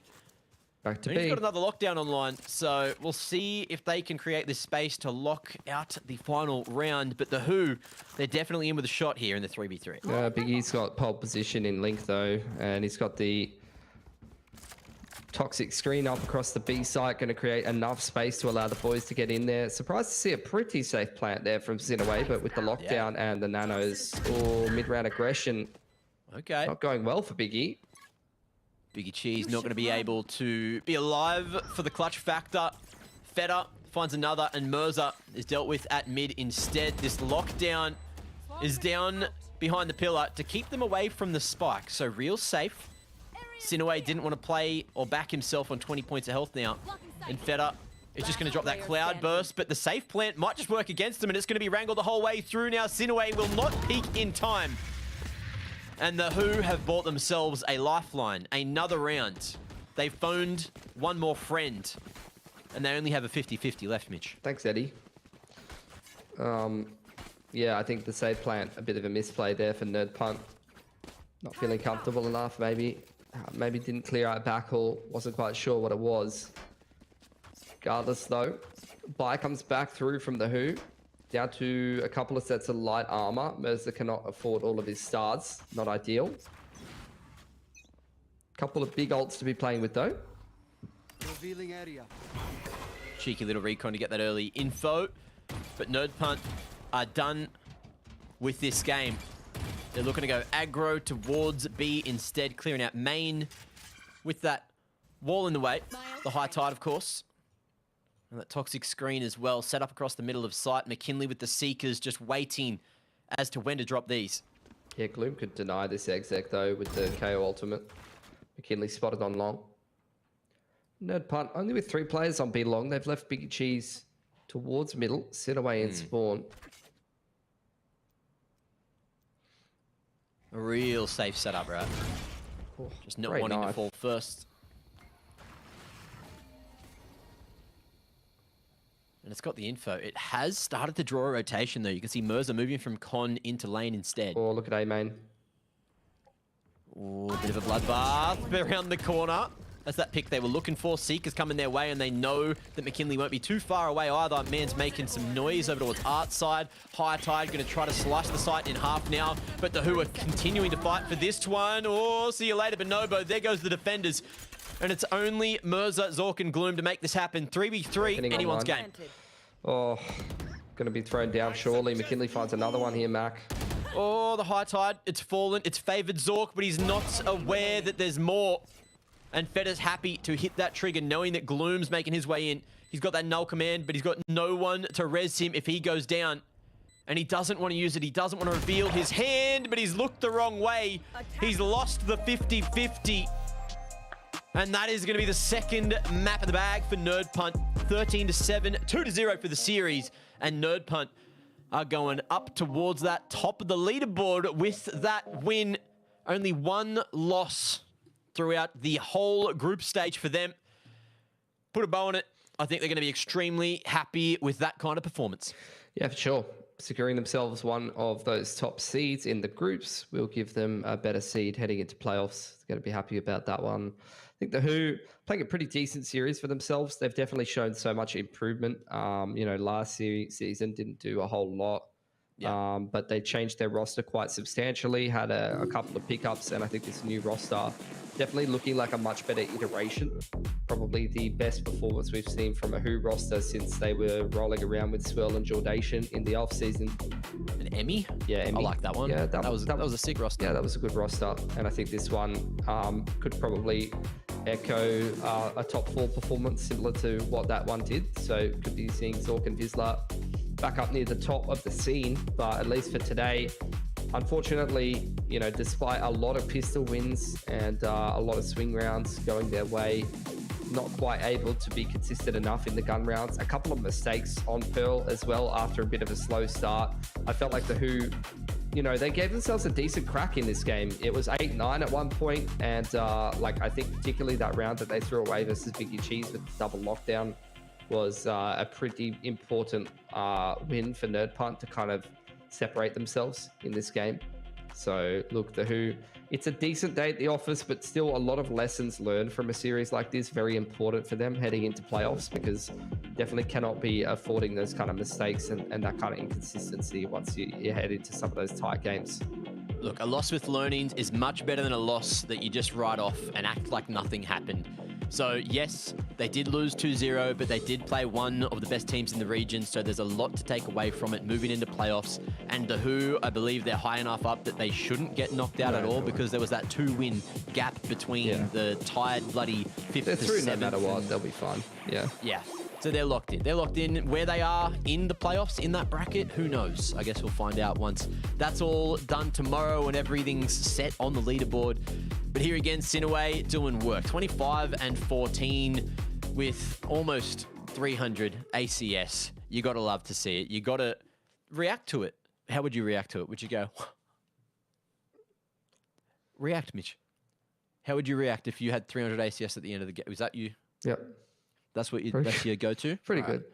I rate that. I think that's pretty good. Now, it's been an interesting one. The Who, yes, they impressed me. Maybe not so much on Pearl. There was some crazy individual plays, but there was also some devastating miscalls, misreads, whatever positioning, you name it. We kind of saw it there, and a couple of weaknesses started to show themselves. So I guess we'll see if that's going to continue. Hopefully it doesn't for them moving to playoffs, but let's move into the leaderboard. Let's have a look at where the teams are after half of the final group stage games are Dunskies.